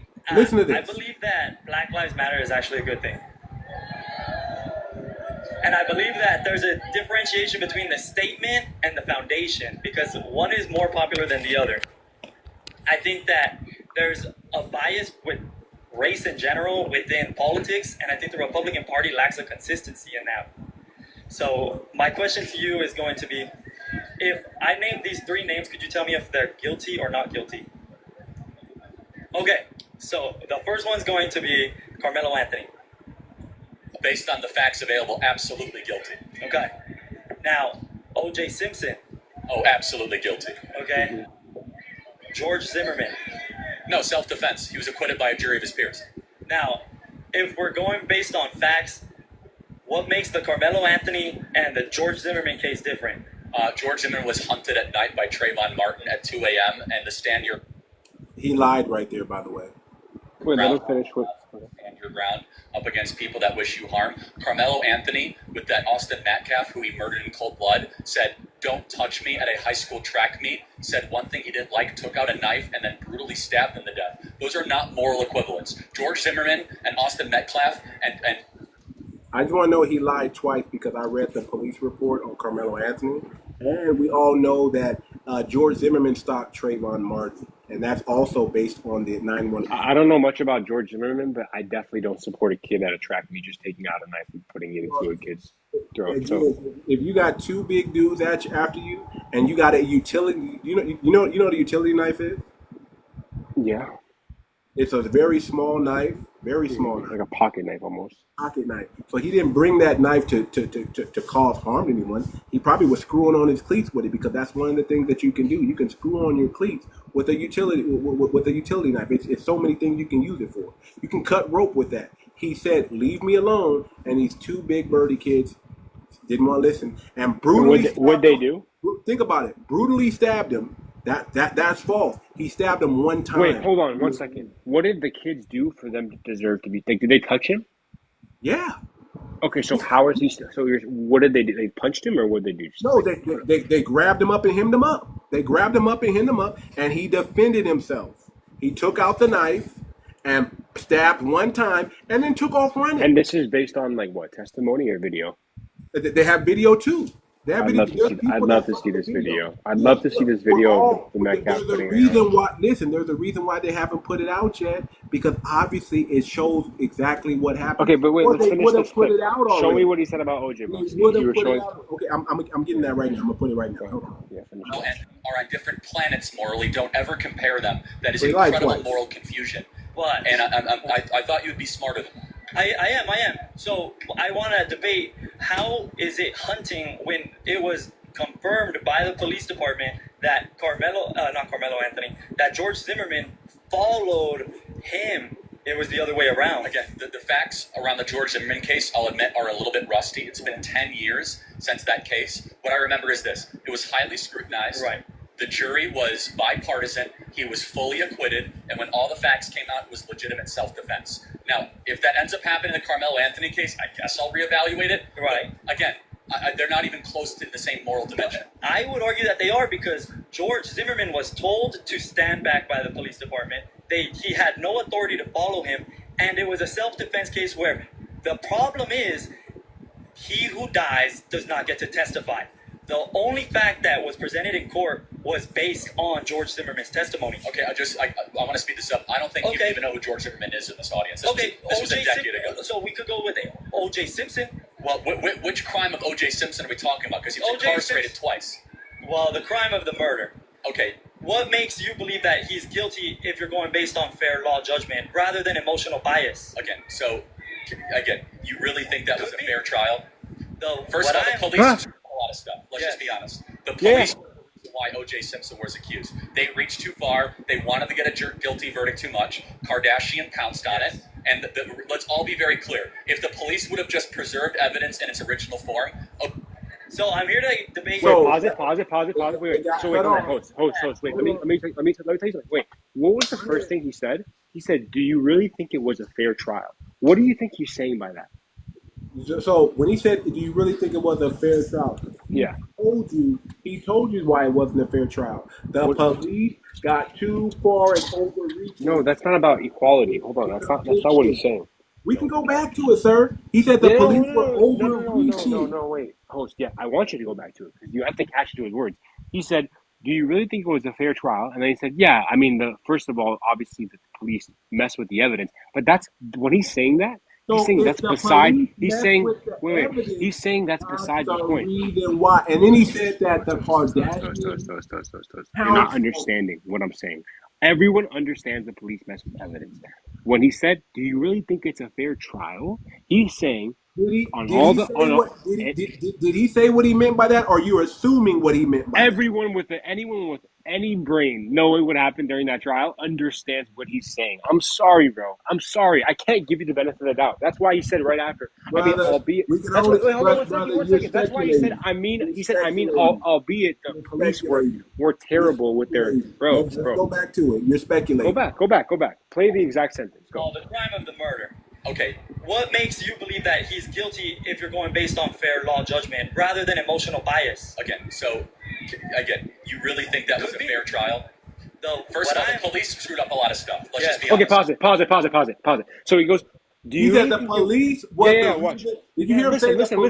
No, you listen. Did you hear him say the police was the reason why OJ got off? Did you hear him say that? One second.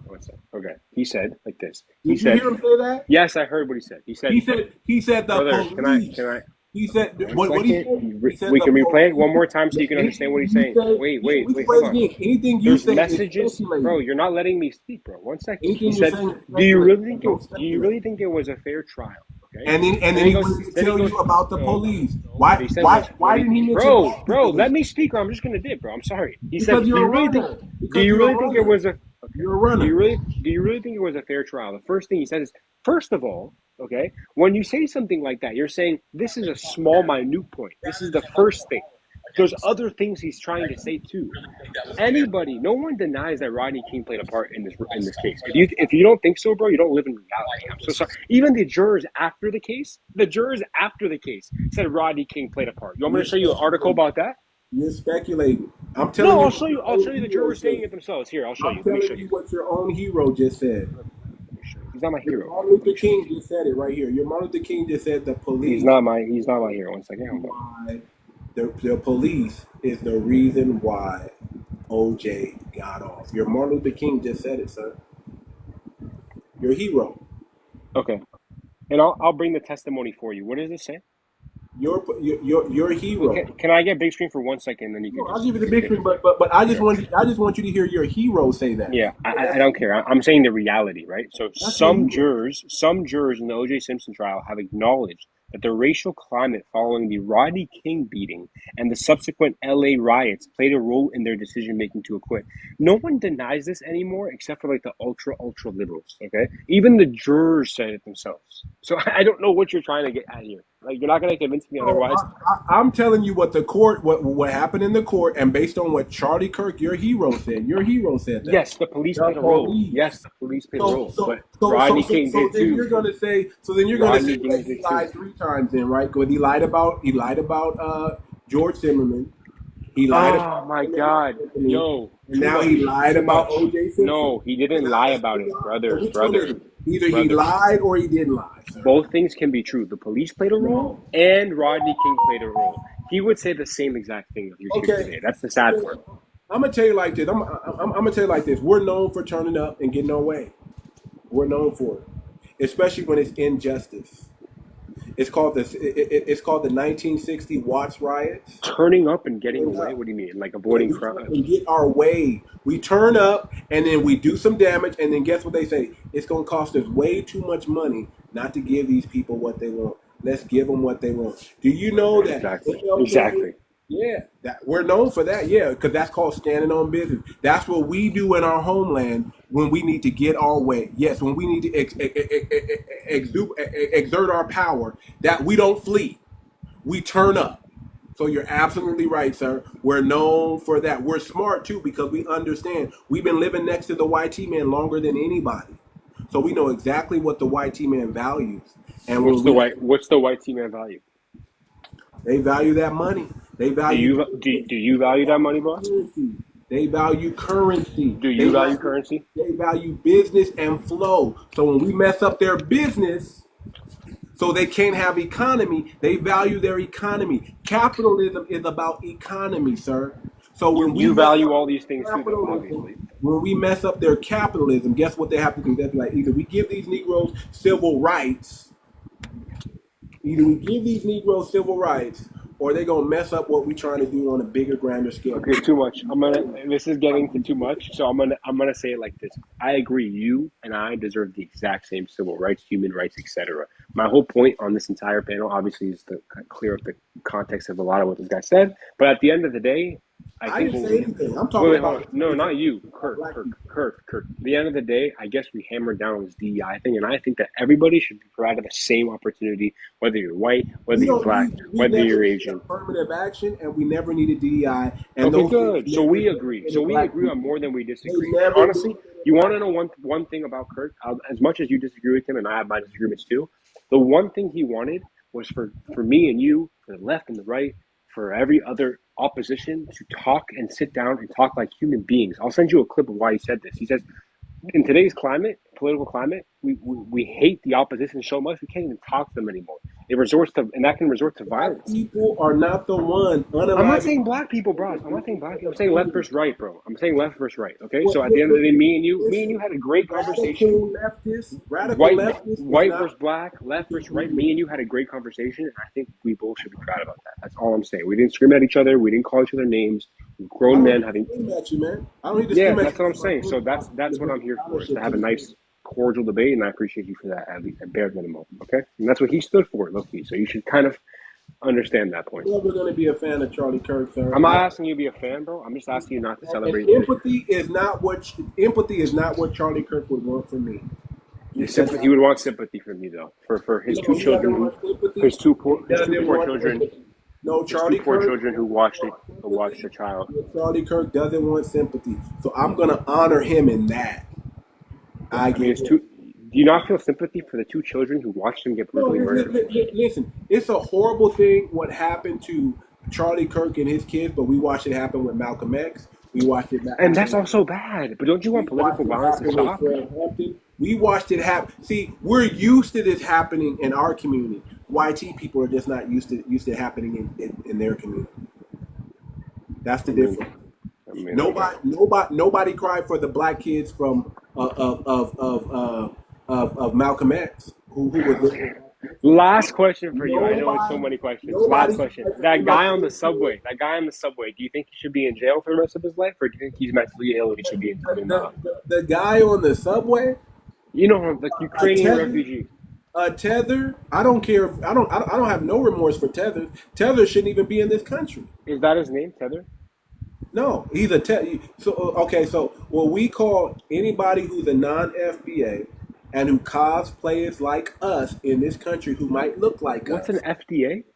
Foundational Black American. That's I'm so sorry. Yeah, you gotta abbreviate terms for me, boss. I'm not that well versed in that. Foundational Black American. I come from a specific lineage that been here for over 400. I hear you. So honestly, I misjudged you. I understand what you're saying. You feel a strong connection to America, and you don't. Correct. I am the very definition of an American. I hear you. So you're saying the guy on the subway was not a. If you look up the 1828 Webster's Dictionary, it tells you what an American is. Everybody else is citizens of America. I'm actually an American. A definition of American, according to the 1828 Webster's Dictionary, is copper-colored people found here by the Europeans. Copper-colored Aboriginal and Indigenous people found here by the Europeans. I'm a copper-colored, sir. Okay, interesting. Well, I again appreciate you for the conversation. If you want to have a conversation again, I'd love to. So. Have a nice rest of your night, boss. You're welcome anytime on the platform, man. You're welcome anytime. I appreciate you. All right, thank you. So, family, I just wanted to debate this guy. You know, I didn't want to go back and forth. I didn't want to have the commotion. I didn't want people to get triggered by what he's saying. I just wanted to debate this guy clean and clear. And you see that when we debate, we bring the scholarship to back it up. We don't run from any of the questions, and we just give them the cold-hearted facts. This guy's a Charlie Kirk lover, and he wanted to say something. He wanted to say some egregious things about the black community and not know anything about the black. He didn't even know what COINTELPRO was. I'm sure if I mentioned redlining, he wouldn't know anything about that either. I'm sure he wouldn't know anything about the disparity when it comes to black loans versus YT loans. I'm sure he wouldn't know anything about that either. I'm sure he wouldn't know about the disparity of black people opening up businesses in their neighborhood, but pretty much not being allowed to do that and allowing the Arab, the Chinese, the Hispanic, the immigrant to come in and open up businesses in our neighborhoods. But we're not allowed to do that. Very few black businesses are allowed to open up businesses in black neighborhoods because they do things to sabotage their business. You bring up my girl Jasmine, and I'll bring back up Caribbean, King. So I just wanted to debate that guy because yes, man. Yes. Oh my gosh. How you doing, Jasmine? Hey, too much, but what did 𝗂𝗴𝗵 say? Caribbean? That's me, King Vincent. King. He's King. Why? King. Oh, it's King. Oh, no, he's okay. I thought you were freaking African Tether. Or, I know you, okay. No, this account is that no one can follow me. South America, that's our Suriname. But I was about to be like, Suriname. I was like, okay. Hey, look. I was like, I really was not trying to be on that time. But how many freaking backup pages do you have to make, King Vincent? I'm using this one so that no one can follow me. Yeah. You know who I mean. I don't want people to follow me because they block my accounts. So I'm using this one so that they can't follow me. I have to get more strategic like that. I just don't care. I just be like saying stuff and then I'll just like come back a little bit, and I haven't been banned yet, so yay. Oh, you're lucky. We still here. Yeah, man, I just wanted to battle that. I mean, he's a suspected white supremacist, even though he's Persian and Armenian and small hat. But his talking points are the same. His talking points are all Charlie Kirk or white supremacist talking points, blaming black people for everything, not respecting the power from black people, trying to minimize the power that we really have, not understanding that this is really our country and nobody else's country, not understanding those things. But they come over here, and yes, he is an immigrant, yes, he's a refugee, and we don't feel sad that he wasn't allowed to go back to his country. I don't know what else to tell you, but stand and fight anyway. I don't know what else to tell you. You don't flee to another person's country and then talk about the very native or the very indigenous people of that country. You just don't do that. Can I say this right? Also, so that was the beginning part of this next reality. Because we're almost there to that precipice of the 2030 agenda. Like, this has been something highly publicized by WEF, the World Economic Forum. We've had presidents go in and out of like being like, we're with it, we're not with it, whatever. I will say in my gut, I feel like the USA is fighting against it because it's a one world nation. And then what do we benefit from that when we're the number one country in the world? This other thing that's bothering me about this Charlie Kirk thing, right, is that the guy who unalived him was their fellow brethren. So he was considered like more so a moderate Christian, white Christian nationalist. Like, that's what he was, a white Christian nationalist. And then the Nick Fuentes type would be more extreme on the right side, right? And it was like white on white crime. And they keep trying to spin this into, oh, we're going to go and unalive the blacks now, the BOKs. We have the HBCUs under attack. That was like a first kind of sign. But do you know that the FBI just arrested like 2 days ago, or maybe yesterday, because now it's another day, this white supremacist that on YouTube was saying he was going to go and unalive 20 preschoolers. Not only that, in Cleveland, Mississippi, there was a man whose legs were broken, a BOK man whose legs were broken, and they're trying to say that he hung himself on a freaking tree. And in that same city, they just got desegregated from BOK schools and white schools. Congress made it official in 2017. They were like, why haven't you desegregated your schools? And from what I've been told, they just in 2024 desegregate their schools, and that's not a coincidence. These white people in California, these neo-Nazis, are like, you can't replace us. Fight back, whiteys. Andrew Tate, it's civil war.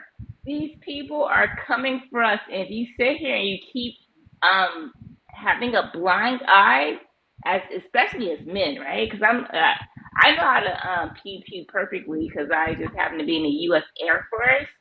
But as a woman that's not trying to be on the front line, if you don't see that these people have hung us in this past freaking weekend, or the FBI stepping in, unaliving black preschoolers, does no one see that? Does no one freaking see that? That's what's making me so freaking sad and upset. It's why I have been up all day. I haven't really gone super hard with the joking, whatever, because that makes my heart hurt, and it makes me want to go and freaking go to the range tomorrow and make sure that my freaking aim is on point. I think we have to understand that this is all by design. That's what's happening. They've been forcing this for a long time. And who are they going to... Listen, we have nothing to do with Charlie Kirk. But who are they going to take it out on? It's always going to be us. And And we have to know that, and we have to protect ourselves, because there's no National Guard that's going to come in and save black people. It's just not going to happen that way. We have to protect ourselves. You have to do what you got to do to protect your family. We as a people got to stick together. We are all we got. There's nobody that's coming to save us. And here's the crazy part about it. Those YT people, they're not going to be asking who's African or who's Caribbean either. You're not going to be able to say, "Oh, I'm not them nigga." No, they're not going to care. They just want blood. They want violence. That's what they do. Whenever they get bored, whenever they become fearful, whenever they can't get their way, the first people they turn on is us. So I would tell immigrants, this is your chance to flee again, because something's been cooking here in America for a long time, and us as foundational Black Americans, we're going to face it no matter what. We're not running. We're not fleeing. We're not getting on no plane going to Africa. We're going to stay right here and get it up. If they really want it, we're going to give them what they're asking for. One of us will slay 1,000. Two of us will slay 10,000. That's just the rule. That's just the rule. So if they really want it, and this is all, this is all by design. We know it, but we can't stop it from happening. If it happens, it happens. But here's what I can tell you: they're not strong. They're weak. They're not strong at all. They're weak. These are people that if you see them one-on-one in the street, they be quiet as a church mouse. These are incels. These are inbreds. These are sickly. These are people who have mental. These are mental health. I got some YT dude in a trailer park sending me unaliving threats, and doing it through a TikTok post, and TikTok haven't took it down. They did it to me too. They did that too. They tried to do it, but I was like, I'm gonna send your information to the FBI. He's living in a trailer park with no teeth, with tattoos, all these white supremacist tattoos, and he's mad because I don't agree with Charlie Kirk, so he wants to say he wants to unalive me, and that's cool. That's cool. I'm not worried about that. Let him do what he got to do.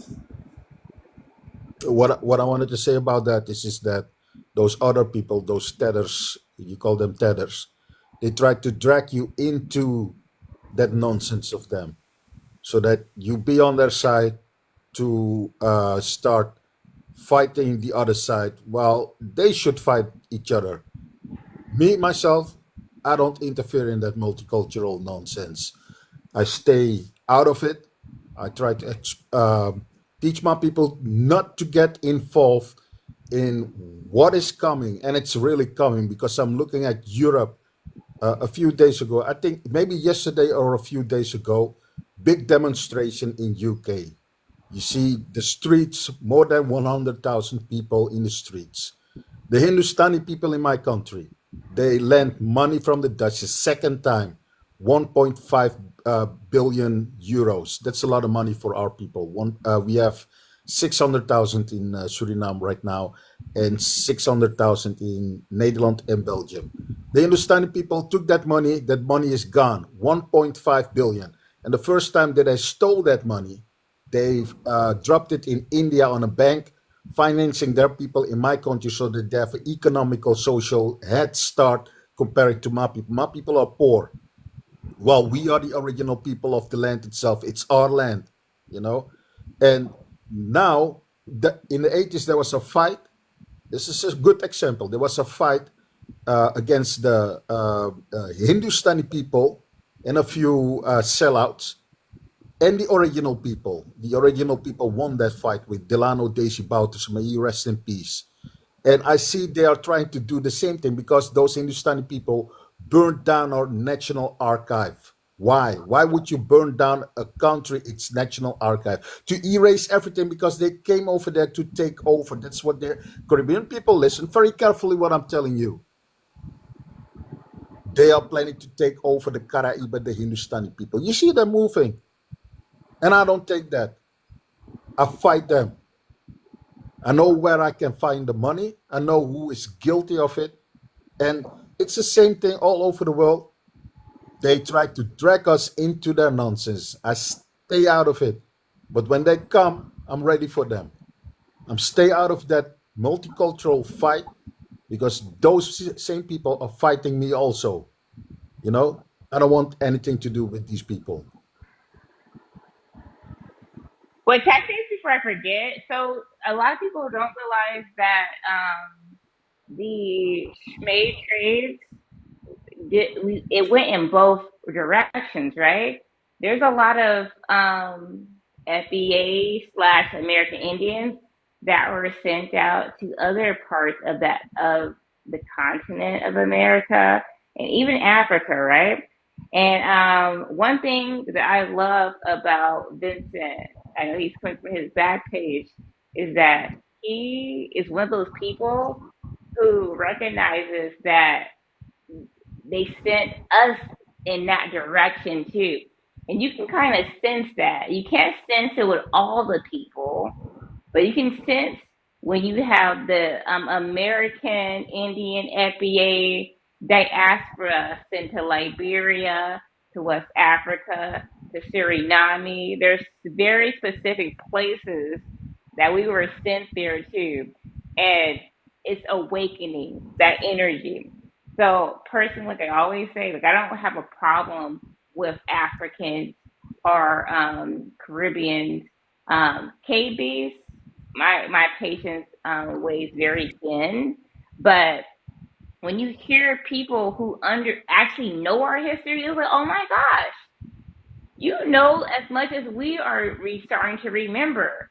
There were 50,000 American Indians that were sent to the west coast of Africa. Have you guys ever thought in Africa or anywhere else in the world why we actually genetically match up with them?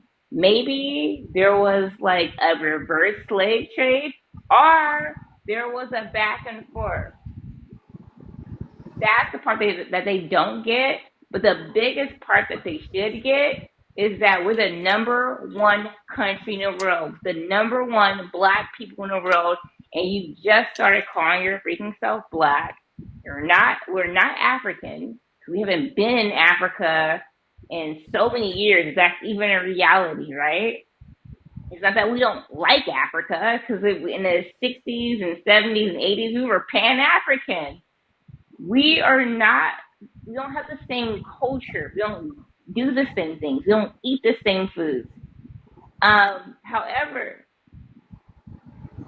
with your color, I guess, maybe possibly, you should team up with us. But it's going to be a while before you can actually integrate into our community because you guys are fleers. So whatever. Thanks for that. Thanks for that too much. They are fleers. What are we talking about? We sit here and fight every single freaking day. People are always like, why don't you come from the white people? I come from white people. I call them cave beasts every other day on my freaking page. I don't see you talking about cave beasts. You're talking about black Americans being 𝗏𝗏𝗏s. And you want us to sit there and go back to your freaking stelling freaking homelands where you guys don't have the infrastructure. You guys get chin checked for your resources every freaking day. And I thank you for reminding me of cobalt in the Congo because I started looking into like other resources. And I started to see that in South America and in Brazil, right? BRICS is the that's that thing that you're trying to rely on, right? That's that organization you're trying to rely on, that coordination, right? The first part of BRICS is Brazil. We can literally replace your stupid cobalt with freaking lithium.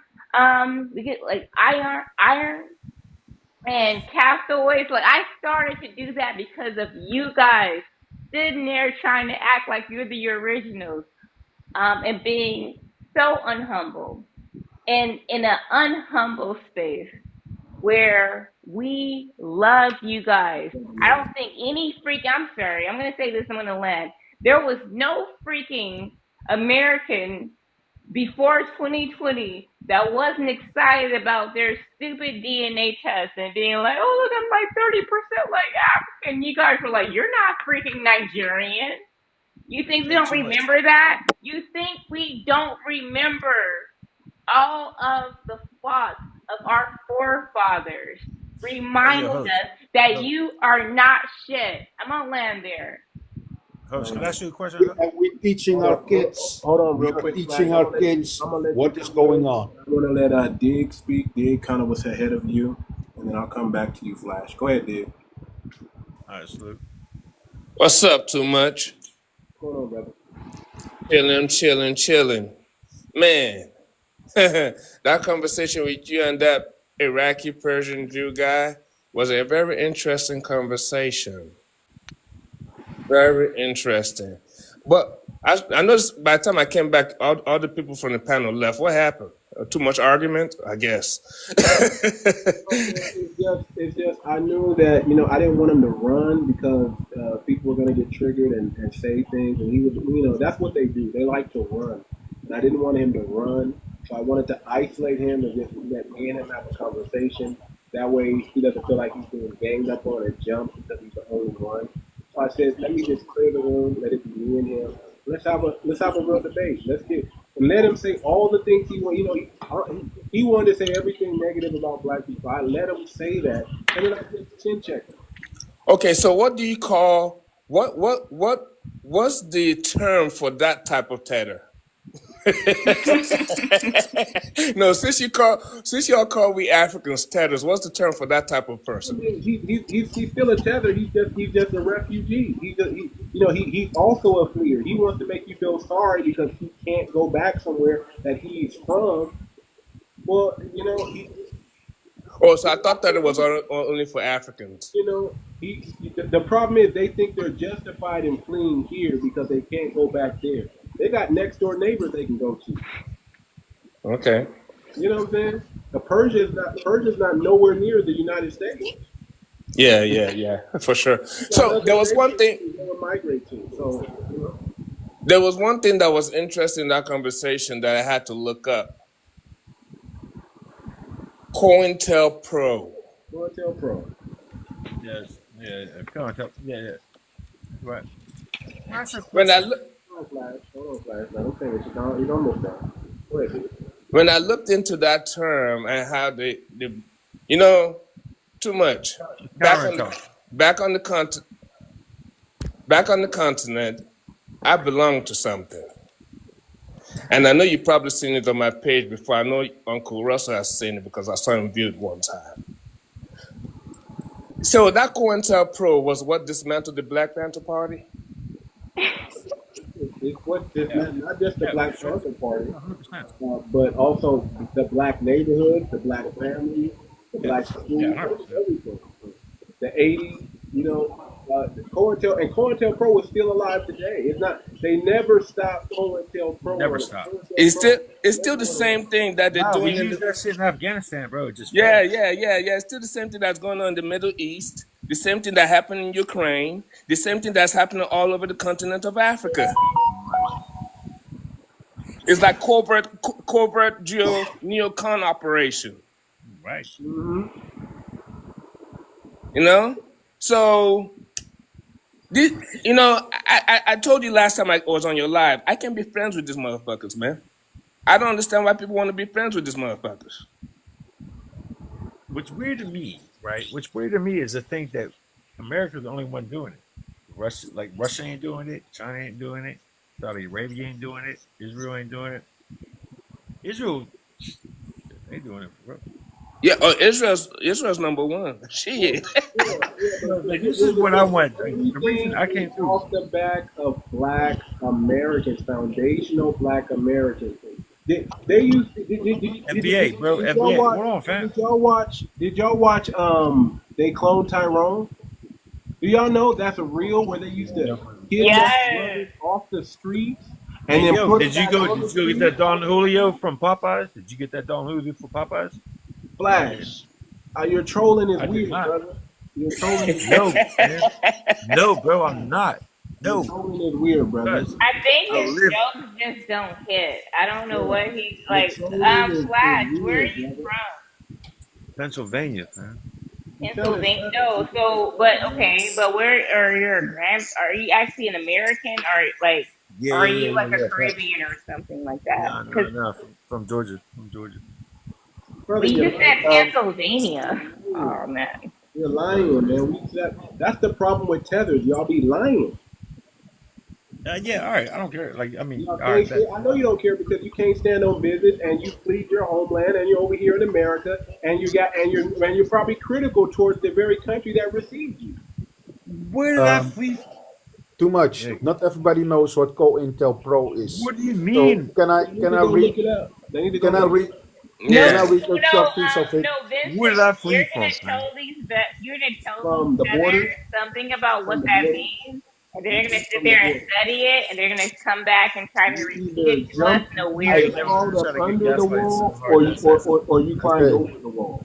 One of the two. You either climbed under the wall or you climbed over the wall. yeah. You're a So, borderman, though, right? so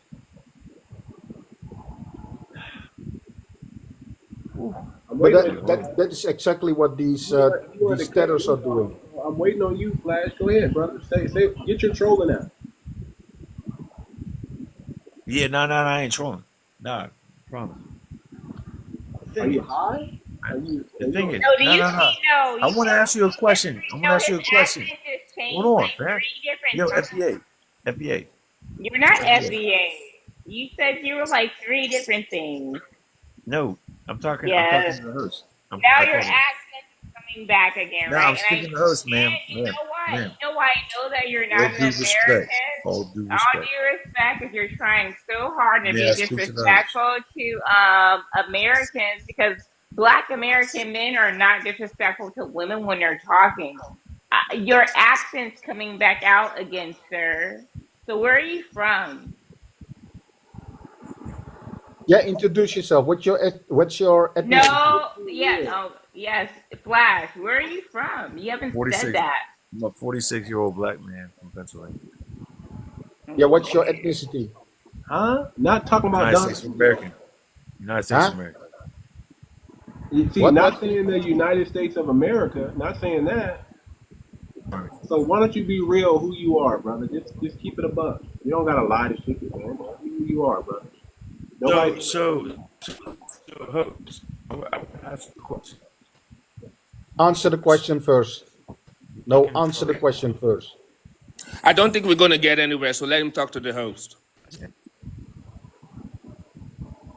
So Go ahead. So host, do you believe, host, that men that want to be women all of a sudden should be able to walk into women's bathrooms? That's a stupid question. No. I don't even know where that's coming from. I guess he's supporting Charlie Kirk. That's what Charlie Kirk said. That's what Okay, I I don't have a got problem. nieces. I don't have a broke clock is right once or twice a day, sir. Once or twice a day, a broke clock is right. Alright. So he might have said something that makes sense, but he said other things that obviously didn't make sense because it fits an agenda or fits a narrative. He doesn't even believe half the stuff he was saying. He was given his talking points. Someone's feeding him his talking points and telling him what to say. He's like a puppet. They stuck their hand up his anal and they did this and made him speak like this. And they put the word. I don't know, man. I don't know, dog. Like, you can't be that fluid. Hey, but one moment, too much. and then Flash. Please introduce yourself because we want to know what your ethnicity is. Yeah, we wanna Don't say know- American. Where are your ancestors from? I'm an American. You're not me. So where are you from? Flash. I can trace back to Georgia. Georgia, South Carolina, North Carolina. That's as far back as I can go. I can't do it. What year? Okay, so your ancestors are from the I 1800s. don't know, bro. I lose track. I at like 1867. Okay. I don't know, but I don't know. I don't believe you're black. You sound like you sound Hispanic to me, but I don't know. We'll go with it. What He Thank you, yo, sounds baby. British to me, hey, like a British, what is like your European what guy. is your deal? What is your Charlie Kirk fascination or love? What do you love about this guy? No, You think no, he's a no. hero? Do you think Charlie Kirk is a hero? You think he's an MLK? You think he's the YT MLK?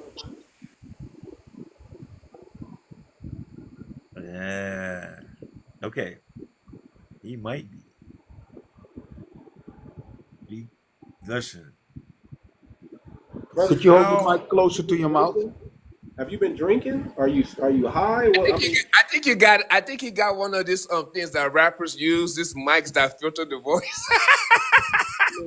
I don't know. I don't know what. Brother, you're like a He's long funny. delay.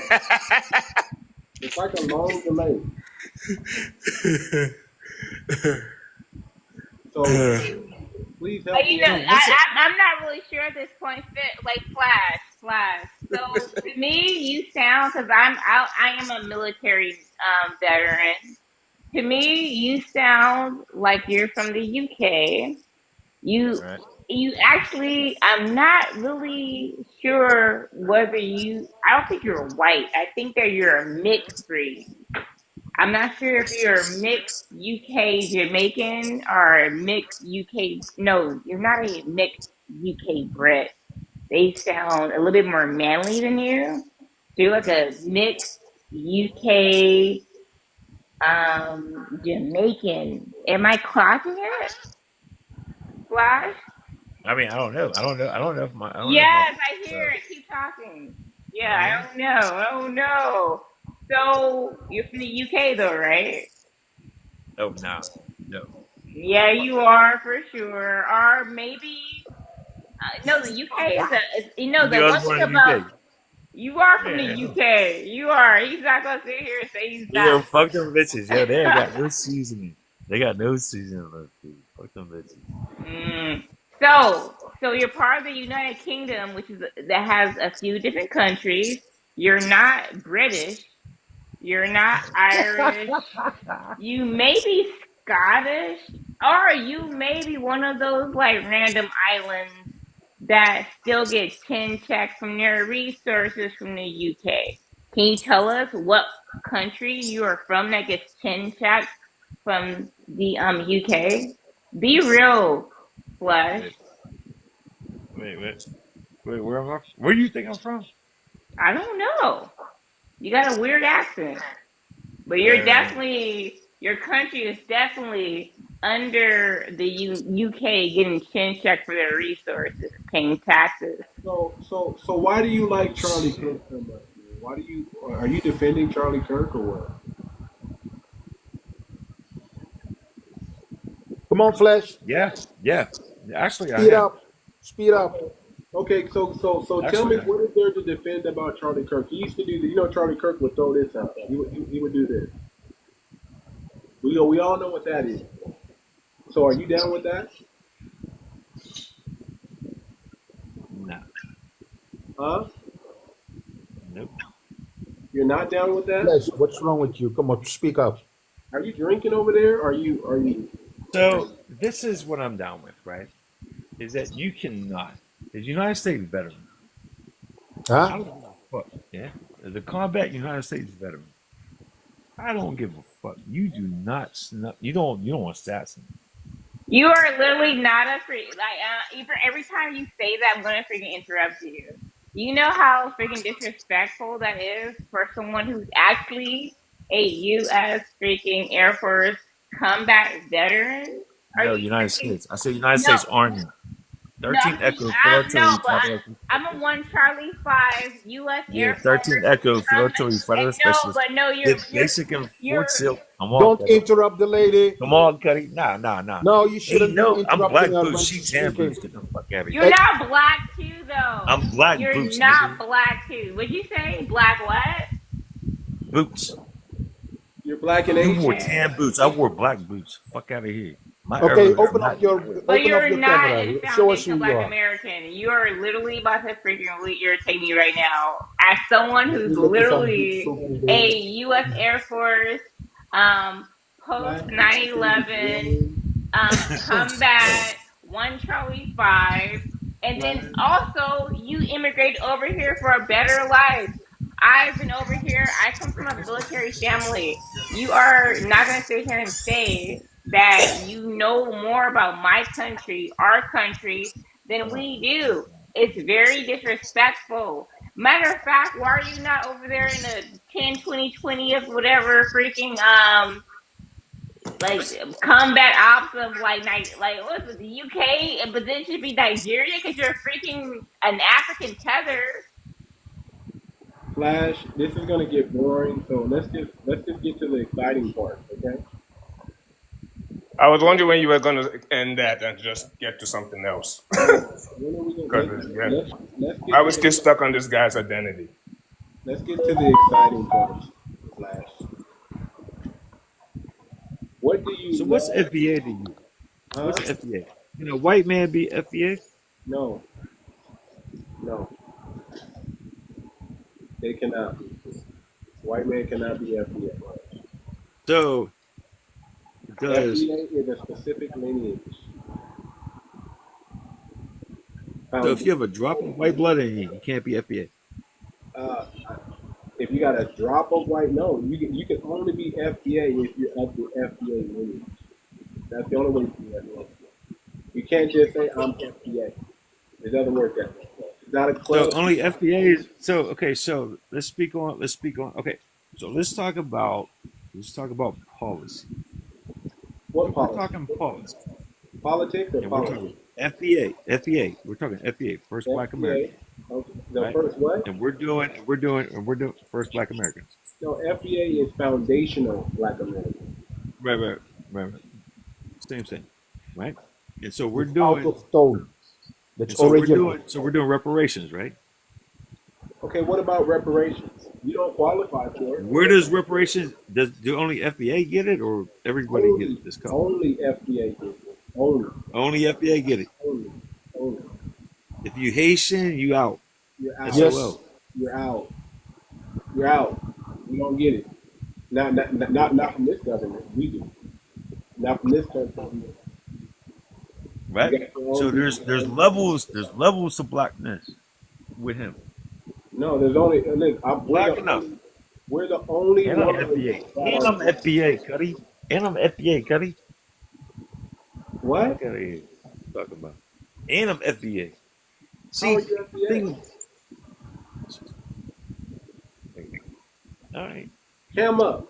Just cam up. Let us see you. Cam up. I don't do that. Oh, cause see that's tether. That lets us know you're in the tether territory. Yeah. I ain't tripping. I got you. I know you ain't tripping. Because if I was going to be a troll, I wouldn't show my face either. Only men who are not afraid and who really stand on business, we show our faces. Right. But tether, they're gonna hide I behind feel the you, man. I feel you, man. They're gonna hide behind the So just I'm very clear with this though. So what Charlie Kirk was saying was, if you're not from this country, you do not deserve anything. And what you just told me is you agree with that, right? I told you a broke clock is right at least twice a day. All right. Just want to make sure. You know, a broke clock is right at least twice a day.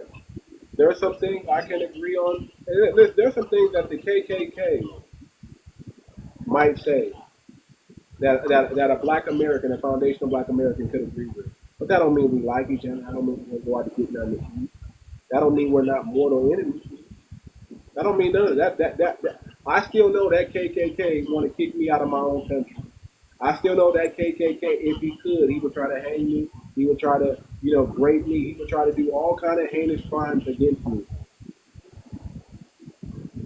But he might get it right when he says immigrant. But he's also got to point back at himself, because no YT man is an original here in this land. They're immigrants. I'm an original. I have no African in my ancestry. I've done my DNA. I'm an original. I'm the very definition of the word American. Copper-colored, Aboriginal, indigenous person found here by Europeans. Europeans were calling themselves Native Americans, and then they gave that word to the reservation bandits. And then that's why you get the term $5 Indian, because if you can be white, if you can be Italian, if you can be Hispanic, All right, but if your mother, so they say your mother's from Africa, are you a FBA? No, I mean, just it depends on your dad, right? It depends on your dad, right? Who your mother or who your father is. You can be one of your parents have to legitimately be foundational Black American. One, at least one. Nipsey Hussle. Why he asked that? So they think Black American, and his mother is or his father is Eritrean, but he's still a foundation. So now we moving the goalposts. I thought it was you had to trace it back. No. I knew what he was gonna say. Too much. So that's an African thing. In the USA, we're not patriarchal like that. If you have one foundational, women ain't running shit. Y'all need to sit down. Why are you women talking over me? You got patriarchy in Africa. I was gonna answer your question. I'm gonna be very quickly. But in the USA, we don't do that. If you have one parent that's FBA, then you're FBA. Yeah, we recognize the matriarch and the patriarch as one. We don't separate them. Ain't no matriarch, man. Well, there is a matriarch. But we recognize ours, and we recognize our patriarch. In the crib, yeah, in the crib, absolutely, man. My wife, in the crib, yeah, my wife told me outside the house, I run. Don't let your trolling get boring. That's all I'm saying. Don't let your troll. Keep it interesting. You were going somewhere, it was interesting for a minute. Keep it interesting. Nah, I'm being honest with you, man. I ain't lying to you. Come on, Vato. I'm lying to you. Orderly. Come on. Don't get slow. I mean, I don't know. Somebody. He's hella boring, to be honest. Like, why were you over here talking to Flash? He's a Flash tether runner. I love that for him or whatever. I mean, man, don't let it get boring, man. Because people are dipping out because it's taking so long, man. That ain't on me, bro. That's on y'all. Cut it slow, man. Keep it interesting. If I'm boring, yo, like slap me out. I ain't tripping. I know you ain't tripping, brother. Let's just slide you out, man, brother. We're waiting on you to run. The tether that you are, because you're gonna run. That's what. Yay! You ran away. Look at God. Look at God. He was just getting bored. He was taking too long, and hey, fool, what do you think about this? Hey, I mean, everybody knows he's Hispanic. Everybody knows he's Hispanic. The fun part is, look, I'm from South America. I'm not in you guys your pocket, but all of these foreigners over there in North America, they are in your pocket. I'm experiencing the same thing. But the fun part that I was going to tell is this. We found out who everyone is in the Americas. We are making a report about that because that can show that we're dealing with people who say that they are original, that they are not, that they are a leftover from the Portuguese and the Spaniards, because they didn't have only the Americas as a colony, but also Asia. And they were transporting a lot of people. And these Hispanic people are family of those people. They are mixed up with the Spanish, Hispanic, and some African maybe. So everything is coming out. And the thing that they worship this Charlie guy while he was saying very stupid things that I just heard from Too Much. Too Much was playing it earlier in this live. It's mind-boggling actually, because I posted something about this Charlie guy that the unaliving of him, it's not good, because I rather see him, rather would have seen him alive so that he suffered from all the things that he said that was wrong. A lot of fans are following this guy, his rhetorics, but you're not critical, you're pathological. You use lies to make you feel comfortable, while you should be using the truth to feel comfortable. That's your problem, actually. Absolutely, Vincent. It's a Monday. It's only Monday. No, it's Tuesday now. I was gonna say this. Like, I rock with you guys. Love you too much. Love you, Vincent. Dig. I just got to know you, whatever. But Hey, Jasmine, can you do a favor? Can you just make sure for the committee I see you, yes, man. that y'all set a time that y'all gonna meet at least once a week? yeah, I tried to last week, but I'm gonna do another meeting again on Thursday. But we were all there. The people who were there, like, hey, this is a committee meeting.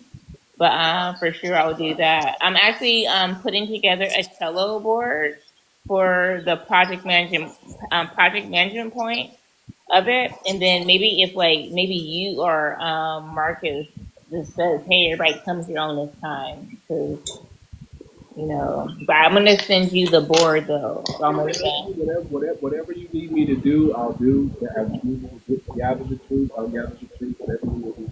I just want to make sure that people, not. I've been pushing it. I had like 6, 7 people was keep going up, but I've been pushing it out. But hey, I'm gonna probably go to like 1 or 2 more lives. But Vincent, I don't know. You can't come to that FBA coin thing yet. But Don't worry about it. no, Suriname is in the house. I know what I love about Vincent. Is that Vincent actually he gets it. And that's the part where that's the kumbaya that we want to eventually get into. Not so much the going back and forth, people who are trying to tell us that we have no culture, we have no heritage. I respect Vincent because he's been like the same issues that you guys have as FBAs, we have in Suriname. We have these people who are Asian. They brought Asians over here to Central and South America too, in the Caribbean, and they started to cosplay their American indigenousness, right, Vincent? So that's the one thing that I do appreciate about him. But anyways, I'll talk to you guys later. Love you guys. Good night. Yeah, yes, man. Before you go, this is what I wanted to say. Look, Go ahead. we from the Caribbean and South America, we are way behind, and we are just catching up. I start to see that more and more people from my country are waking up. I'm in contact with people who were doing deep going research for a long time, but they didn't have the voice, and they like how I speak in the open, confronting those people who are harming us. So do whatever you need to do, because I'm following what you guys are saying, because I can learn from it. Because with us, it starts up a little bit later. You understand? And I'm with Too Much in contact. Too Much. I'm waiting for an announcement of someone. I'm going to send that message to you. What I mean by saying that. But I'm on it. Don't worry about it, because we need you guys, of course. Let's go get that thing that we were talking about Too Much. And yes, man, I'm going to leave also. Thank you, yes, man. I like you. So yeah, thank you for the compliments also. Yeah, you're like one of the OG people that has followed me, whatever, and I followed you too. I was like, who's this random person in Suriname? Like just rocking with us or whatever. I love that. Yeah, don't worry about it. I love you too. All right, good night, guys. Too Much, can you drop me, because it's better for your algorithm? Yep, I'll drop you up, no problem. Dig, talk to me. Yeah, man, that 𝗏𝗏𝗴𝗵𝘵, man. When I looked into that stuff, there's a lot of things they did. A lot of things. The Malcolm X's, the Martin Luther King, and pretty much, everything that's supposed to be black progress. They infiltrated it and dismantled it. It's just the same thing like I've been saying all this while. That's what they do all across the world. These people, they haven't changed. They're still doing the same thing they did 300, 400, 500 years ago. And In fact, the U.S. military, and as a matter of fact, I do not like the U.S. military at all. Area. They all finance terrorism all across the globe, break international law, break the sovereign rights of states, and just go in there and just try to unalive somebody just because you can. And how do we sit here as Americans and we don't say nothing about it? Then expect people to like Americans across the world. Well, I don't think any American, respect our people in our military because we understand that, they're putting their life on the line. We may not know exactly what their mission is or what they're doing out there, but to fight for your country is honorable, and we respect it in that sense. Now, is that in fact what's going on, or are they doing honorable things? We don't know. We hear things from other countries saying that your military did this, your military did that, and all we can say is we're over here, we're not over there. We don't know. So we can kind of take their word for it, but then we're kind of skeptical on that too, because we're kind of skeptical on that. It's like up there. But do we know our military does bad things? Do you know our military is occupying country that probably shouldn't be occupied? Do we know that we're fighting WARs but not calling them WARs? Do we know our government is corrupt? Do we know the president may not really be in charge? Do we know that our Congress probably is tipping and choking? You know what I'm saying, for lack of better words? Doing degenerate stuff. Yeah. All of the above. Do we know that our government is corrupt? Yeah. We know there's corruption in our government. We fully understand that. And we as foundational Black Americans, all we can do is point out the injustices going on in our country and the injustice that's happening to us. We can't really focus on or worry about what's going on in other countries. We say if something's going on in that country, you need to stand on business and do what you got to do. But we're here in the belly of the beast, standing on business for what is our justice, which will be everybody's justice. If we defeat the system that's oppressing us, that's a win for everybody. If we defeat the system that's oppressing us, that's a win for everybody. So we're going to continue to fight. We're going to continue to stand on business. We're going to continue to find ways to improve the quality of life that we have here, create generational wealth for our family, delineate as much as possible from the rest of other ethnic groups, and delineate from this rigged economy and create our own. That's how we're going to fight back, and then mobilize our people.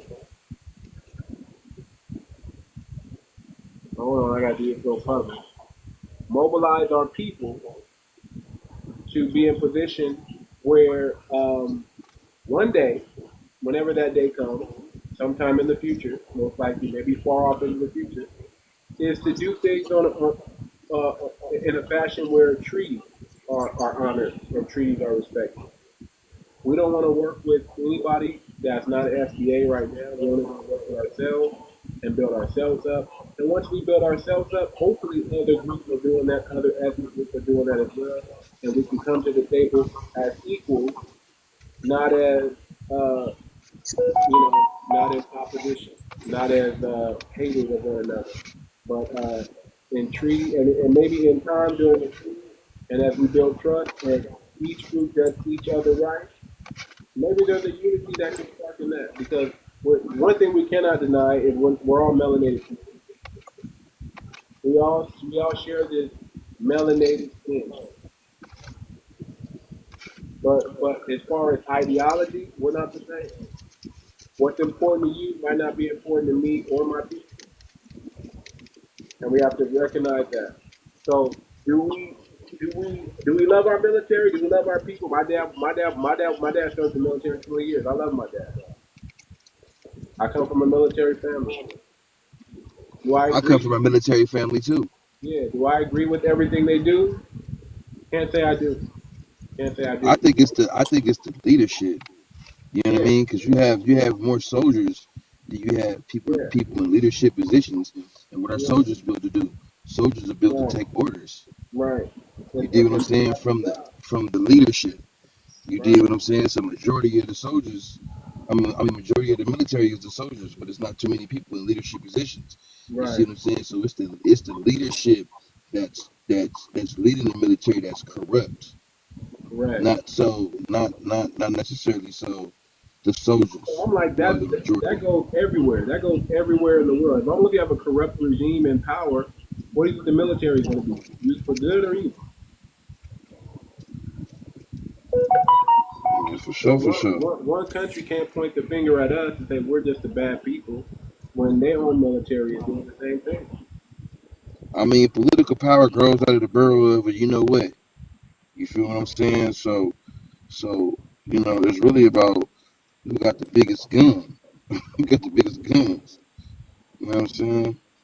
So that's why you have countries who are nuclear powers, and you have countries who are not nuclear powers, Yeah. and you have countries who are not nuclear powers trying to get to join the club. You know what I mean? Because they know they could push a more harder line when you playing with nuclear power. You know what I'm saying? Mm-hmm. So you know, So I don't know. that's it.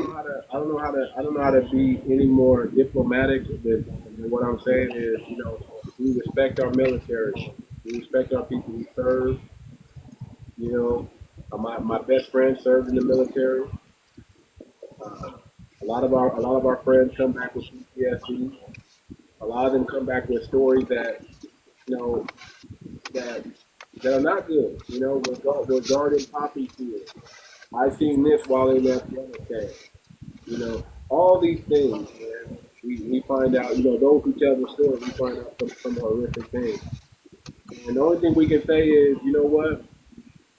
We as Foundation of Black Americans, we're going to stand on business. Whatever happens, we're going to be ready for it.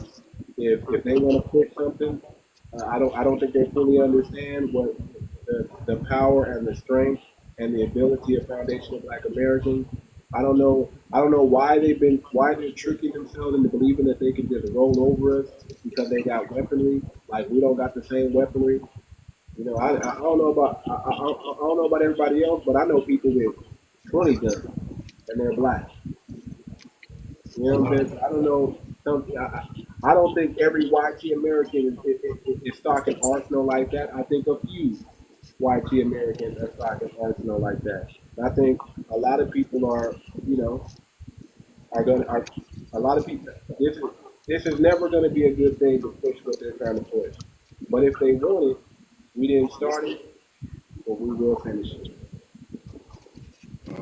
So the corrupt leadership that we talked about, that was referenced here, who are the corrupt leaders? The bankers. It's hard to The bankers. It's hard to pinpoint any one person. It's family. It's a family. I'll just say it like this. I like to call them the notorious bank. Is the president the leader of the military? Yeah, he is. Okay. So is it Congress that enacts law that decides that the military should invade the country?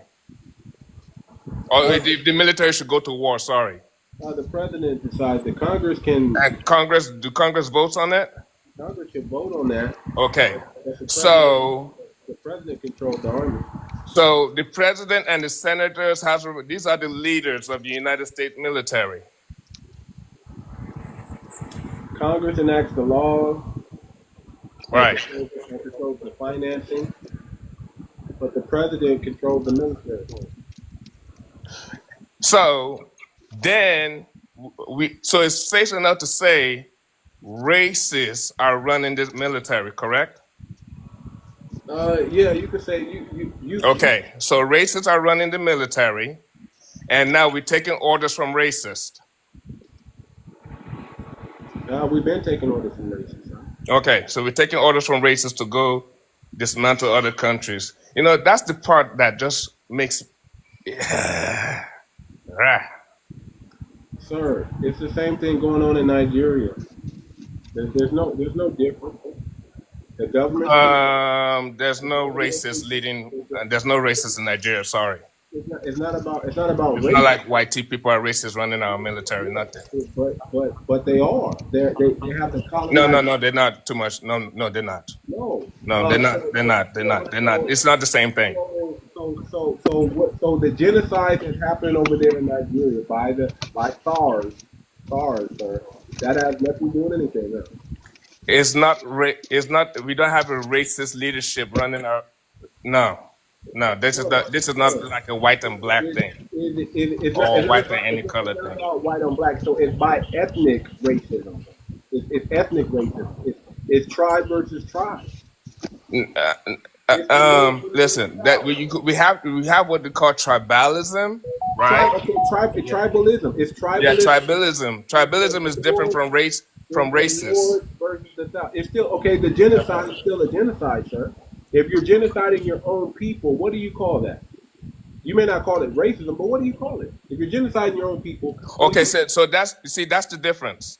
So we ain't going around to other countries genociding other people. We're not going to Middle East genociding people. We're not going to Ukraine starting wars. We're not going to any parts of the globe.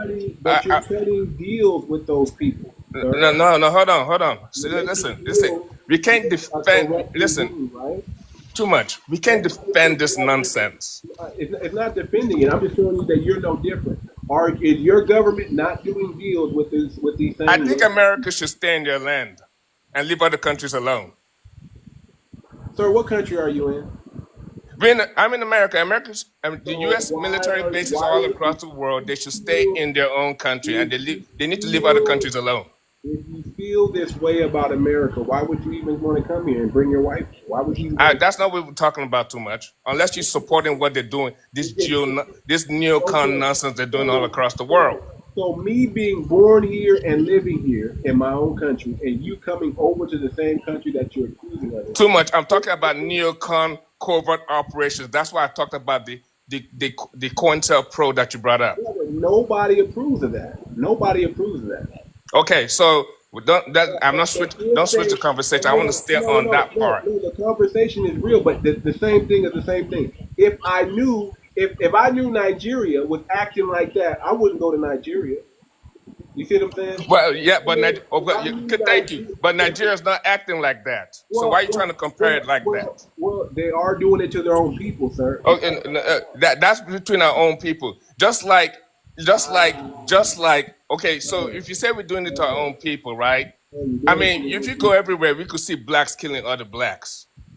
Sir, not like Africa. Not like Africa. Listen, it doesn't matter how like it is or not. What I'm talking about, United States military needs to stay out of other people's countries. Stop destabilizing other people's countries. Black Americans are not genociding Black Americans. Why is NATO trying to assassinate Ibrahim Traore? Why is NATO trying to assassinate Gaddafi? Is genociding people. The Hotel Rwanda, that was a real thing in Africa, where the Tutsis were trying to take out the other. They were genociding each other, sir. Their own people.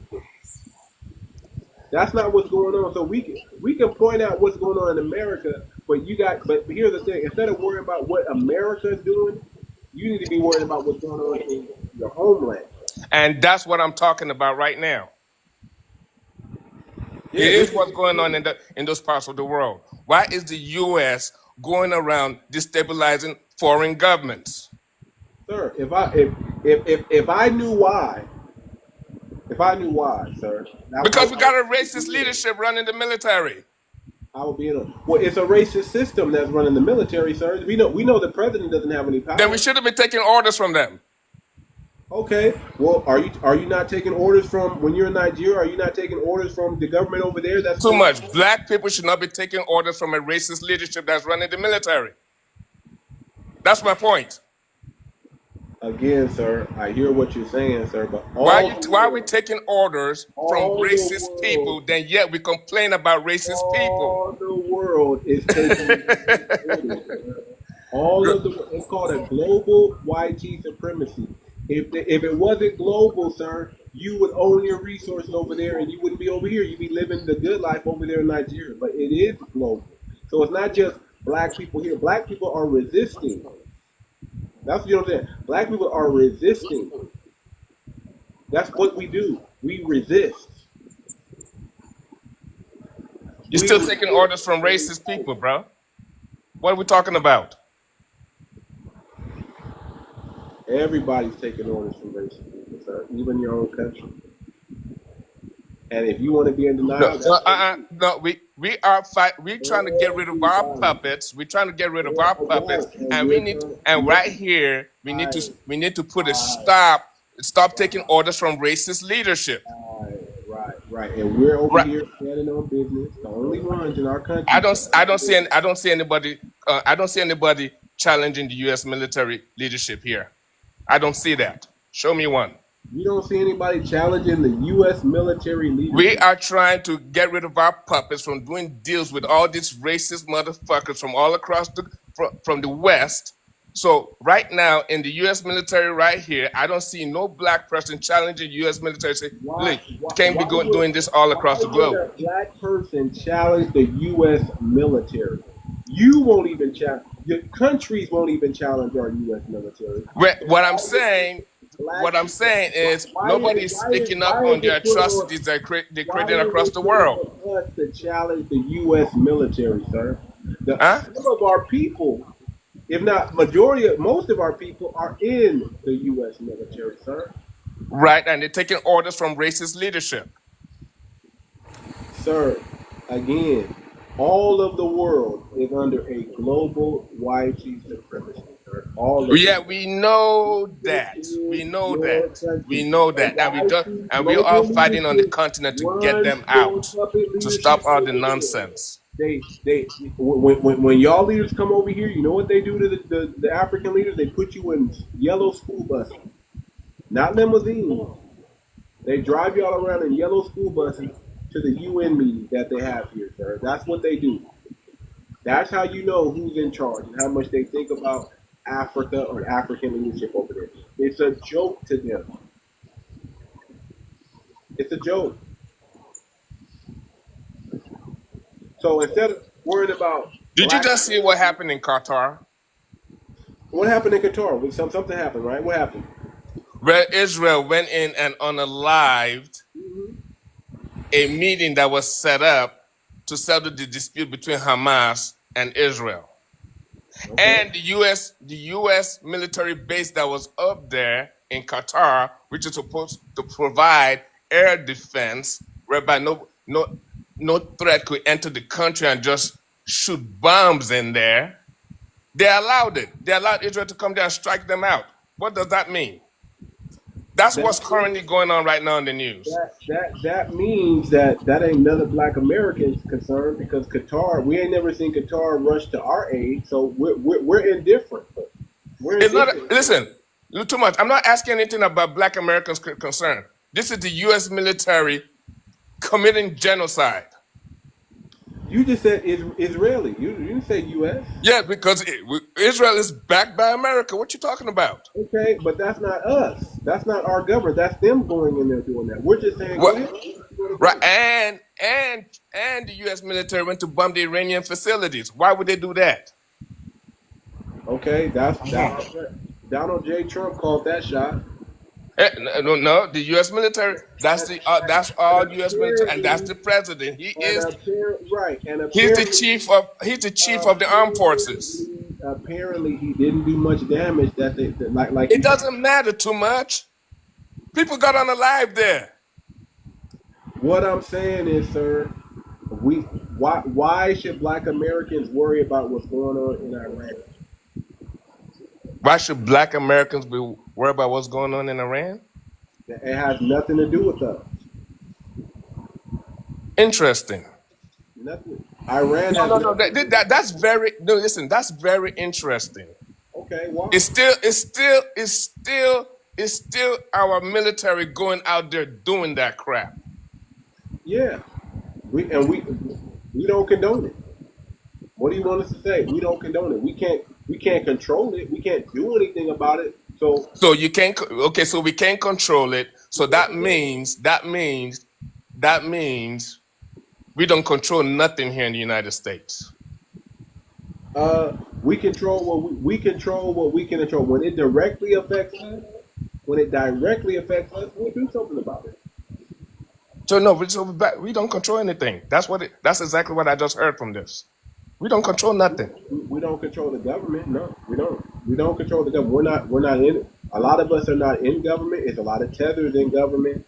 A lot of black people who are not foundational in government. That's correct. Them YT people, Asian, they're the ones doing it. We're not in there. We're not in the government to do it. If there is us, it's a very small few of us, and most likely anybody who's in the government is bought and paid for by the government. They're bought and paid for already. They know what's going on, and they said I better play ball because they're gonna showcase my sins across the world. I don't know. You know, I tell people, hey man, be a more upright person. Don't have any skeletons in your closet. Don't allow these people to have leverage over you. Be a person that's going to stand on business, and if you get unalive for standing on business, that's what needs to happen. But don't sell out, and don't sell you. That's what I tell people. That's what I stand on. That's what I stand on. Yeah. It's only Farrakhan that I've seen that has spoke up against that shit. Shout out to Farrakhan. That's a righteous brother. Do you want us to call out 400,000 men serving, black American men serving in the armed forces? America, you stay out of Burkina Faso. You stay out of Africa and all that shit. He's the only one I've heard that said it. Yeah, and he has a military, the fruit of Islam, to back him up too. Yeah, he can say that. He can say that. Shout out to Farrakhan. Thank God you got some foundational or some people who care about the black community enough and over there enough. Well, I keep telling y'all, the only reason why America hasn't fully went into Africa like they want to do is because of the foundation of Black America. It's because of us. But there's coming a time where there's going to be a group of people, a younger generation that's not going to have any affinity or care about Africa whatsoever. And I think we will be waiting for them anytime they decide to invade again. Yeah, and we all know what's going to happen. And there better be no black Americans coming to Africa to invade. We're going to slaughter them. Listen, you're not. Okay, so are you all coming to invade Africa? Are you guys going to join the military as black Americans to come invade Africa? Let me tell you what's going to happen. You're not. Okay, what's going to happen? You're not going to be able. You're not able to put up a fight. Okay, so this tells me what I needed to know. So pretty much, you guys will come. You will come because you're already there now. You're already there. Listen, brother. You're already there now. I don't know why you all try to deflect from this stuff, but you're already there now. The day World War III starts, the day Africa shuts down its resources, the day they want to decide they want to send the U.S. military in there. The U.S. military does not need African resources, sir. Oh, they are in there too much. They are in there. We hear the news all the time. The United States, y'all keep trying to put the United States in everything, brother. We have our own resources here, sir. We don't listen. They need to stay out of our politics. They always interfere in our politics in ECOWAS. What you need to do is stay out of our politics. That's what you guys need to do. Stay out of our politics, because if we get in politics, guess what's going to happen? We're going to change this whole thing. But we can't get into politics if we keep having you tethers take our spot. listen, listen, listen. Listen. There's no African government, right? There's no African government. Listen, you're talking about something that's local. I'm talking about something that's international. Okay, I'm talking about governments interfering in other governments' politics. You're talking about people. That's not what I'm talking about. Let's stay on subject. Brother, you're not talking. Brother, you're mixing it. You're mixing it too much. No, but listen, too much. I'm not talking about politics, local politics, domestic politics. Brother, listen. I'm talking about local. I'm talking about. Okay, but that's what the business. Okay, go ahead. If we filled those seats that all those tethers have, this country would not look like the way it looks today. But you see, my initial argument is the U.S. military interfering in our politics. In those seats that all you tethers have, this government would not be the way it is today, and the government knows that. So wait, are you trying to tell me because remember I said senators, the president, people of leadership that manage the U.S. military, correct?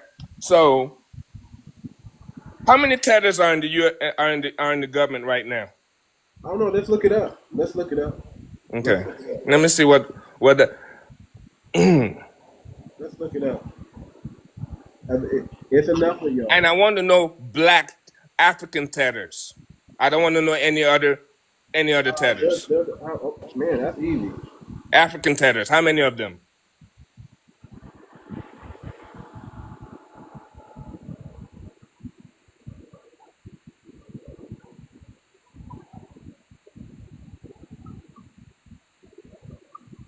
I know Congressional Black Caucus, but I thought Congressional Black Caucus is mostly Black Americans.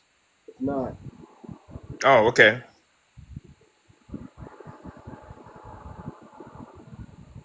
I might have to go to AI. And are these tethers? Are they in the CBC, Congressional Black Caucus too? Okay. Of course they are. Of course interesting. Of course they are. That's all your people. Hold on. In the Congressional Black Caucuses, man. That's all your people. Hold on. Too much funny, man. That's all your people, bro. I might have to go to AI. Okay.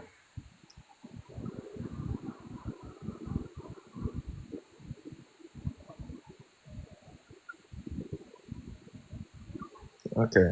Predominant immigrants. Interesting. CBC, I need to really look at that shit. Congressional Black Caucus is black immigrants. Really? Wow. Because I always hear black Americans speak for the Congressional Black Caucus. Okay. Notable figures are Ilhan Omar, Mana Abadi, Munira Abdullah, Solomon Adesanya, Nathan Villa. Now, probably the rest of them might be Caribbean tethers, Dominican tethers. For real, man. I need to do some research on that one. That's crazy.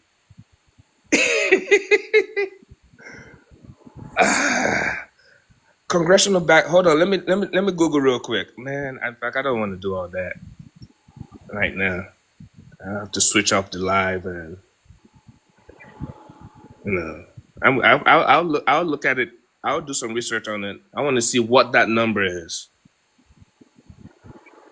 Because you just named like 7, 8 of them, but so Caribbean. Kamala Harris. I think they don't even have. See, here's the problem. They mix y'all in with Black American. That's what y'all wanted. Y'all hide under the guise of Black American and African American. That's how y'all hide. Oh yeah. So wait a minute. So Kamala Harris was part of the CBC.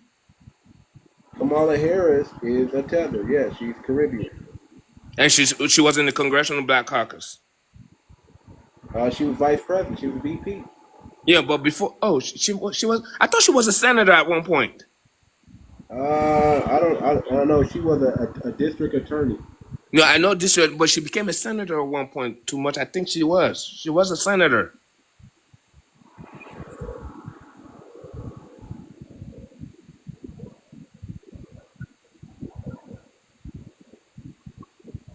Yes. Yeah.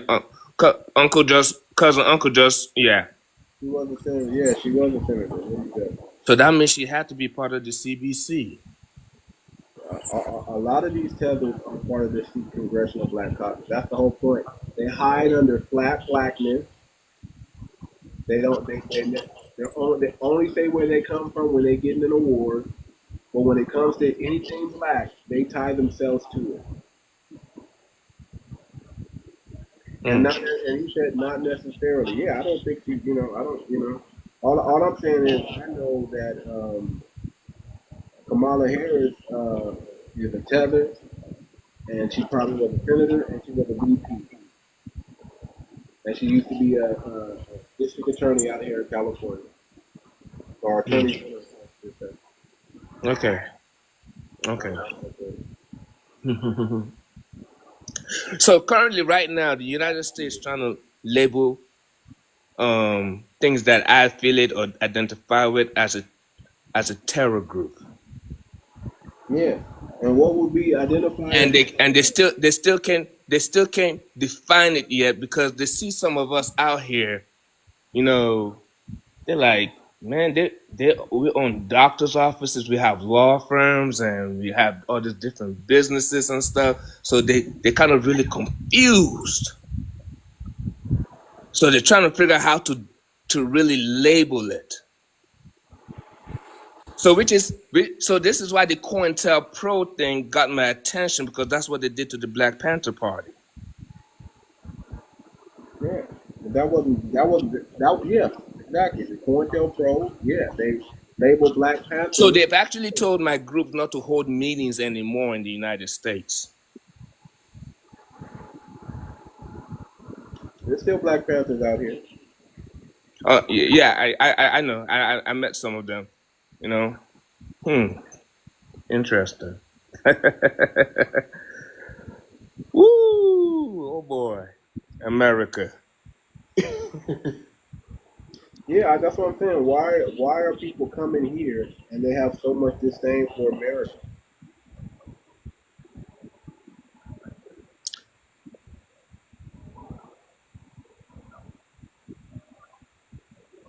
Hold on, I'm looking at that. Sure. Sure.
The problem is they don't tell you which ones are.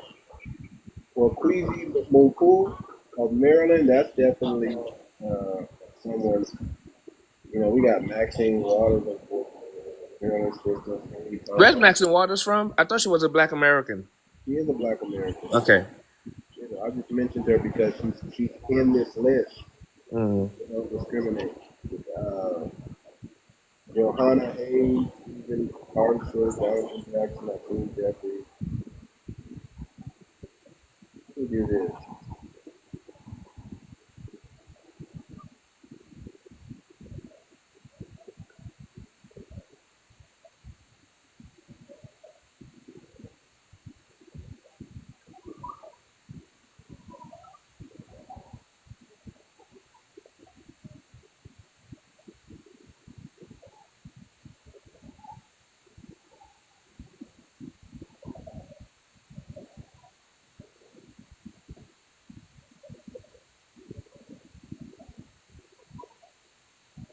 Yeah, the problem is there's a lot of them, but the problem is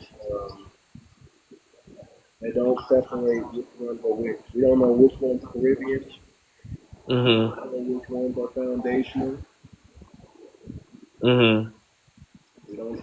We can tell which ones are African because of the name. That's the thing we can tell which ones are African. But I would say we got a bunch of African and Caribbean, Okay. and we got a bunch of boule sellouts, so they don't count. Bootleg sellouts. Is that? Are you talking about Sambos? Sambo, yeah. Got a bunch of Sambos in there too. You got to understand, if you've been in politics over 20, 30 years, and you ain't done nothing for your people, they bought you already. Oh yeah. They bought you already. That's what happened. They bought you. They just buy you, and you figure, well, better to take the money than end up broke and poor and with a target on you. That's why when we send our people into politics, we got to give them some type of protection, and we got to back them up. We got to give them something to fight for, not something to sell out for. Okay. So right now in the Congressional Black Caucus, we don't have one FBA member in there. Oh, of course we have FBA members in the Black Caucus. Of course we do. Okay, so you got FBAs who are Sambos then. Yeah. Okay. Yeah. Let's just call it what it is. Let's just call it what it is. These people sold out. I don't trust anybody in politics. I don't trust anybody on television. I don't trust any celebrity. Okay. I don't trust too many entertainers. Like, if you're a celebrity, period. I don't care if you're playing basketball or football. The reason why they're paying you millions of dollars to entertain the people is also so you don't help your community. All of those people have handlers. All of those people have people there to watch them and make sure they don't do too much good. The only good they're allowed to do is the good that helps their brand, helps them sell more stuff. But when it comes to really helping and making a difference in the Black community, they're not allowed to. Right. So there was another thing, with this Joey guy that you brought up when you played that Kirk tape, where I think it was the O.J. Simpson case. Where, I mean, what was actually said in that tape that he said a fair trial definitely wasn't a fair trial. If the police had not got themselves too involved, maybe the verdict would, I don't know. They tried to plant evidence. It should have been a mistrial. Yeah. I'm very familiar with that case. I was a young kid back in Africa watching it on satellite in Nigeria. So what Charlie Kirk was trying to say is, play. Can you play it again, if you don't mind?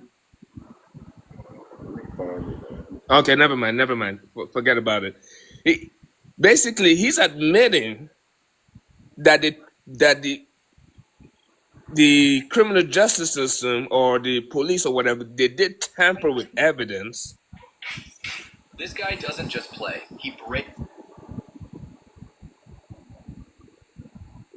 So I'm here to... It's bipartisan. He was fully ready to follow him, and it was a self-defense. O.J. Simpson are we talking about? Because he was incarcerated twice. Well, the crime of the murder. Okay. What makes you believe that he's guilty if you're going based on fair law judgment rather than emotional bias? Again, you really think that was a fair trial? No. First of all, the police screwed up a lot of stuff. Let's just be honest. The police was the reason why O.J. Simpson was accused. They reached too far. They wanted to get a guilty verdict too much. Kardashian pounced on it. And let's all be very clear. If the police would have just preserved evidence in its original form... There you go. He was Right. And when he said fair trial, I guess he's saying fair trial for the victim.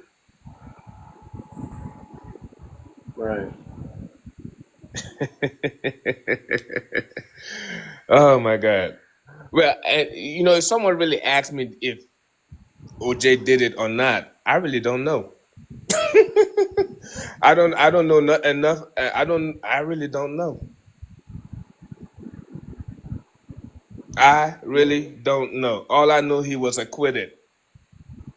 I'll tell you like this: they'll make as many movies as they want that OJ did it, and that OJ's guilty.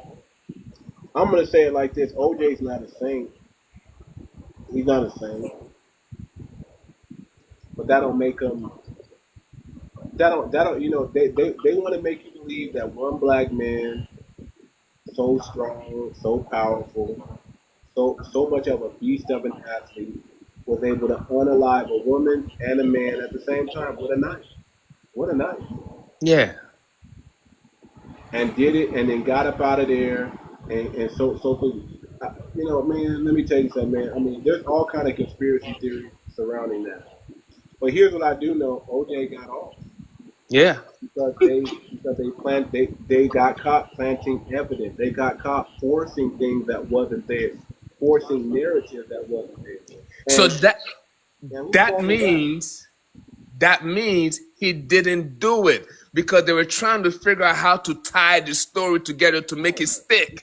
Right. And YG the premises wants you to believe that had they not tampered with evidence, he'd be guilty. Oh yeah, that's what I got from Kirk's. Yeah. But then they're known for tampering with evidence to make sure we're guilty. Yeah. So which one is it? Is it? Man, Charlie Kirk, you foul for that, man. Is it? Yeah, he foul for that. A lie. That's that's a lie. Then they made a movie or a show or a series insinuating that he did it. That's all they did. To change it's propaganda and witchcraft to shape the minds of people of what they want you to believe. Right. That's all it is. Good series though. Good series, good movies, had you entertained, made you relive something that that you experienced in real life, made you relive a real life scenario, and then fed you some BS down the line. Now, was OJ a good person? Did he say, "I'm not black, I'm OJ"? Yeah. He was stupid enough to believe. He was stupid enough to believe that he was just like them. Yeah. People wanted OJ around because OJ brought clout. Right. And he mistook that for friendship. When they didn't really like, white people don't like black people around. But if you're Michael Jordan, yeah, they want you around because guess what? You bring clout. Right. That's all it was. They were using OJ comes to my club. OJ's the only black guy we allowed in an all-white club. And OJ is known for being a sample, known for letting those N-word jokes fly by. And maybe he probably said a couple of them himself. Okay. Yeah. And that's the whole thing about YG people, man. They want to make you believe that you're the brightest of all other black people. They want to make you believe that all black people have low IQ and you're the one black person that has a little bit higher IQ, and that's why we like you, because you're nothing like them. Damn. But then when you mess up, who they gonna treat you like? Guinea pig. Damn. Right. So my thing is this, man. They're trying to push something. I don't know for sure if it's really gonna happen. It might happen. They've been pushing it. Oh yeah, you see, that's why I think I was on a man. Let me see, whose live was I on? Was it your live? Yeah, it was your live. I was talking about this Charlie Kirk stuff because every time I kept going through social media, all I hear black people saying like, "Oh, what he said about us blacks, what he said about us." This is before they even identify who the shooter was, And every time I keep hearing it, I say, "Guys, come on now. We know it's not a black person that did it." So let's not make it look like it has something to do with us.